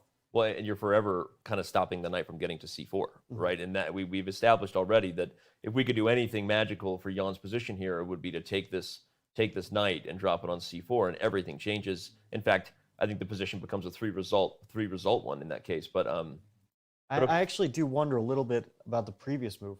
If instead of king f7, maybe there was some argument for playing h6 here. With that exact point, that now f4 is always on the agenda because it can be supported with g5. If rook e1, then we play f4, yeah. And, Right. And suddenly rook e4 doesn't have the same bite to it. And here white's knight, it's not like black is necessarily better here, but white's knight is something to think about. Yeah. It still can reroute itself, knight e1, and then slowly king d2, knight c2, so maybe it's not a big deal. But it could have been an option. Yeah. Okay. Well, maybe Magnus now thinking and regretting that. It is move 39. Oh, he has just played the move king f6, relayed instantly in real time, and Jan has the ability to play knight e3. I think he should play knight e3. Yeah, I think he will play knight e3, in fact. Let's go, right? I mean, don't it. ask me twice. Let's get out of here. Let's get out of this freaking corner I've been in here. This is not good. I guess Magnus is saying that you get the c4 square, I get the f4 square, and that's a fair trade for us. Interesting. But I wouldn't be unhappy with that for white, because the knight on c4 is extremely annoying to deal with. So you're saying, what's your line? You're saying knight f4, knight c4, knight c4, and specifically that rooks on b7 and c6, they have to make a decision how to deal with the threat of knight a5. Certainly it's not rook d7, because that would have a similar issue. with knight e5. Yeah. You know, I want to make a point that my partner Robert Hess would make, because I know this is the kind of thing he would say in this moment, that for all the fans watching, you see this eval bar at 50-50, but don't let that blind you to just how potentially critical this position is, right? The computers are going to continue to play it perfectly, and so it would stay 50-50 most likely. But this is the type of position where don't be surprised, one slip, one decision of where that knight or rook should belong can very quickly turn that eval bar upside down, and suddenly someone is busted. So speaking of the things Robert Hess would say, he is now back, and I think you would say something like that. That I think sometimes people look at this and go, "Oh, this is boring. This is draw chess." Like, this position is actually very critical right now and could slip quickly. Yeah, I didn't want to be spoken for, so I decided to come and sit down here. But I agree completely, because as Fabiano was just mentioning, the knight coming to a5 is a fork. But one idea that black has in the long term is king g7, king h6, king h5. And that won't work with the rooks on the board, because if you take on h4, you might just get checkmated over there. But if you can envision a scenario where the rooks are coming off, or maybe only one rook is there, then that h4 pawn, it's isolated, can be a target. So I do see this position as one with plenty of life left, and that c4 square is great for the knight, but then what? It's still the structural problems exist, and they're favoring black, and it's just a situation where you're making improving moves, but you still are left to deal with other struggles. So, sorry. No, you go ahead. I just wanted to touch on an important point that Robert made, which is the trade of rooks. Because in any rook endgame, you always have to consider what happens when the rooks are traded off. In this case, if we just magically took all the rooks off the board, white resigns instantly. You know what's funny? That was the exact point I was going to make. We're now spending enough time together. We're completing each other's sandwiches. Everyone, clip that. We had a magical moment. Okay, sorry. That was exactly what I was going to say, because Robert's point made me want to give that educational point, which you always have to imagine in any position what happens if all the pieces are traded. And don't make a mistake in evaluating things based on that coming opportunity. So go ahead. So a few reasons. If let's say we imagine this position with no rooks on the board, black's outside past a pawn, which at the moment is a weakness, becomes a strength. Because white's king has to cover that for the rest of the game, or capture it, which will take a lot of time. But also black's h-pawn, not currently passed, but that's just as much a passed pawn, and it's one which white can't cover, because white doesn't have two kings on both sides of the board to cover them. So black has two passed pawns on the edge of the board. A knight cannot handle passed pawns. It just can't. It's the worst piece for handling passed pawns, and especially in this instance where black also has a knight and king to help out. Yeah. So if we're wondering why white's not playing rook e to b1 to trade rooks, that's why. Trade rooks, especially a trade of all rooks, but even a trade of one rook will be helpful for black. That's right. Which is why the knight on c4 is so critical, because it covers b2. So, and it prevents black from immediately doubling the rooks. But where are those double rooks going? Hopefully to b2. If you can't get there, then where are the inroads? For the record, everyone saw the clock change. That was correct. Move 40 has been made by Ian Nepomniachtchi, which is why he now has an hour and 14 minutes. Magnus will be making his 40th move, and we will see an hour added back to his clock in just a moment. So, big moment here. Magnus surely thinking about all these future possibilities that Fabiano and Robert are highlighting. And yeah, this is going to be tough. Will it be enough to win? We don't know, but let's remind you that if somebody should win every single day, if there's ever a decisive result, Chess Kid is free for everyone. Adults and kids, though adults shouldn't really be on Chess Kid unless you have your kids using the site. You have Chess.com for that. But Chess Kid will be unlocked premium all day, anytime there's a decisive result. Shout out to our Scholastic extension site, Chess.com. So, all right, we're gonna stay here until move 40 is reached for sure, because we don't want to leave that moment. The moment Magnus makes his 40th move, we'll take a very quick break. But what do you think his 40th move is likely to be, Fabi? I feel like knight f4 is the most logical. I don't see any other really logical move. First of all, you don't want to deal with the possibility of knight d5 check. Yeah. The knight might not can go to c4, but also knight d5 is a possibility. So I suspect knight f4, knight c4 to be played more or less instantly by Jan. And now we can answer that question of, was the rook better on b7 or on b8? So you're saying you were right, I was wrong. Just say it. Well, I think I mentioned rook b7. So in this case, we might both be wrong. We were both wrong. Okay. Well, it doesn't matter because it's Magnus's rook. He's the one who's got to change it. Maybe he'll play rook e7. Maybe in that case, it justifies the move rook b7. Rook e7, and if white trades rooks, there's another rook coming to the e file. Take. Let's say rook to b1. Rook to e1 would actually be, I think, a terrible mistake because of rook to e6. Yeah, you don't want to trade those rooks. Yeah, okay. Rook to b1, and well, white has the b file, black maybe has the e file, so we get an interesting position. But black's rook coming to e2 is potentially very troubling for white because f2. The knight f4 is a monster. Yeah. It also protects g6. So you get the base pawn, but the second one's protected. d3, f2, f3, everything's a problem. Yeah, this knight on f4. I mean, so we were initially sort of skeptical, if you will, maybe not critical of Magnus's decision to allow the knight to c4. But as you pointed out right away, Fabi, he was saying, I'm trading f4, which is what it may have been a donkey, but it had a duty. Mm-hmm. I look at you and then you laugh. You can't do that. I didn't even mean to revert. It's the World Championship. Every time you have some kind of gap. Pull yourself together. All right. The knight left its responsibilities behind. I will choose a different word for the services it was providing. All right. Let's. But so the point is, if Magnus puts the knight on f4, which wait, we have a move. He has not. He played rook d7. Okay. What a quick thoughts on that move. I don't understand. Wow. After knight c4, he wants to play rook d5, or that is such a bizarre move. I don't get it. What is the point? It's so strange. I was about to ask, did he, he's moved the piece a couple times. DGT picks up a square too soon, but no. Well, the other squares are even worse on that. Yeah. No, and obviously we had the camera, so we saw him do it in real time. But that was, I mean, the eval agrees with you guys. That gave the advantage, however, slightly back to white. And I think just the obvious follow-up knight c4 has a threat.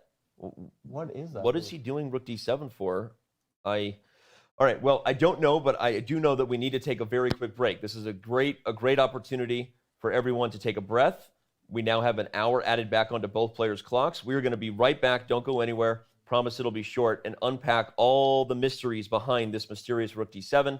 It's round 1 of the 2021 FIDE World Chess Championship, and our coverage on Chess.com continues when we return. Yeah, check it out, come on. I said I'm coming off the top and I'm spitting it too fly. Peace to all the people who be repping in Dubai. Tell me how you really think it's going down. Place your bets, man, who you think's getting the crown? Keep it locked here, you ain't got no option. Come on, y'all, you know what you watching. We gon' keep carrying on. FIDE Chess Championship on Chess.com. Peace.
It's day one for the 2021 FIDE World Chess Championship. Our coverage continues here on Chess.com, brought to you by Coinbase. We have made time control now, boys, right? And we now also see another move has been made on the board. It was knight to c4. Bobby, you were thinking that maybe rook a4 was slightly more accurate. One of the funny reasons is that you actually keep c4 open for the rook. But okay, knight c4 is on the board. It's the most forcing one. Your thoughts? Actually, I just understood why he didn't play knight f4, why he played rook d7. Okay. And there's only one possible reason, which is that he was worried about rook to a4. Huh. It's the only reason why this could have been. But there's a tactic here. He missed it. Rook to b2. Nice. Oh. Yeah. Oh, Sheboygan. I think that's the only reason why you wouldn't play knight f4. But this actually wins. You think Magnus missed that idea? Yeah, because if not for rook b2 check, rook a4 just kicks the knight out, and so yeah, it's a bad move.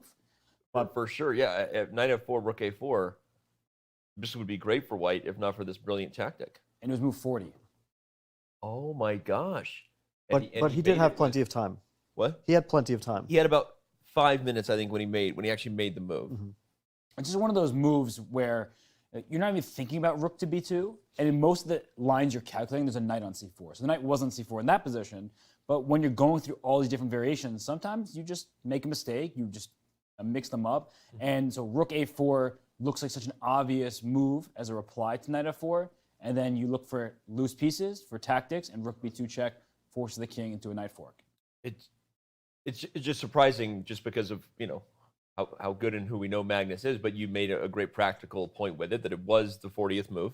Sometimes like you said, you maybe you even saw many moves ago that knight f4 could always be met by rook a4, and so you've kind of already committed that to memory, that I need to deal with that, and you don't recognize that there's a new tactical opportunity that maybe wasn't there many moves ago, right? That happens even to the best players. Yeah, because otherwise the move rook d7 just doesn't make sense. You're right. Because it's basically what he did now, rook d7, knight c4, rook e7, is a tempo down compared to knight f4, knight c4, rook e7, like we were discussing. Well, yeah, and the computer agrees. I mean, now if anyone, it feels like white. We highlighted the magical journey of the knight while you were gone, that Robert's dream could not really come true, at least not with allowing consequences like knight f4 or something like that. But here it is on the board. That knight is on c4, and I think we're back to a potential 3-result position here. Well, white can force a draw at will at the moment. Knight e5, rook to d6, knight to c4. The rook can't abandon the 6th rank because of the a6 pawn. So it has to go either to b6 or to d6, and it can always get chased back and forth. Okay. So I suspect Jan will not go for that. Although it's not 100%, maybe he'll look through the position, look through the options, and find no other option which satisfies him. But it's also a little bit unsatisfying when he's finally gotten like a pretty decent position, right? To immediately just end the game. And I don't know, he's probably not the Okay, well he has. I was going to say he's not the type of player to force a draw in this type of position, but it is a World Championship match. He might feel like it's the best strategic option for him. Plus, he wants Robert to be right in his match prediction. Go ahead, Robert. That's exactly it. Well, he doesn't have access to an eval bar, right? Right. He doesn't know that he's slightly better, and he's been worse for a number of moves. Right. So, yes, he feels better about his position, but does he feel good? He may still think, hey, if anyone's going to lose this game, like if you go to an odds maker and say, someone's going to lose this game, I think white is more likely to lose than black, even if white is starting to become very active. Just look at the pawn structure, right? As the game continues, the f3, f2 double isolated pawns, the h4 pawn, they're all weaknesses. So I do think, as Jan, he repeats here. That body language. He is going to make this draw. You think so? I definitely think so. And it's another opening game where Magnus started off quite well, and then he didn't make the most of his advantage. This was never winning, never anywhere close to winning. But Magnus at his best, at his very best, nerve-free, confident, he puts that endless pressure on you. It's unrelenting. You are not making a draw until everything is off the board. But here he made that rook d7 move, which Fabiano explained to us why he ended up going for that. He missed a tactic, and that sometimes happens, but Magnus doesn't look thrilled either. I'm shocked. I was just getting ready for a long winter's night. At the break, pretty much convinced we would be here for some time to come, but there it is before our very eyes. Let's make sure we tell everybody right now, don't go anywhere, because when the game ends, that's when our post-show party begins. No day will come to a close without special guests on the other side of every game. Today we have Maxime Bachet-Legrave, we have Levy Rosman coming up, and we also will always do a full recap of the entire game, because we have more than 60,000 of you with us on Twitch and tens of thousands everywhere else as well. We want to make sure that even if you just tuned in, you get to see the full action from start to finish. And Fabiano Caruana's opinion, and Robert Hess's opinion, maybe mine too, for what happened throughout the entire game. But here we see them shaking hands. And guys, real quick comments before we dive in and do exactly that recap. Yeah, I feel like neither of them can be really satisfied or dissatisfied with this result. Magnus probably feels a bit frustrated that he didn't make the most of what was certainly a bit of an advantage for him. I think Jan, once he was getting into that dangerous territory, actually played incredibly well. I really like this king e2, king d2, king c2 plan that he had in mind. It turned a position which was difficult for him to play into a position where black had to make some tough choices. Yeah. Okay. So that was very impressive. Yeah, Magnus probably could have put more pressure, but a draw with black, he can't really be upset with that. Okay. Your quick thoughts before we do our recap? I would say there must be some frustration because Magnus drew all 12 games against this guy over here in the last World Championship. He's drawing again, and we know how much he likes to win. That said, he has 7 whites and 6 blacks remaining of the 13 games. So mathematically speaking, white tends to win more in high-level chess, and so that's a good result. He neutralized any advantage Jan hoped to have, and he gets to play with the white pieces tomorrow.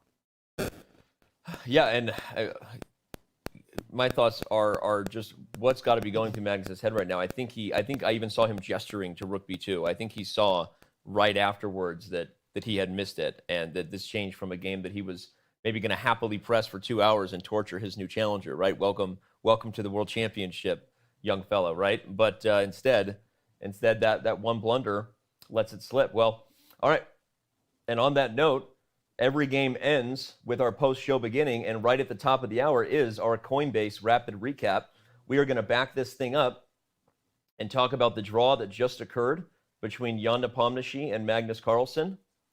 We had E4, despite predictions that we might see something different. Ian plays something that he's played most of his career, the Ruy Lopez. And after castles, bishop E7, rook E1, B5, bishop B3, and then H3, this was the first moment, Fabi, where Magnus showed a little something. Yeah, I really like Magnus's opening choice. I was thinking last night of all the possible openings against E4. This one is probably the safest haven for him. Right. I really feel like he both knows the Marshall well. He was a Marshall player for many years. Yep. And if you prepare this opening well, and I'm sure he has, then it can almost be an impenetrable fortress. I don't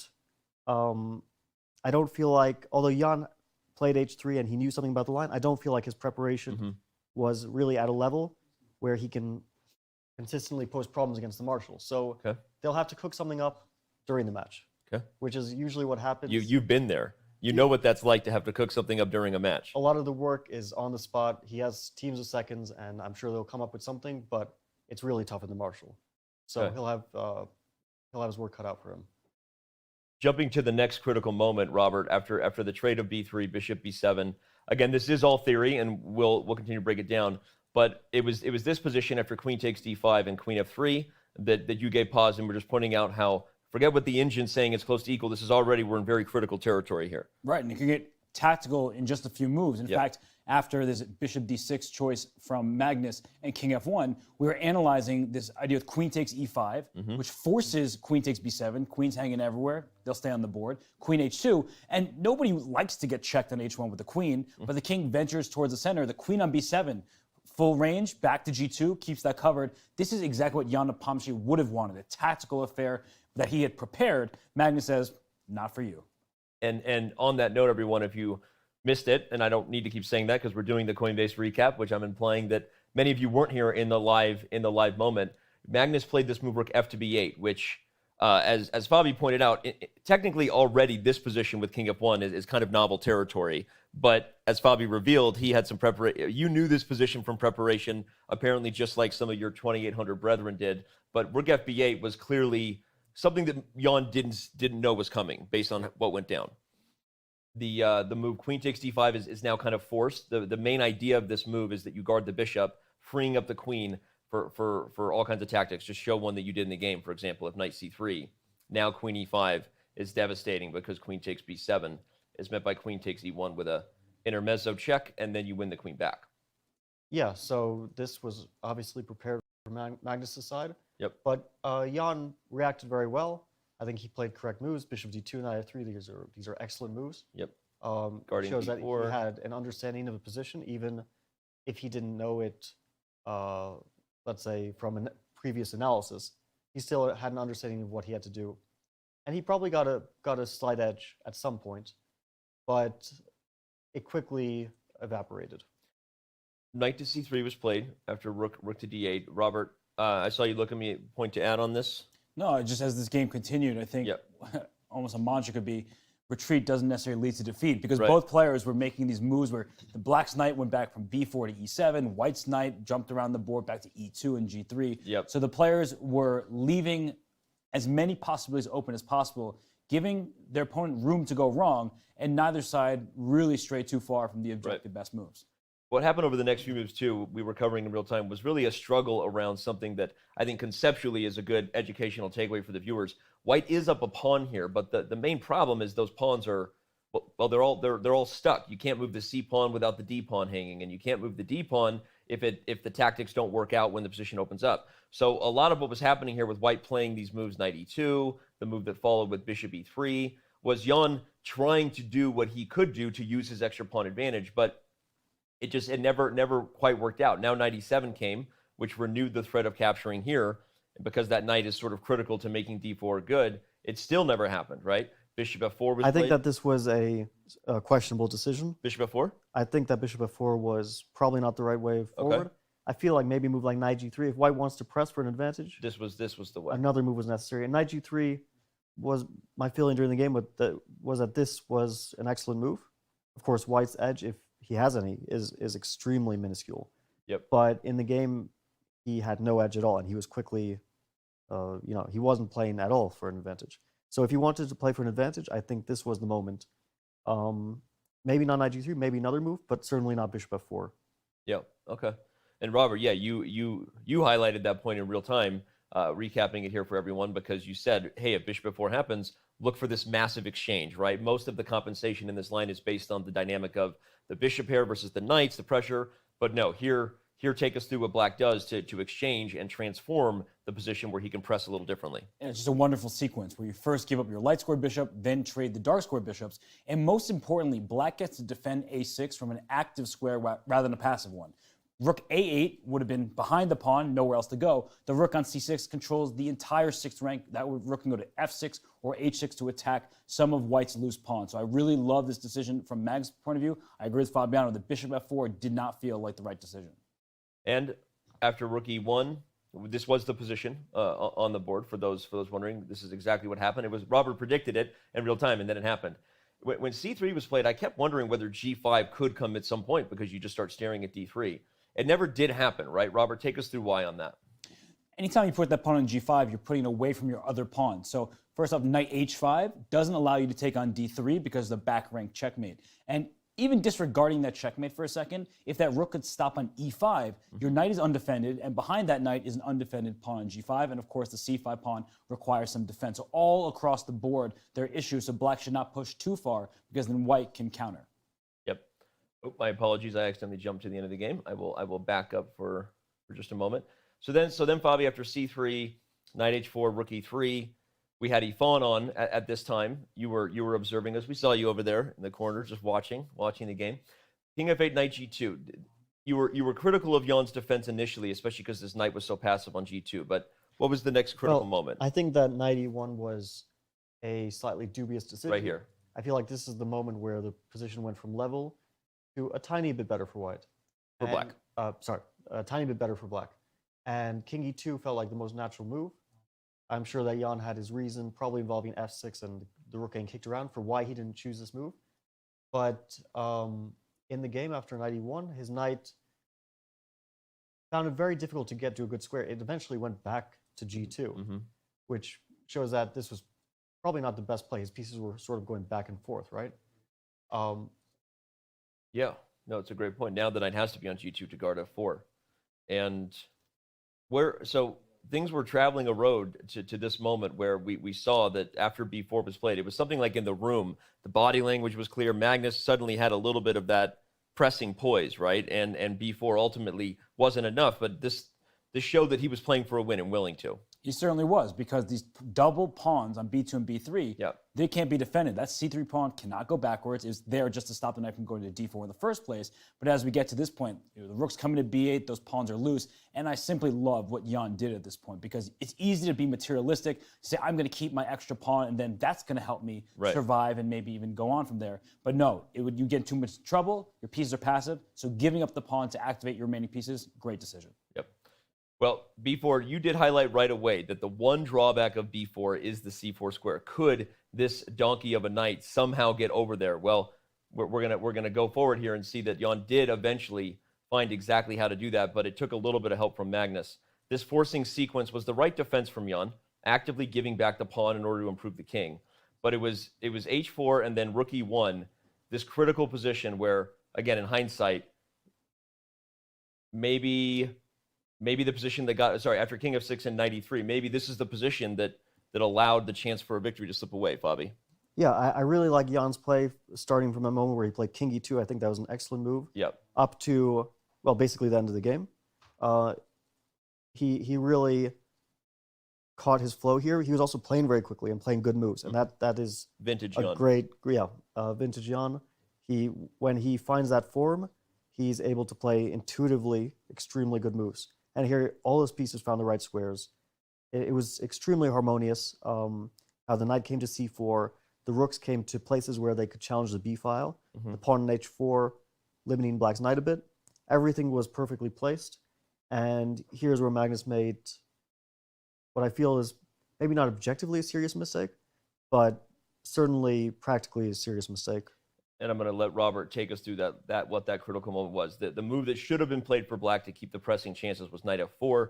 He did not play it, Robert, because rook a4 seems to kick that knight right off of the f4 square. But in reality, you look for loose squares and loose pieces. In fact, the d3 pawn is only defended by the king, so rook b2 check forces that king into capture it, and then knight takes d3 with check, wins that rook back with interest. Then pawn on f3 is probably going to fall, and white's king side is in shambles. So that would have been a great opportunity, had, of course, Jan blundered into it, which he would not have. But I think that's why he didn't play knight f4, so it was an oversight by Magnus.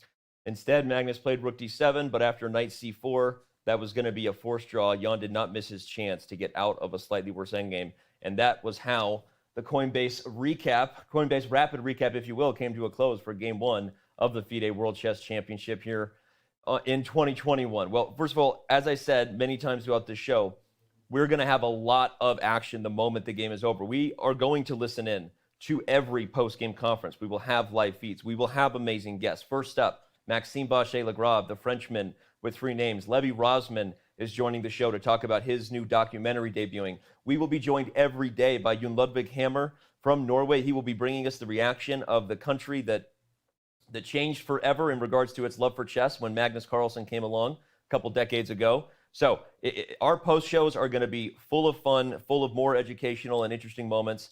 And the post show actually starts right now. So we're going to take a very quick break. When we come back, we might already be listening in to the post conference, in addition to getting set for all the guests that I just said. Don't go anywhere. It's Chess.com's coverage of the FIDE World Chess Championship, brought to you by Coinbase. More of it when we return.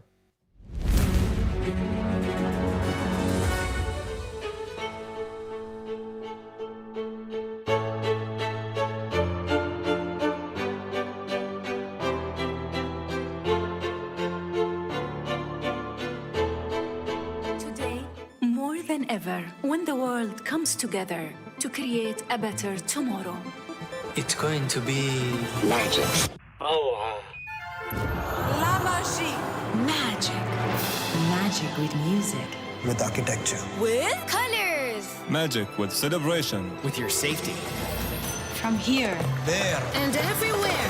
For 6 home months, day and night. Join the making of a new world starting October 1st.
words I just said, but now it's not okay anymore. So please sit or stand on the sides if you're going to take any photographs. And otherwise, please stay seated throughout so that the cameras in the back can film the entire press conference. And finally, for those of you who wish to ask questions, there are microphones to our left and right. You may use those. Stand there. Do not touch the microphones. And please do not take off your mask. You should be wearing masks at all times. Do not take off your mask when you are asking the players questions. I will begin the post-game interview with a couple of questions, and then it will be open to the media on the floor. First of all, to you, Jan, when were you the most optimistic during this game? Well, actually, I was very slightly optimistic, during the whole game, let's say, because I mean, this is quite a curious line from Black, yeah, and that's very, very fine compensation. Despite basically the pawn down in the endgame, it's very hard to prove something with White, so I knew that, but I thought like, okay, maybe I can slowly build up something in the center, but yeah, I guess logically, this bishop f4 idea is logical, just to trade away a pair of bishops, but it doesn't work due to some also as well positional and tactical reasons. So basically, after I let these exchanges happen, it was never something I could really hope for. Yeah, more than a draw, and then okay, after basically after b4, well, probably I have to bring my king to c2 and accept, sacrifice the pawn back and okay, just accept the draw. Magnus, the same question for you. When were you the most optimistic during this game? I wouldn't say I was ever particularly optimistic in sense, in the sense of winning the game. I was a little bit worried, kind of echoing Jan's sense of being a little bit optimistic. But yeah, was happy to find this idea with b4, but I knew that if he remained prudent there and just brought his king over, I thought chances of winning the game were not realistic. Jan, it's your first game in a World Championship match. Your feeling now that it's over? Well, I can't say much. So I was White, and normally we White you want to try to win, but yeah, draw is also somewhat a result. But yeah, just was I guess a fine game from Magnus. So I don't feel something specific. Magnus, you had the black pieces in this game. Solid result after the first game. Yeah, the result was solid. I do feel that I was a little bit shaky at times. There's certainly things that I could have done better, but overall I think the result was fair enough. We open the floor to the media, the press. You may go to the microphones on the side and begin your questions. Yes? Mike Klein with Chess.com. My question's for Magnus Carlsen. Most of your games played against Jan in the past have been in opens or at least in invitationals. This is your first time, of course, playing him in a match. Do you expect that his style will change, given that this is a match format? Yeah, I think Jan was already quite a lot more solid in the candidates, and this, I guess, was a continuation of that. But yeah, overall, he's just a very good player. This is going to be a short press conference if you guys don't have any questions, so please. You said before the press conference before the first game that you thought you were going to be fired up, Magnus, when you were sitting at the table for the first game. Did that happen today? If I wouldn't say necessarily fired up, but very concentrated and eager to go for sure. This side. Saravanan Please keep your mask on. Sorry. Saravanan from ChessBase. Magnus, question to Magnus. Today it looked as if you got your kind of a position, a favorite kind of position for you, an endgame and the maneuvering and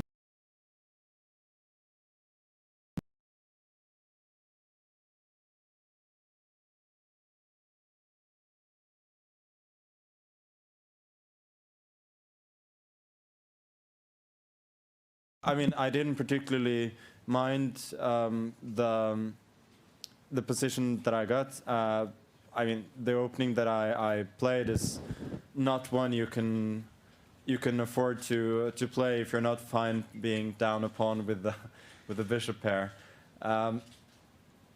But after that, it does in general feel like white has a little bit more potential to maneuver, and black usually has to react a bit more.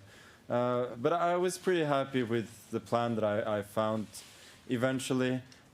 Giving up the bishop pair to some extent looks very counterintuitive, but I thought that I would still have reasonable compensation with his weakened pawn structure and relatively passive pieces, and at least in the game I was at least half vindicated.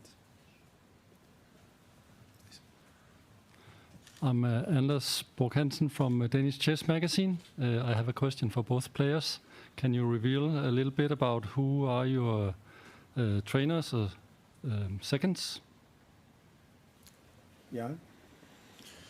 Well, I guess I was asked the same at the starting press conference, so I can repeat that. Okay, the part of the team remains the same from the candidates, and the part of the team has changed. Magnus? Yeah, it's funny you should mention that you're from the Danish Chess Magazine, because I can reveal a big secret that my chief trainer is actually Danish. May I have a supplementary question? Yeah. The opening choice suggests that perhaps also a German is involved on the team. You may speculate as much as you want. I think that's half the fun of being a journalist at a World Championship match. Yes, thank you. Ole Kristianström, newspaper VG Norway. Question for Jan. How does it, now your first game in World Championship is over, how do you feel? Do you feel relieved? How was it? Well, I feel like you feel after a draw with white pieces. So, I mean, that's a quite usual result nowadays, but still, obviously, you want more. Alexander Evstigneev, TV channel Russia 1, and I'll speak Russian for Russian audience. My question is for Jan. Если можно, Ян, ответьте, пожалуйста, на русском языке. Как оцениваете сегодняшний старт, насколько он был результативен вот, с точки зрения той стратегии, которая у вас проработана на весь матч? И, в общем-то, бережете ли силы или нет, или в полный рост? Ну, беречь сил, наверное, уже будет лучше после матча, да, то есть сейчас-то какой смысл силы беречь? Ну, нормальная партия, соперник довольно хорошо играл, применил довольно интересную идею, я был с ней знаком, но, в общем, мало быть знакомым, надо еще потом пытаться ставить проблемы. Ну, нормальная рабочая партия, ну, в принципе, когда играешь белым цветом, хочется большего. Еще уточню, насколько, скажем так, оба спортсмены были сегодня активны, на ваш взгляд, вы и ваш соперник? Ну, всегда вот можно настолько играть активно, насколько соперник позволяет, да, то есть, в принципе, Магнус выбрал дебют очень надежный, да, то есть сразу же там, после, там, например, за 10 ходов получился эндшпиль у меня с лишней пешкой, но очень сложно, на самом деле, что-то из этой лишней пешки извлечь, да, то есть там есть некая компенсация и позиция, что называется, ну, динамического равновесия, плюс-минус, да, так что, ну, я думаю, что активность какую-то особо никто не проявлял. Thank you. Mike Klein, Chess.com again. This question's for Grandmaster Ian Nepomniachtchi. We didn't get to ask this at the opening press conference, but you're looking a lot more fit. I'm curious what you did physically training for this match, and was there a target weight you were trying to get down to, or anything like that? Well, as you correctly mentioned, I was trying to be more fit. Well, and I mean, some may think that I was successful at least at this part. So, but I mean, in general, it's quite an obvious part of preparation for some major event. Yeah, you got to be, you know, you gotta feel well during the whole thing, yeah, and not to let some up and downs happen. And I guess that's the point. But you know, it's only game one, so hopefully everything goes okay. Ulrich Stock from German newspaper Die Zeit. A question for Jan. Were you surprised to see the knight move to a5 in the opening by Magnus? Yeah, this is by all means not the main move in the position, yes, so normally black chooses other moves, but this move was one among I have studied before the match, and this was not a big surprise, I would say. And the move rook from f to b8 was also in your preparation? Somehow, yes. Thank you. Yes, from VG Norway again. Question for Jan. How does it feel not to play for the Russian flag? Is it that? Do you feel that that's a problem? Well, I mean, obviously that's not a good thing to play without your, usual flag and your usual anthem. But during a chess game, you think about moves.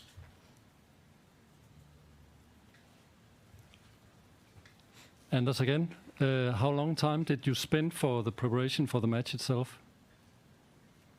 This is directed to who? Both players. Magnus? Yeah, it's obviously hard to measure, but because there's the time that I spent and also the time that was spent by the team. So yeah, I don't particularly know, but I would say that it's a very similar amount to what's been done for previous matches. Yeah. Well, since I didn't prepare for previous matches, yeah, I can only say that it was a lot. Question for Jan. Today's game, you started playing the match, the first move. This was probably a moment you waited since your childhood. You imagined, you aspired. How did it feel when you actually sat down to play the first move? Could you keep your emotions and the nerves under check? How was it? Well, I think the statement that, okay, I was waiting for this since childhood is sort of exaggeration, because I think I waited for this until the candidates was over. Yep, so I always prefer to do it like step by step. But indeed, you are normally very nervous until the thing starts. And yep, I mean, once I think the first move has been played, there is no more space, no more place, and not a good moment to be nervous. You gotta start playing, and well, that's particularly what I do from childhood, yeah, playing chess. Any more questions? I've got a question here from the FIDE's Twitter followers, sent in by Matt Beef, and it's for both players. How much do you dread post-game conferences? Do you just want it to be over, or do you use it as a time of rest? Magnus? I think it very much depends on the situation. I mean, at the moment with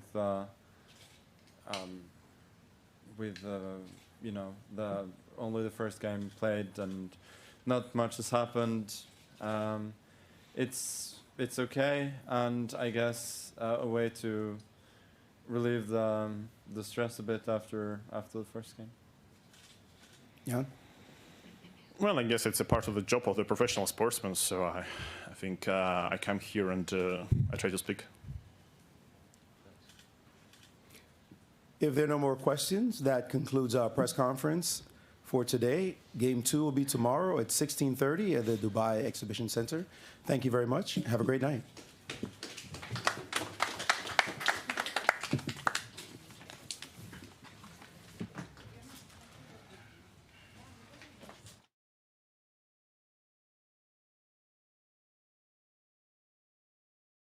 We are back here, game 1 in the books for the FIDE World Chess Championship, day 1. It was a draw for those of you who might just be tuning in. A lot of reactions there, a lot of things to unpack from the post-game press conference. But before we do any of that, we need to welcome a guest here who's right over my left shoulder, Maxime Bachet-Lakrov. Number 2 in France, number 1 in your hearts. We'll unpack that a little bit later. Maxime, thanks for being here, man. I'm very happy to tell you good morning. Good morning. It is good morning for us. Fabi, your super GM brethren here, he got up bright and early, and he was looking good. Yeah, I saw that. I did see some of the commentary provided, and yeah, Fabi was looking very fresh and very instructive. And my man Robert S was apparently being confused with me. Well, Fabi, I don't know if you want to say anything to Maxime before we jump in here. Otherwise, I want to get his thoughts on maybe the critical moments of the game. Yeah, let's jump into the game. Okay. Well, Maxime, on that note, you obviously followed the game live. You watched some of our commentary. You probably watched some with Kevin in French. I'll forgive you for that. For sure. But tell us, what jumped out to you here? Opening, middle game, the pace of the game. Your thoughts? Yeah, of course, the opening was interesting. It's clear that Jan was out-prepared in the first game. I wouldn't make too much out of it, though, because it might also be that, he didn't know what Magnus would answer to 1e4. Now he got his answer. It's easier to prepare something specific when you don't have Sveshnikov, Najdorf, and, other stuff getting out of the way. While for Magnus, it's pretty clear that Marshall will be his main weapon, if not his only weapon, because against Fabi, Sveshnikov was basically his only weapon. So it's not all bad for Jan in terms of opening. So I was slightly surprised by his pace, though. When it came to the early end game. And at some point, I don't know, I think I liked this idea maybe to bring his king to d1 early on. In which position? After rook d8, when you have a choice between bishop a5, knight c3, which he played, and king e2, and then to d1. I thought this might have much earlier. Make some sense. Which position? Much earlier, after rook d8. The first time rook d8 with bishop much a5. earlier. When that was a possibility. Yeah. Sorry, I'm going all the way back. Even earlier than that. Yeah. Okay. Right here. Yeah. You can see the screen, right? Yeah. I don't know. Yeah, I can see the screen. I don't know what to make of this idea to bring the king to d1. Oh, interesting. At the same time, yeah. King e2 is really interesting. Yeah. Why just once after? Then I don't know. Oh, sorry. Go ahead, Maxime. Yeah. No, then I thought he got into some sort of trouble by playing a bit too fast-paced, but that's also how Jan likes to play. And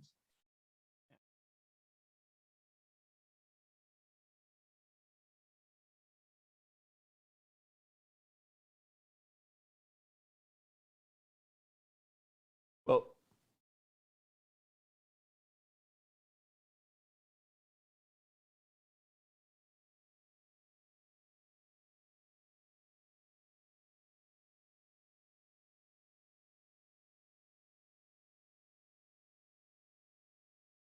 the World Championship match. So there were three things.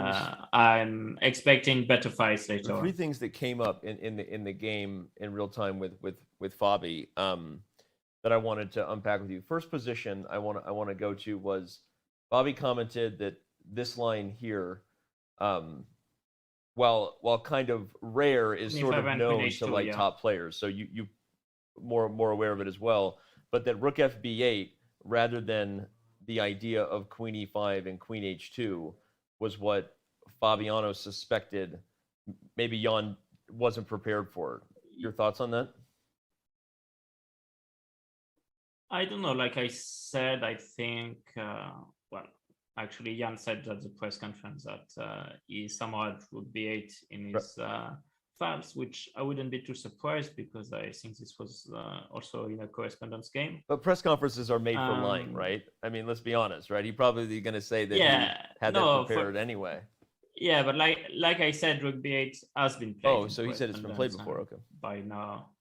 Yeah, I think suspect so. that rook fb8, or I suspected that rook fb8 was played in correspondence, and Maxime confirmed. But it is a sideline, and it's not clear how much effort he put into the Marshall in the first place. Right. For sure, yeah, and like I said, you know, in the first game, you're getting that question answered. Like, I don't know about you, Fabi, when you played your first game, when you played g4. I mean, Sveshnikov was an option from Magnus. It was a very not the main one. Second, not even secondary, tertiary option. That the thing is, last time the Marshall was the main thing we expected from Magnus, and he went with the Sicilian. Like he played against Sergei Karyakin. He was mainly a Marshall player then, and he completely threw us off guard with the Sveshnikov. So maybe because Maxime also has to prepare, you know, like 7-8 very large, very difficult to prepare openings. So you can't. It's difficult to prepare everything fully. You know? Right. Makes sense. So, well, then the next critical moment, Maxime, that we talked about was, well, there were a lot of little mysterious knight maneuvers happening here, but it was in this position that Jan chose bishop f4. This was a bit strange for both. Instead of maybe the move knight g3, which is what Fabi thought was a better chance. You know, obviously we know what happened on bishop f4, but what were your thoughts on where this game could have gone if Jan wanted to push for more? At this point, Jan didn't really think too much about it and thought bishop f4 was kind of trying to press on and, you know, exchange pieces and you're safe pawn up. But as the game continuation showed, that's not exactly the case. So I think it was just more of inaccurate judgment, you know, which can happen in these positions by all means from Jan than, you know, a will to simplify the games to a draw, because that wouldn't be successful and actually kind of dangerous in a sense. But yeah, there were definitely other options. There were other options for both players in many lines. I mean, the play is by all means not forced, not concrete, and that's where Magnus' strengths also resides. So, you know, I think all in all, Jan is probably rather happy not to have, you know, got into more trouble after these inaccuracies. Well, obviously we know where this went here.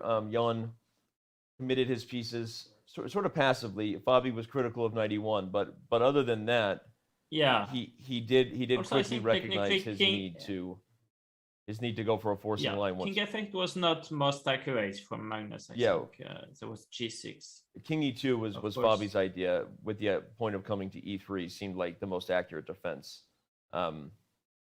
Yeah, it should be, of course. Like knight e1 is not the sort of moves you actually want to consider, but you know, in a sense, you know, you're still a pawn up, you're still you know, very solid, and may something bad happen, you know, you still have your weapons to at least hold it out to a draw, and that's precisely what happened, in my opinion. Well, we'll skip to that. As you already know, the last critical moment perhaps was this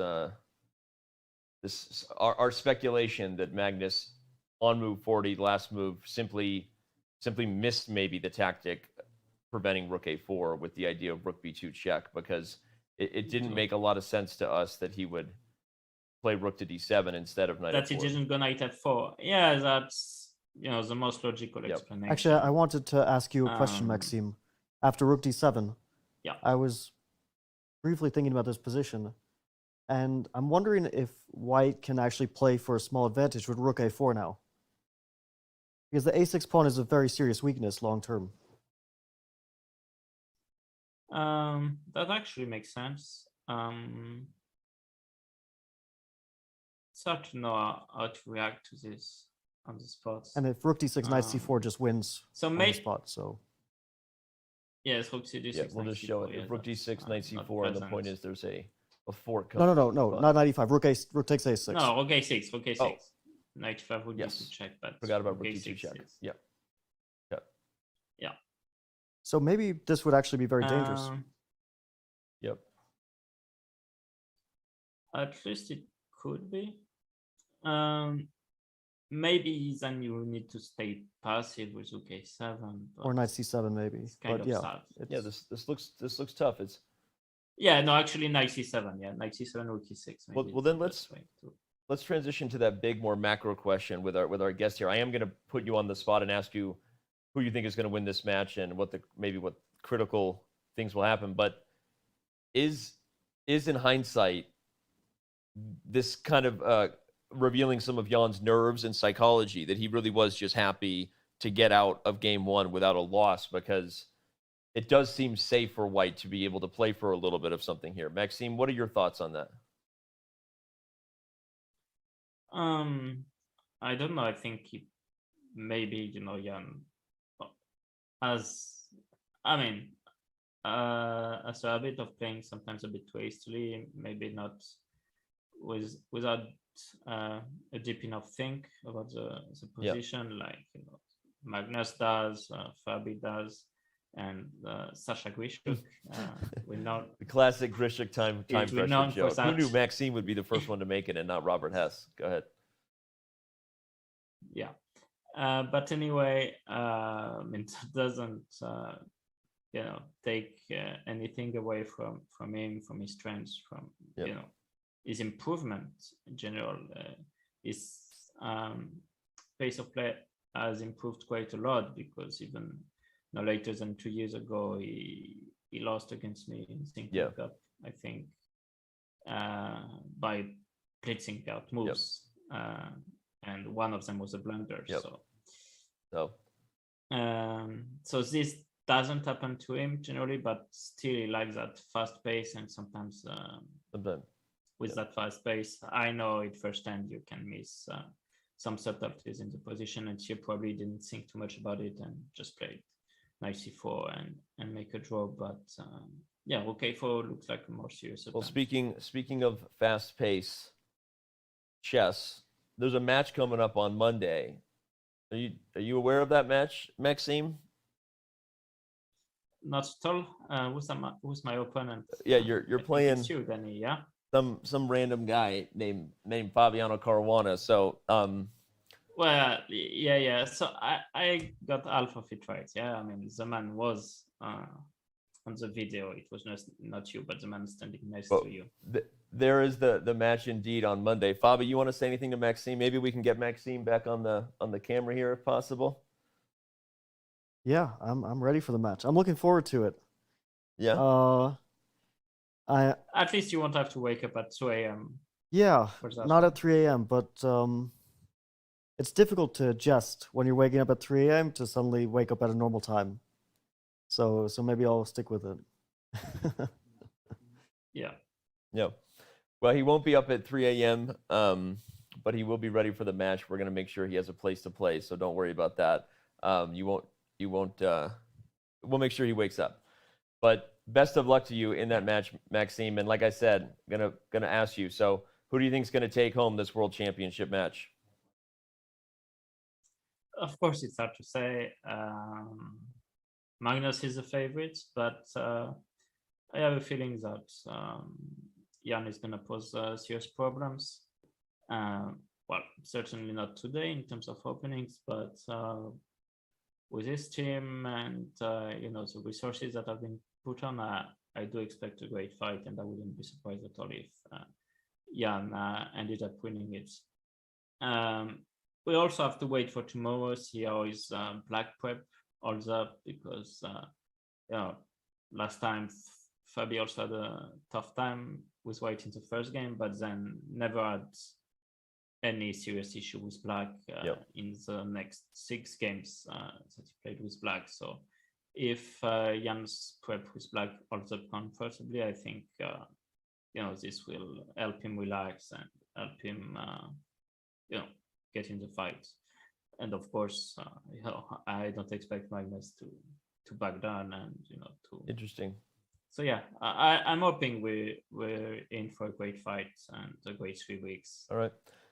Well, thank you for those thoughts. We know we're going to have a great fight on Monday in your Speed Chess Championship match versus Fabiano. But Maxime, we will probably see you again. Hopefully, have you on as a guest again. But on that note, we will let you go and introduce for the fans that Mike Klein caught up with Ian Nepomniachtchi privately. So we have a clip coming up on that. But appreciate you, Maxime, and we'll let you get back to your afternoon there in France. Yeah, thank you, Dennis. Thank you, Fabi, and see you soon. Bye, buddy. Bye. All right. And that was Maxime Vachier-Lagrave. Interesting comments he made there about, he gave a very detailed answer about him feeling it will be critical that Jan's preparation holds up as black, right? And that sounds like Captain Obvious, right? Obviously, your preparation needs to hold as black, but it was interesting because I think the psychology of that, he's saying will help Jan relax. It'll help him then be himself in the ways that, the things we know he's, one of the best in the world at, right? I mean, his aggressive, attacking style, playing fast. So if he holds with black tomorrow, Maxime's saying he thinks that's a big moment. Well, from a top player's point of view, like Maxime is, I'm sure, following it closely, the opening is one of those interesting stages because we get a glimpse into the player's preparation and we can sort of try to deduce what they're thinking, why they chose those openings. Magnus's choice of opening, now that we know, and I assume, like Maxime said, that he'll stick with it, is a very logical one, and now we'll see what Jan chooses, and also we'll see Magnus's approach. Yep. Will he stick to one first move, or will he try to jump around and try and probe and see if maybe there's a chink in the armor of Maxime's preparation, which is what he tried last time, to try to poke and prod. Yep. So I suspect that he might adopt something similar to last time, where he relies on a solid opening, or last time maybe wasn't the most solid, but an opening that he trusts with black, and tries to mix it up with white a bit, playing different first moves, trying some different openings. That's probably a good strategy because, let's say you are facing an opponent who's prepared very deeply in one opening, you might not be able to find any inroads there, but it's difficult to cover everything. So if you try different things, you might find a weakness. Yep, interesting. Okay, well, obviously we know we'll find out tomorrow. It's so much more in store. Right now, speaking of what's next for you, the fans, we have a one-on-one with Mike Klein and Ian Nepomniachtchi that happened right after the game, even before the official post press conference, which you just saw. So let's see what Mike and Ian got up to and get Nepomniachtchi's initial thoughts right after the game concluded. Chess.com is here with Grandmaster Ian Nepomniachtchi, who just finished his first ever World Championship game with a draw. You said you were not going to be nervous, but when you sat down today, tell us, was that actually the case? Well, actually, once it started, I never was nervous. I mean, until I saw probably the b4 move at the board, so I realized that maybe it's not me playing for a win despite I have an extra pawn, so I have to regroup quickly. But otherwise, I guess was a fine game from Magnus, and well, this. Can play, even like this pawn sacrifice is very interesting. And, well, I knew it's not quite much for white, but okay. And lastly, at what point did you decide to sort of shut it down, as they say, where you decided it was probably best to just try to go for the draw and not play for the win anymore? Well, obviously, I misevaluated this position after bishop f4, so could be I should seek some different move order, because this bishop f4 is very natural, and I trade away his bishop pairs. So normally pawns should be quite an advantage here, but not really, as it seems like, because this knight on f5 is fully compensates, and at some point, once knight is only 6, it's clearly white is not going anything, and this b4 idea.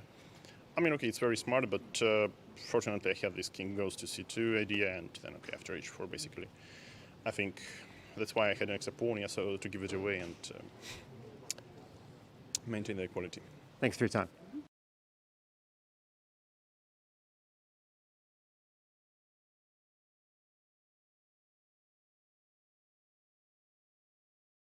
Interesting stuff there, right? Interesting comments there.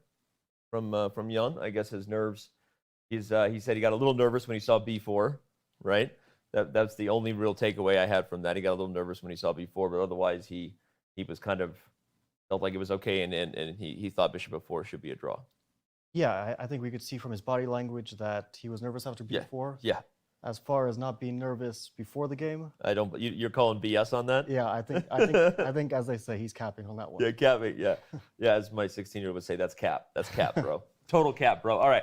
You know what's not cap is that we're about to bring you the answer to the earlier asked trivia question. Remember, we have an official trivia question at the start of every show, and we are giving away a 1 year, not 1 month, 1 year diamond membership to a lucky member of the community on social media. You tweet your answers with the official FWC Trivia hashtag that we created just for that, along with the official Carlsen Nepo or other event hashtags. So when we come back, we will have the answer to that trivia question for chat and continue to break down things on our FIDE World Chess Championship post show here on Chess.com, brought to you by Coinbase.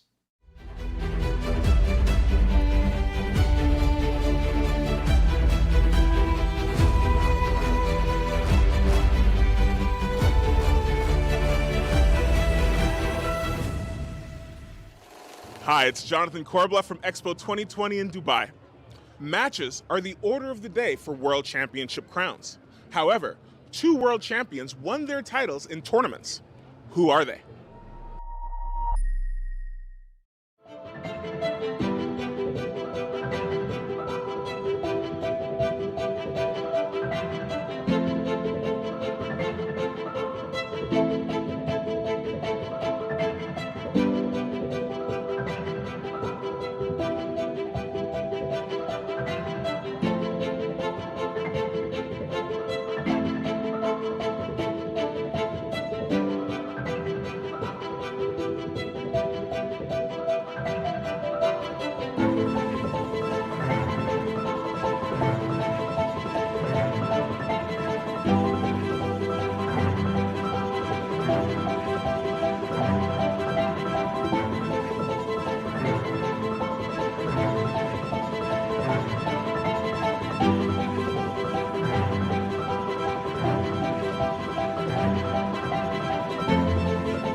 Jonathan Korblab back with the answer to our trivia question.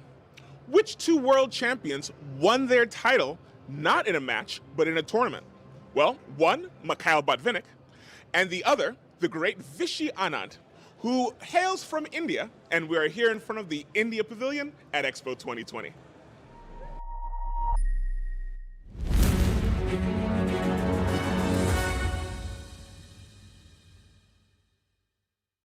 There you have it, the answer to today's trivia question. The two world champions who won their title previously in a tournament before also winning it in a match were Mikhail Botvinnik and Viswanathan Anand. Although my partner here has a hot take, right? There's a slightly different interpretation to that, right? Maybe you disagree. There should be a third.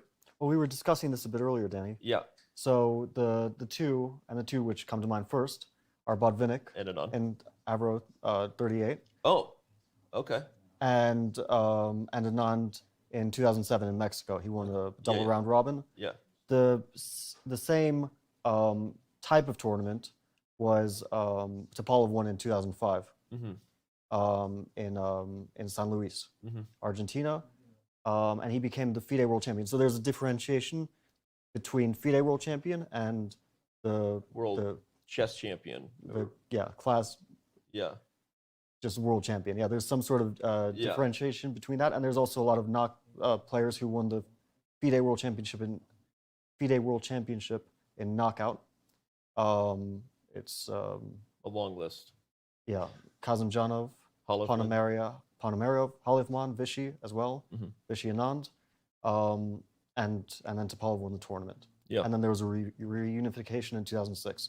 So it's a slightly more complicated answer, but indeed, two of the officially recognized now world champion list. Yeah, no, it's interesting. And obviously, we won't even unpack the 90s when you had the PCA and the FIDE and Kasparov and Karpov and all that stuff, right? There was a brief period for those fans who followed in the mid-90s where it was debatable who the world champion was because of that. But hey, that's politics. That's not what we're here for. What we are here for, though, is to debut the first part in our 15-part series, Chess, A Reflection of Us. Jonathan Korbla, who is bringing you both the daily trivia question as well as the answer from Dubai, narrates a story about how where chess came from, how it traveled across the globe and grew and evolved throughout the ages. I won't preview it anymore because we'll let the video do the talking. But every day there will be a premiere of Chess, A Reflection of Us, right here on Chess.com's coverage of the World Championship. And episode 1 is right now. Chess. A game for kings and commoners, revolutionaries, generals and their soldiers, scientists, artists, merchants, philosophers, even computers and artificial intelligence. A symbol of intellect, chess is a timeless example of strategic superiority. Those who play well are revered because chess excellence cannot be purchased. It can only be earned. Chess represents complete individual power of mind, a venue for both creativity and technical mastery. Chess captures the zeitgeist of an era and captivates our minds, because chess is much more than just a game. It is a reflection of life itself. Chess is a reflection of us.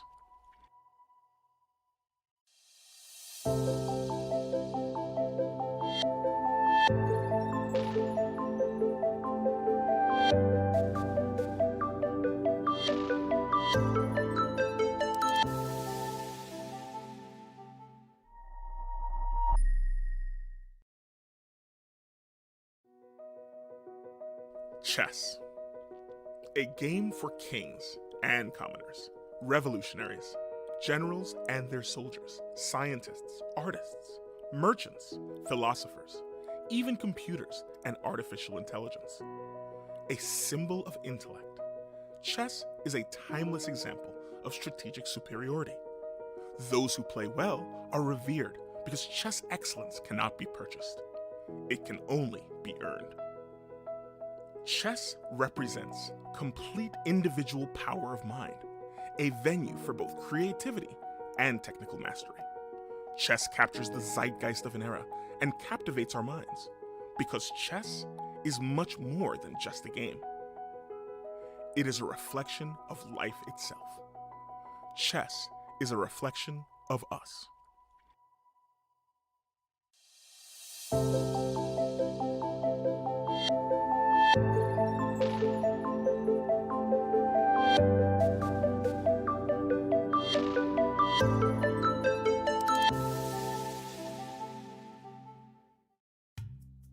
Dating back to 6th century India, Chaturanga is the earliest known form of chess and bore similarities to today's game.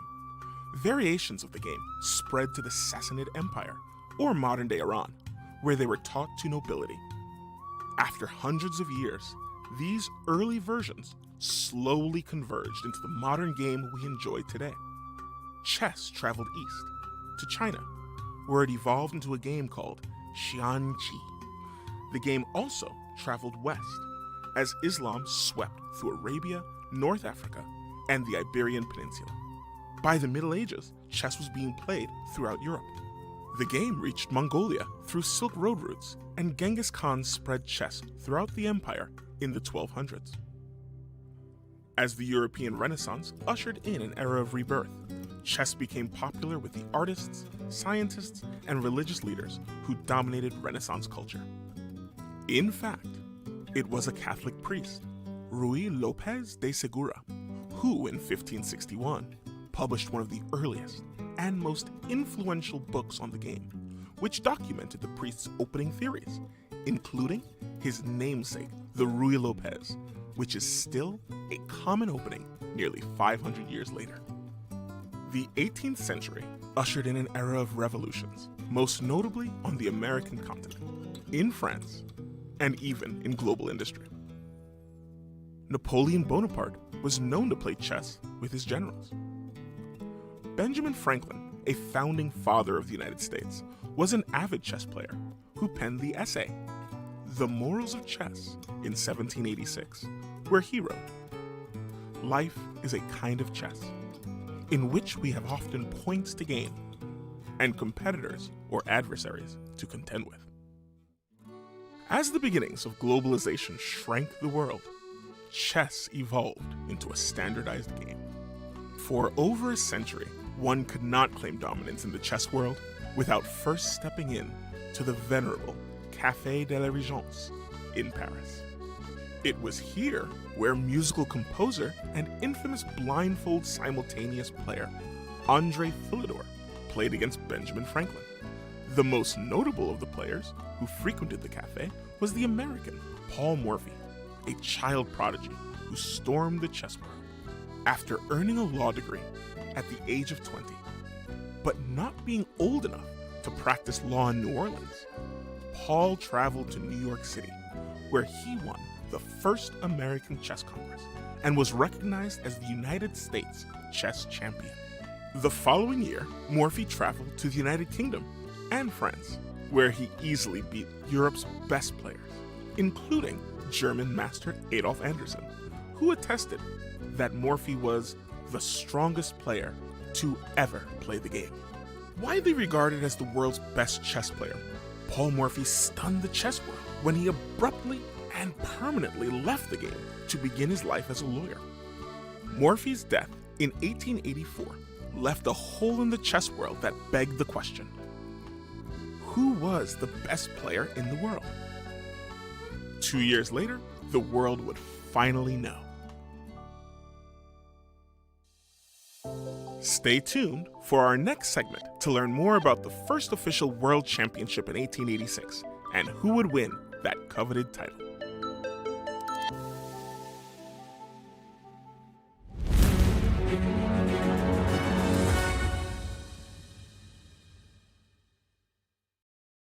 I don't know about everyone else watching that. I definitely learned a thing or two, some things I didn't know about the history of our great game, the Game of Kings, and I can't wait for episode 2. Speaking of learning things, a reminder that we announced a contest at the top of the show that we will be holding a special 1-hour group session with the man Fabiano Caruana on December 13th as we debut our new feature currently in beta coming called Classroom, where coaches and students can connect real-time video, analysis tools being shared, save their lessons to the library, all kinds of amazing things coming with our new classroom feature. And Fabiano Caruana will be giving the first live classroom in a show format. All you have to do is solve at least one video in his new video series on Chess.com, and tweet or Instagram share proof of it. Sorry, I sounded like an old dad on social media. Instagram share. No, so tweet or Insta. Is that what the kids say? Insta? And why would I know what the kids say? You got Insta. You right? have kids. I don't have kids. The Insta. Okay. Tweet or Insta proof that you solved at least one with the hashtag #LearnWithFabi, and you will be automatically entered to win. Again, 10 people are going to have a chance to ask their questions to you. Are you scared about that? Does that make you nervous? A little bit, yeah. Make you nervous? But I think I'll be ready for it. Okay. All right. All right. Well, we are going to take a very quick break. When we come back, our next guest, Jon Ludvig Hammer, joins us to give us the reaction from Norway and get his thoughts on how he thinks the world champion is feeling. He was obviously Magnus's second when he first won the world championship from Viswanathan Anand all the way back in Chennai, India in 2013. So we can't wait to catch up with Hammer, and still much more ahead. Levy Rosman is around the corner. Don't go anywhere. Chess.com's post-show coverage of the 2021 FIDE World Chess Championship continues in just a moment.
Chess.com's coverage of the 2021 FIDE World Championship is brought to you by Coinbase. Whether you're an experienced trader or just looking to make your first crypto purchase, Coinbase has you covered. Visit Coinbase.com/chess to get $5 in free Bitcoin just for verifying your account today.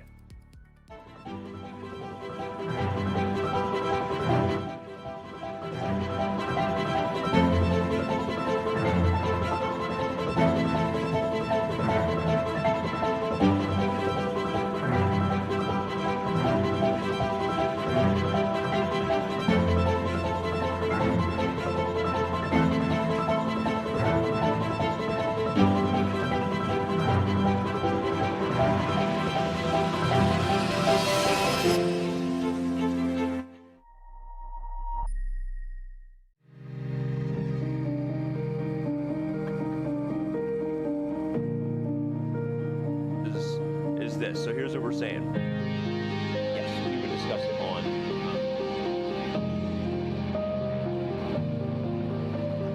first game of the 2021 FIDE World Championship. And what better be?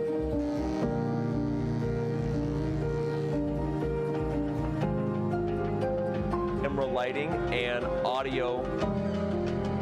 We're going to crush through the top of the show. All right.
Want to play chess online or learn how to improve? Join us at the #1 chess destination in the world, Chess.com. With thousands of people playing at any moment, you'll quickly find a game with someone at your level, whether you're a beginner or a grandmaster. Chess.com makes learning fun and easy.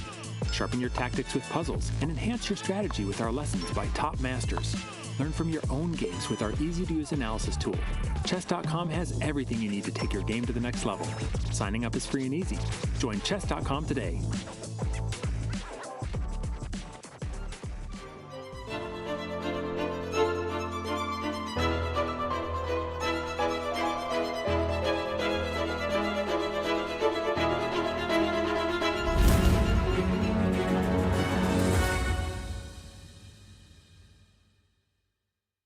The 2021 FIDE World Chess Championship kicked off today. The first game was a draw. For fans in Norway, they've been watching their man Magnus Carlsen for years. This is now his 5th World Chess Championship match. And perhaps none of his friends who are now famous commentators in Norway would know what to talk about as far as how Norway's feeling better than Jan Ludvig Hammer. Hammer, thanks for being here. You look great today. Can I say that? Thank you for inviting me, and may I say your setup is awesome. Yeah. How does Robert look? You really found a way to thank you. The couches look great. I wish I was with you guys. I'm a couch now. Well, you could fly out here if TV2 will let you go. I'd poach a Hammer. Anyway, man, hey, so give us your breakdown, right? Magnus has been here before. He's played black in his last 3 World Championship matches, another draw. Just take it away. You covered the game. Your thoughts on how you think Magnus's team is feeling and what you think they take out of this first game. Well, I think Magnus showed that there's been so much talk about these Russian supercomputers and, how Nepomniachtchi got Karyakin and he's getting all the Russians and it's basically an entire country working against our little Magnus. But our Magnus is a big boy, and he showed that today. He came in with a sacrifice right out of the opening, and he wasn't playing around. He's done some real opening work, and I think if anyone was pushing in this game, it was Magnus with the black pieces. I think it was a tremendous success. Yeah, I mean, on that note, you said he was pushing, and that's been the case for the 3rd consecutive World Chess Championship first game. He had the black pieces in all 3. He was better. He's won 0 of those games. Do you think that's going to frustrate him at all, or is he going to be okay simply because drawing with black is a great result? I think he's going to be okay this time. I think last time in 2018, he was legitimately just winning against Fabiano Caruana. And that, I think, was frustrating. This game was more like, yes, maybe I had some advantage, but Nepomniachtchi defended very well. So I don't think there will be any frustration out of it. I think it's just going to be, I showed him that I'm going to be able to create some winning chances even with the black pieces. You're just never going to get to relax over the course of these next couple of days. How are the fans taking this match? What's the temperature in Norway? We know that Magnus Carlsen is seen globally as the favorite. You mentioned some things that have been discussed, right, about being all of Russia versus the little Magnus. But how do the fans view this? Would they be shocked if he lost? Are they just kind of expecting that Magnus Carlsen wins world championships? Or what's the general storyline going on there from Norway? Norway expects victory, nothing less. But to be fair, we're not putting that pressure on Magnus alone, right? I mean, no one has more expectations of Magnus than Magnus himself.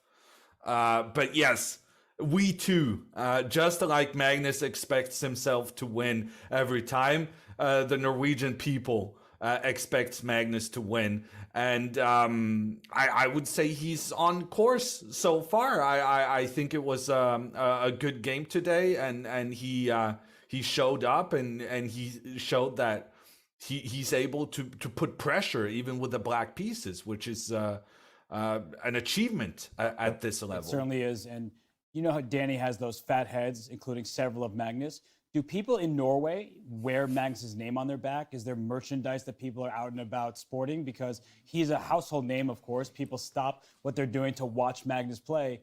What's that scene like?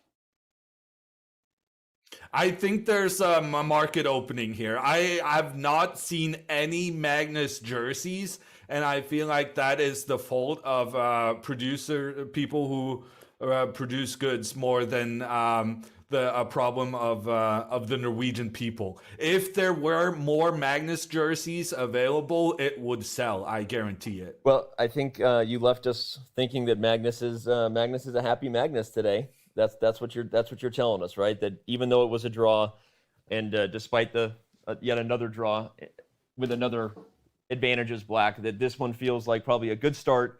You were with him in 2013 in Chennai. What's he doing right now after his game? What does he do? Well, I think in Chennai, I think he has gotten some experience about how difficult it is to play your first World Championship match, and that's why he has a focus on trying to put pressure immediately. If you remember the first move in a World Chess Championship Magnus ever played, it was in Chennai. It was with the black pieces against Vichy Anand. And Magnus, he was so nervous, he was shaking his hand as he was moving the pieces, and he actually flipped the pawn as he was trying to execute his Caro-Kann defense. Like, even Magnus, who at that time was world number 1, even he was so nervous he flipped the pieces over by accident, executing his move. And I think we've seen him against Karyakin, against Caruana, and now against Nepomniachtchi. He's actively trying to use that first game, to use that the pressure of the new situation and use his opponent's inexperience to just exploit that moment, because he knows how difficult that can be mentally. He didn't win today, but let's be honest, if Magnus doesn't lose a game with the black pieces, he's probably going to win the match. And here he played with the black pieces and he was never in trouble. That's well said. True. Yeah. I think he fumbled the pawn because the Caro-Kann is all pawns, no hope. But on a serious note, we're asking about the reaction to Magnus. What do the people in Norway think about Jan? Because Magnus himself said that Jan's not the #1 most feared challenger from his perspective. Do people see it the same way? But you said they kind of assume Magnus will win. Despite Jan's plus record against Magnus. Right. I was about to say, does that play a part, that Magnus is a losing record against Ian Nepomniachtchi heading into this match? Well, I think part of the thing is that we don't really know Jan. The Norwegian chess audience are not very familiar with him because he had this late surge in his career. And chess has been on TV in Norway regularly since late 2013. But it's only in like the last 4 years that Nepomniachtchi's had that big surge. And as you were saying, in the classical games, yes, Nepomniachtchi has the lead, but they have played a shocking amount of games in that they almost haven't played at all. we have seen so many epic battles with Magnus and Hikaru, Magnus and Anand, Magnus and Aronian. These are the players.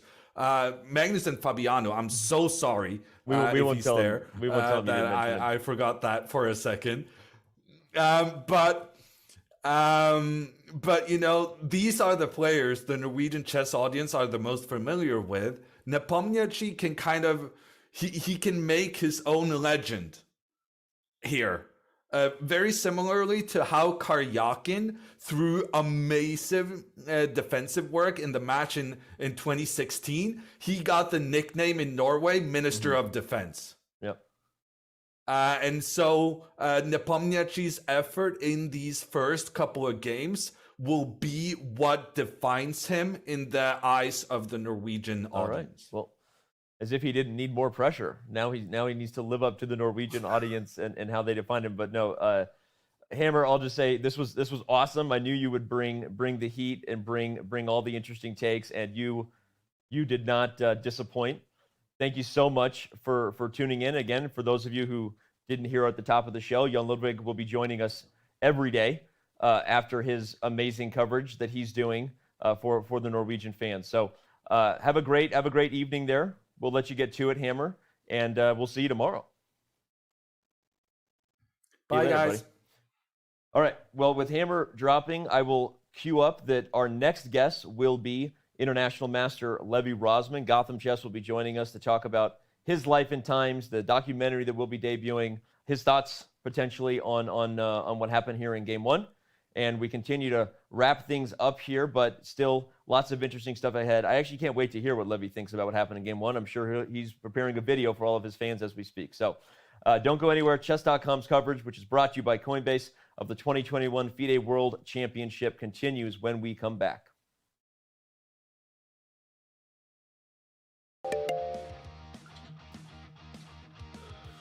Hey, Austin.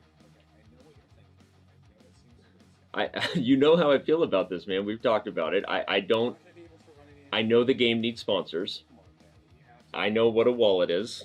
Okay, and it's where you keep real things, not made up things. So yeah, I know what crypto is. Dude, I'm not that out of it. Everybody follows Elon Musk on Twitter. All right, well, here's the deal. I'll look into it this week. I'll see if I can figure this out and get behind it, but otherwise it's a no-go. So, all right, man. All right, see you. I hung up on Austin, and I knew right away that this was going to be a frustrating week. But I figured I'd give the kid a chance. So I did what any sensible manager does in the 21st century. I let the internet tell me what to do. Apparently, there was already Bitcoin near me, and all I had to do was extract it somehow. A chain of blocks was also somehow related. What exactly is a blockchain, I wondered. But I did learn that a chain of blocks can apparently come from anywhere. And since nobody actually owns the blockchain, I figured nothing was stopping me from building my own. I assembled a team of the most creative minds I knew to help push this project forward.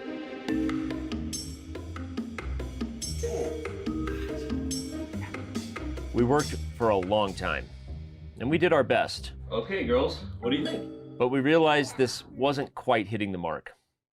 If I was to find Bitcoin, I would need to step it up a notch.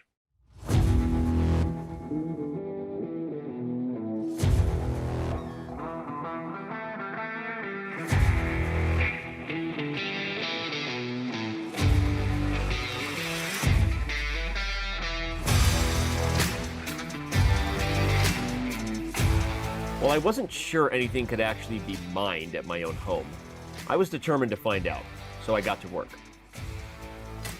But it didn't take long for me to realize I was mining in the wrong place. Whatever information out there is telling people they can earn free crypto from their own house is obviously clickbait. So I set out to where I knew, at least at some point in time, pioneers had once mined for minerals. If metals had once been there, maybe some Bitcoin would turn up. I tried my best, but I knew I was off track. I suddenly realized I had no idea what I was looking for. Could I even spot Bitcoin if it was right in front of me? I returned to the office, empty-handed as usual. I was feeling silly. I was feeling frustrated, and I screamed in anger. What is crypto? Someone heard my call. Cryptocurrency, or crypto, is a collection of binary data which is designed to work as a medium of exchange where an individual coin ownership records are stored in a ledger, which is a computerized database using strong cryptography to secure transaction records, to control the creation of additional coins, and to verify the transfer of coin ownership. Shall I continue? What the does that mean? I didn't find anything. Sorry about that. Siri didn't help, and I was still searching for answers. So I did what I've seen a lot of other smart people do. I grew a mustache. But even embracing the likeness of a man who normally had all the answers, led Tasso, I was still being yielded none. The universe had turned its back on me, and I was prepared to turn my back on it. I was lost, and I knew it. Crypto was everywhere and nowhere at the same time. Was this crypto? Where was I going to go from here? My life had fallen out of balance, and I was slipping into chaos. Was I just being selfish? Sure, I didn't believe in crypto, but maybe crypto didn't believe in me either. And if all my years in chess had taught me anything, it's that you don't always have to understand a position to play the right move. Just because I didn't understand something didn't mean others couldn't. And Coinbase was, after all, being more than generous. This is a partner who genuinely loves chess and appreciates our community. I called Austin and I gave him the good news. I promise I will no longer interfere. I said, young man, if a place does exist that can tell people how to manage crypto and learn about the industry, then you need to tell them where to find it. The people deserve to know, son. For if greatness is truly in store for them, as long as they're willing to believe in something that they will never feel, taste, smell, or touch, then who am I to tell them that's crazy? So while I maintain that the only thing I'll ever mint is my breath, I'm a big enough man to get out of the way and let all of you mint, well, whatever you want. It's time for everyone to start their crypto journey, even though I clearly still have a long way to go before I can begin mine. Sure, I didn't find the Bitcoin I was looking for this week, but that doesn't mean the chess community can't get theirs with Coinbase. And after all, I still have a lot of work to do.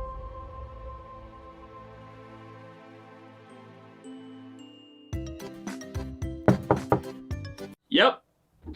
Yep. Hey man, where are you? I started like 5 minutes ago. Eric's waiting for you. Yep. I'm loading up Zoom. Cool, thanks. Yep.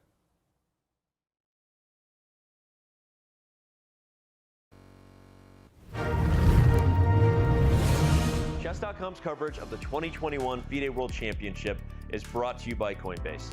Whether you're an experienced trader or just looking to make your first crypto purchase, Coinbase has you covered. Visit Coinbase.com/chess to get $5 in free Bitcoin just for verifying your account today.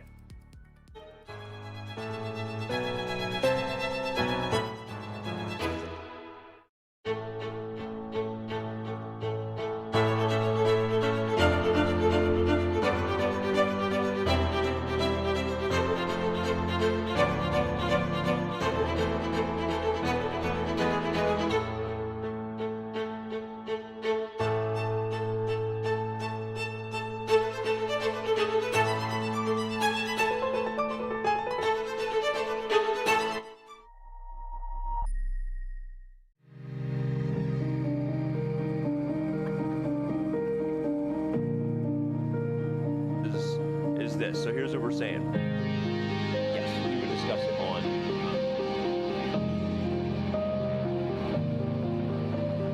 first game of the 2021 FIDE World Championship. But what better be?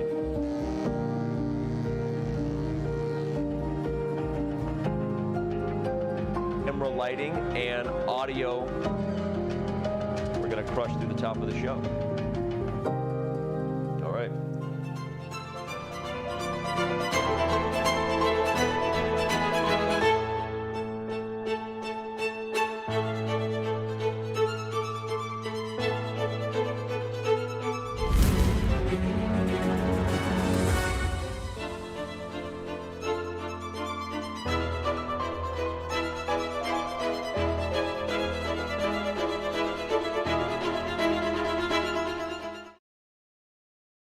We are back now, joined by our next guest, our last guest of the day, always brought to us by our partners at Grip 6.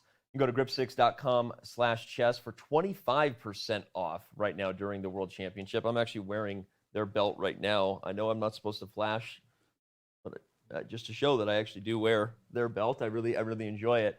So go to grip6.com/. I wasn't gonna. What did you think I was gonna flash? I'm just not getting involved. You're not getting involved. I was pretending like I was not present for any of this. Okay. We are now here with the one and only, the amazing, a man who really doesn't need an introduction, but that's what we got to do anyway. International Master Levy Rozman, also known as Gotham Chess, the biggest YouTuber in the chess world. His video recapping what happened in Game 1 was out first, and I expect it probably will be every day. That's what Levy does, and I'm sure it's awesome. Levy, thank you so much for being here, and we're not going to get into the board, but give us your quick takeaways from Game 1 and what people can find in your video.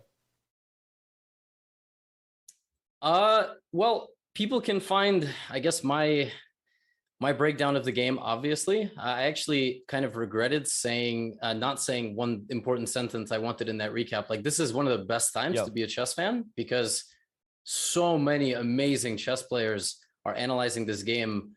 And if you want to go into any sort of deep variations and hypotheticals, like, go watch as many recaps as you can. I mean, if you are a fan of me, okay, you can watch me first. You can go to Croatia and watch Agadmatar. Then you can watch all sorts of, super GMs like Fabiano Caruana on this broadcast. And by the way, as an aside, guys, unbelievable production. Thank you. I've been loving the stream. It's like ESPN style. So I've honestly had a great time watching. So really appreciate that. It's like, honestly, I would keep complimenting you, but you started the segment with a threat of flashing the audience. So I feel like with the exception of that, this was like almost a perfect show. I hope you guys are, hope everyone's getting good cash to wake up at 2 a.m. to watch these games. You guys are crazy. It's going to be a long month. You're right. We are waking up super early, but I really appreciate all the compliments, and you deserve just as many for all the work you're doing. And on that note, that's kind of what we're here to talk about, right? We're here to talk a little bit about the documentary that was done that is world premiering on YouTube. We will be, now that you can rate on YouTube, we will be rating our own video and world premiering Levy's documentary right after this. But there's so many ways we could go with this. I don't even know what to ask. So I'm just going to start at the top and say, what was it like for you to have a documentary done by you? I've never had that experience, right? How crazy was that? And what were some just high-level takeaways of an experience of someone doing a documentary on your rise to become really the chess teacher for the internet? They got to do one on you too, and even more. They got to do like a 30 for 30 on Danny Wrench and buildingchess.com. Because I mean, it's so. What I've always said is, throughout this growth, at the core, I'm still basically the exact same person I was before all of this happened. So I'm not in any way sitting there yes, I deserve all of this. This is perfect. Go get me my shoes and everything. It was a lot of fun. Honestly, I had a lot of fun seeing my family talking again about the disaster of a child that I was in childhood, and the whole chess story. It was a lot of fun, and I've seen the final version, and it's super great. It really highlights the fun family that I have, and the kind of sad part is that the pandemic happened. We used to hang out with at my grandparents' house and joke around and have a good time a whole lot more. Yeah. So I think people will enjoy it. I don't know if they're going to get anything out of it that's shocking that they didn't know about me growing up or anything, but I think they're gonna have a fun look into my family. Lucy, who I'm marrying in 11 days. Wait, by the way, huge congratulations on the engagement, by the way. Thank you, Danny. I think they're gonna have an awesome time watching it. And I was going to say something else when you asked me this question, but I completely forgot. So please ask something else, because I completely lost my train of thought. Let me also congratulate you. Your wedding upcoming, that's huge. Congrats, Levy. And I actually noticed that I can see your reflection in your gold YouTube, plaque back there. Yeah. And it's a bit of a fundamental flaw of the setup, but yeah, sorry. No, I go was ahead. going to say those plaques don't happen by accident. You put in so much work. And what kind of sacrifice have you made throughout the last year? Because being able to be the first person to post on YouTube every time a chess game ends, that doesn't come without a lot of hard work and giving up other opportunities. So what has that been like for you? I think so there's definitely a handful of sacrifices. The first of which is definitely physical. Most of the last year, my schedule, I think I talk about this in the show. I don't remember if it's in there, but I think it is. Like, I was waking up at 7, 8 in the morning. I would stream from anywhere from 9 in the morning until 2 to 3 p.m. Then I would usually make a video that I wanted to launch that evening. And then at 11 p.m., I would record a video that I wanted to go live the next morning. So that was my day for a while. And I was like trying to hit 100, 120 hours a month of streaming. And that was most of 2021. So yeah, there's a lot of physical stuff. Like, your sleep quality is crap. I gained like all the pounds that I lost the prior years. There's also sacrifices, like you're completely immersed. So it's just basically, I talk to Lucy, like 2 or 3 of my close friends, my family, although even then I forget to sometimes answer their texts. So I'm like very hard to reach. The past like year and a half, I'll randomly just completely forget I didn't respond to someone. You get a message, you're like, I'm gonna respond to that. And you forget. And then it's been 4 months and you're like, what? How did that even?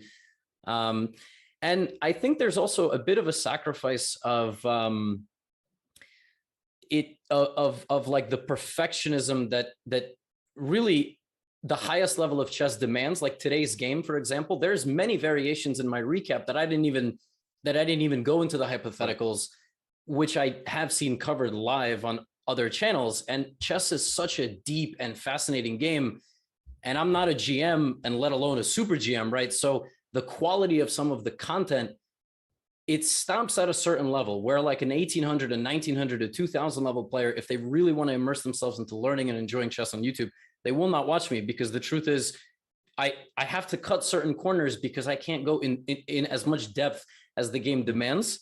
And so on that end, I sacrifice the perfection side of things, and also a bit of dignity, because I'm like a kind of a sarcastic, like brat New York type. Like I talk some trash, obviously, but anybody who knows me like knows I'm like a pretty like normal, chill guy, very relaxed. And but on camera, like you have to hype certain things up. You have to be more sarcastic. You have to say certain things, do certain things. So I'm sure there's people in the chess world who are like, this guy is such a piece of crap. I don't know how this growth happened. So yeah, there's a lot of sacrifices, and I'm like very aware of them, but I wouldn't trade it for the world. So, well, I mean, it's being super self-aware and honest about that. I mean, we can all relate. I can definitely relate that sometimes really hard work and preparation is shown by what you don't go into, right? And it's good to as a chess player how hard it is to really understand a game at a high level, even though you may not be displaying that in every video, right? So it's an interesting point you made there. Well, last question I have was, what has this whole experience been like for Lucy?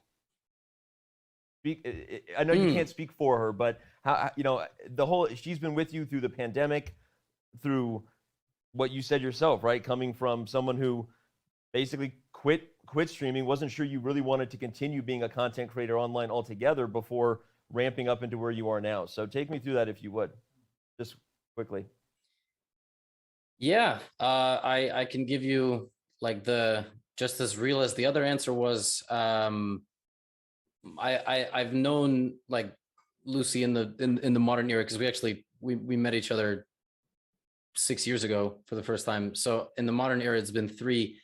And I was like a totally different person. And I had to, the way I would describe it is I always had like my current personality and, morals and maturity. And although sometimes there are many big flashes of immaturity, but I promise that's scripted. I always had that in me, but I like I said, I mean, I was just sort of I was rough around the edges, definitely insensitive, could totally be, I didn't really have any sort of focus, which is why I would sometimes stream 80 hours in a month and sometimes 10. And my career and goals were sort of all over the place at the beginning of 2020. And that had to change. And a lot of things in my personal life had to change. And Lucy stuck with me like every step of the way. And if that hadn't happened, I would not be who I am today. And I would not have this channel. These channels, I suppose, and none of this reach. I mean, this documentary wouldn't exist. The potential impact that I could leave on the chess world through either videos or charity or whatever it might be wouldn't exist. So she is everything to me, and none of this would be possible without her. So, well, yeah. very, very well said, and appreciate you sharing. And we're nothing but I'm just super happy for you and all your success. I cannot wait to watch the documentary. I admit I have not seen it yet. I cannot wait. And really, I browsed through it, giving some creative feedback to the team just based on what I saw, but I have not watched it start to finish yet. So I'm going to be doing that along with all the other fans. So can I drop just a fun nugget of info for anybody who watched this conversation live? So the very first time I watched it, in the first minute when I walked into my grandparents' house, my grandparents made a very politically incorrect joke, but it was in Russian. And I freaked out. And very politically incorrect is a bit of an overstatement, but enough in our current era that if someone translated it from Russian, we could get in a little bit of trouble. And I was like, God, Gramps, why'd you do that, man? And it was in there because Chandler doesn't speak Russian. And I in the first minute, I was, God damn. And then I had to go and text them. And so it's not in there anymore. It wasn't anything too bad, but it was bad enough that in 2021, someone would get angry on Twitter about it. So no more. That's good to know. Very good to know, right? No one wants any canceling or cancel culture around here. So, all right, man. Well, we're gonna let you go, and like I said, can't wait to see the documentary, and I will be checking out your video review of today's game as well later tonight. And thanks again to you for your time, and congrats on all your success. Thanks, guys. Awesome show. Keep killing it. Hopefully we get 100K concurrent viewers. And I actually won't be satisfied if we don't hit it. I think it's the first World Championship in the chess boom. I think we will. Yeah, your production was crazy today, and just keep it up. Appreciate it, man. Yeah. And that was the one and only Levy Rosman. Remind you that our last guest of the day is always brought to you by Grip 6. Once again, you can go to grip6.com/chess. Get yourself a belt. I won't flash you mine again, but it's 25% off, and they are huge chess fans, and consider giving them your support. Their socks are also very, very comfy. All right. On that note, we are going to bring you our last kind of reviews of the chess of the day. Our last thing we get into here is the Coinbase critical moment, and really it speaks for itself because it was this last moment. Nope, not that moment right there, because that's the beginning. It was this last moment when Magnus played rook to d7 rather than the move knight f4 to me. Knight f4, again, we could still be covering this game live, right, Robert? I mean, this game could still be live if knight f4 had been played. Again, we believe and speculate that he missed in his last move before time control, that rook a4 would be met by rook b2 check, followed by a crushing fork on d3. And if rook a4 can't be played, then knight f4 is a monstrous move. This is a very tough position. So he didn't play that. He played rook d7, and that ultimately led us to why we are wrapping up the show here, which was a quick repetition of moves. So that critical moment and that position is set up on our House of Staunton board. We thank those sponsors as well. Our partners at House of Staunton, they make all kinds of amazing wooden chess sets, more than 600 models, if you didn't know that. I learned that in their sponsorship. We really appreciate it. Right now, we have that final position set up, and we will always have our Coinbase critical moment set up on our House of Staunton board, and we do appreciate them for their sponsorship. Let's talk about tomorrow's guests. You excited? You're so excited you forgot. I'm so excited I forgot for a second. I'm a human being. This is live television. I believe tomorrow's guests, we don't have them on the teleprompter, are Levon Aronian. I believe it's Levon Aronian, another good friend of Fabi's. Yep. Levtown. Just getting Super GM after Super GM. Good friend of Fabi. Yeah. And I mean, it's going to be awesome to hear his thoughts. We had him on in the 2018 World Championship. He was very insightful. And I think as a top player, they watch these games and they really enjoy it. You know, they want to be there, but they're happily not stressing out as well. Well, that's partly how I sold Fabi to come. Was I was like, hey man, like we all know you wanted to be there, but since you're not, I know you're just going to be watching these games anyway. You're going to be watching the show. You want to just come be on the show, and then you can follow the games in real time. And I think that was partly why Fabi said yes. Our second guest we pretty much will have a great chess guest, and then another guest, if you will, after Hammer every time. And tomorrow's is the one and only Logic, the rapper. Bobby is a good buddy of mine. We can't wait to have him on the show. So we'll see how closely Bobby's following. He's very busy. I believe he was recording his next album, just published a book. So we'll get into it with Logic, talk about chess. He played in PogChamps 3, and he's a huge fan of chess, and I know he's only taking it more and more seriously. I can't reveal more of that, but he's still he takes lessons not every day, but every week. And I believe at some point he even plans to play in tournaments. So I'm really excited to catch up with Logic, the rapper, and see what his thoughts are. So I actually don't know if we're taking a break or if we're rolling. Yeah, okay, we're rating Gotham Chess on Twitch, and we're gonna YouTube world premiere the documentary Levi Rosman, How Gotham Chess Became the Chess Teacher to the Internet, and that's what we're gonna do right now. So on that note, on behalf of Fabiano, who's not with us anymore. That wording was Fabiano's right over there. He's okay. He's not here in studio anymore, but he's with us. He survived day one with you. He survived day one working with me, barely. But on behalf of Fabiano Caruana, my amazing partner Robert Hess, the man who brings you chess. You can't have it without him. I am Danny Wrench, and I am honored to have been here again. Day one is in the books. I can't wait to see what we have in store for the next few weeks. So please continue to tune in to Chess.com's coverage of the 2021 FIDE World Chess Championship. It's brought to you by Coinbase, and we will see you bright and early tomorrow. Whether it's a good day for you, a good night, this is goodbye, Dubai. Today, more than ever, when the world comes together to create a better tomorrow. It's going to be magic. Oh, La magie. Magic. Magic with music. with architecture. With colors. Magic with celebration. With your safety. From here. There. And everywhere. For 6 whole months, day and night. Join the making of a new world, starting October 1st.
Chess.com's